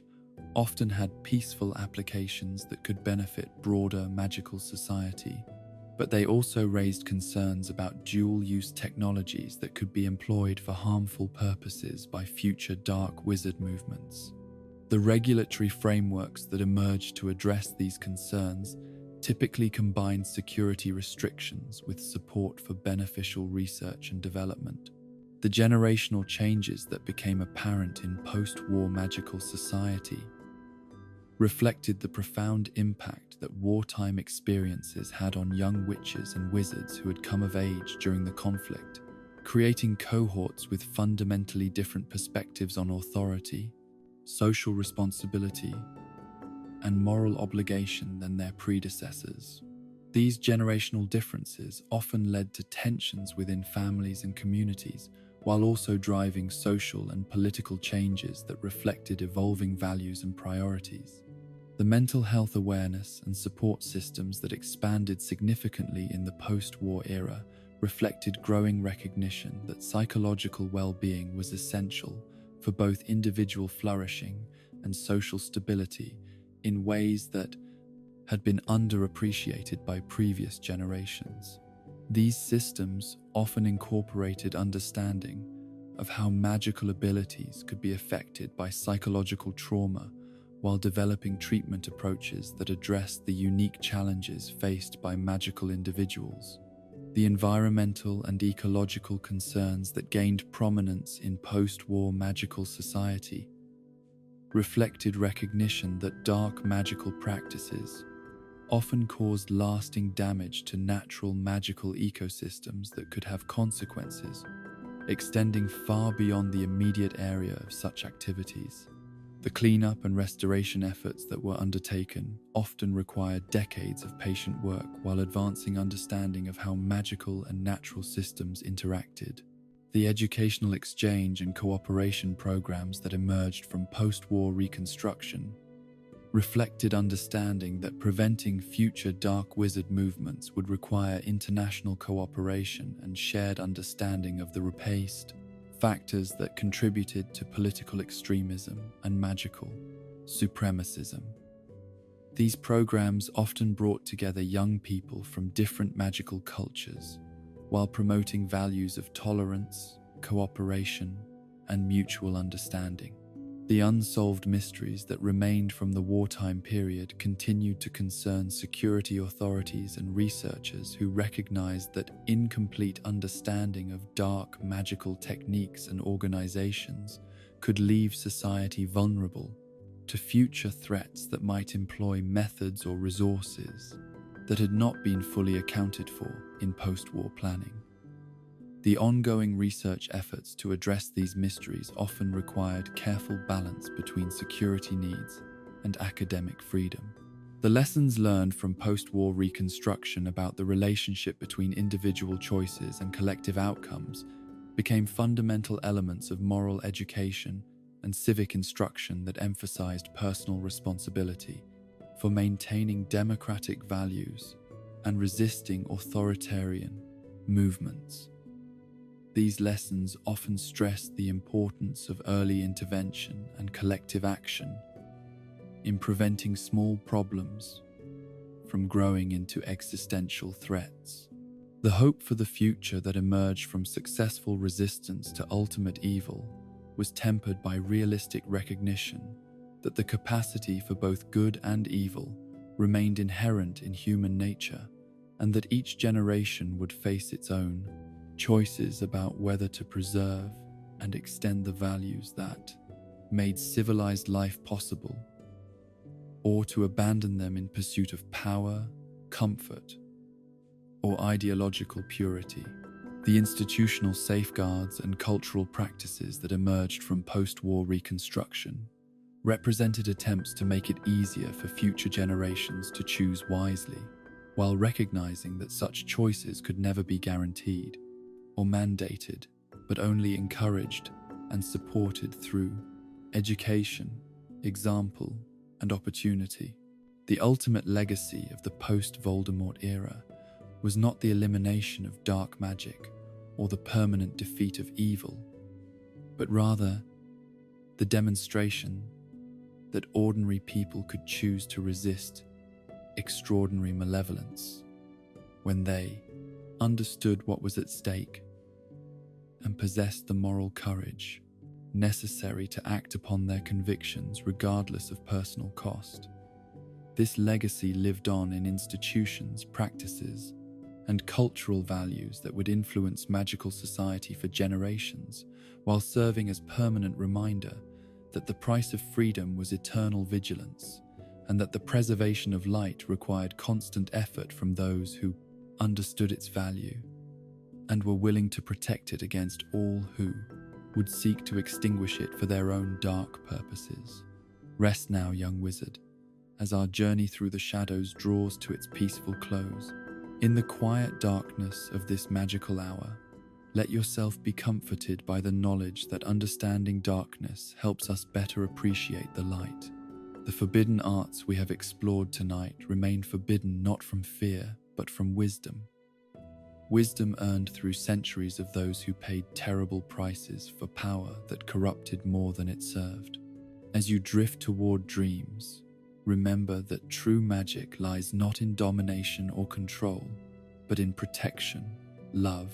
and the courage to choose light even when darkness seems easier. The ancient spells and forgotten curses remain buried in history where they belong, their lessons preserved but their power contained. Sleep well, knowing that knowledge of darkness serves the light, and that understanding evil helps us recognize and cherish good. Sweet dreams, and may your rest be guarded by all the protective magic that has grown stronger for having faced and overcome the shadows we have walked through together tonight.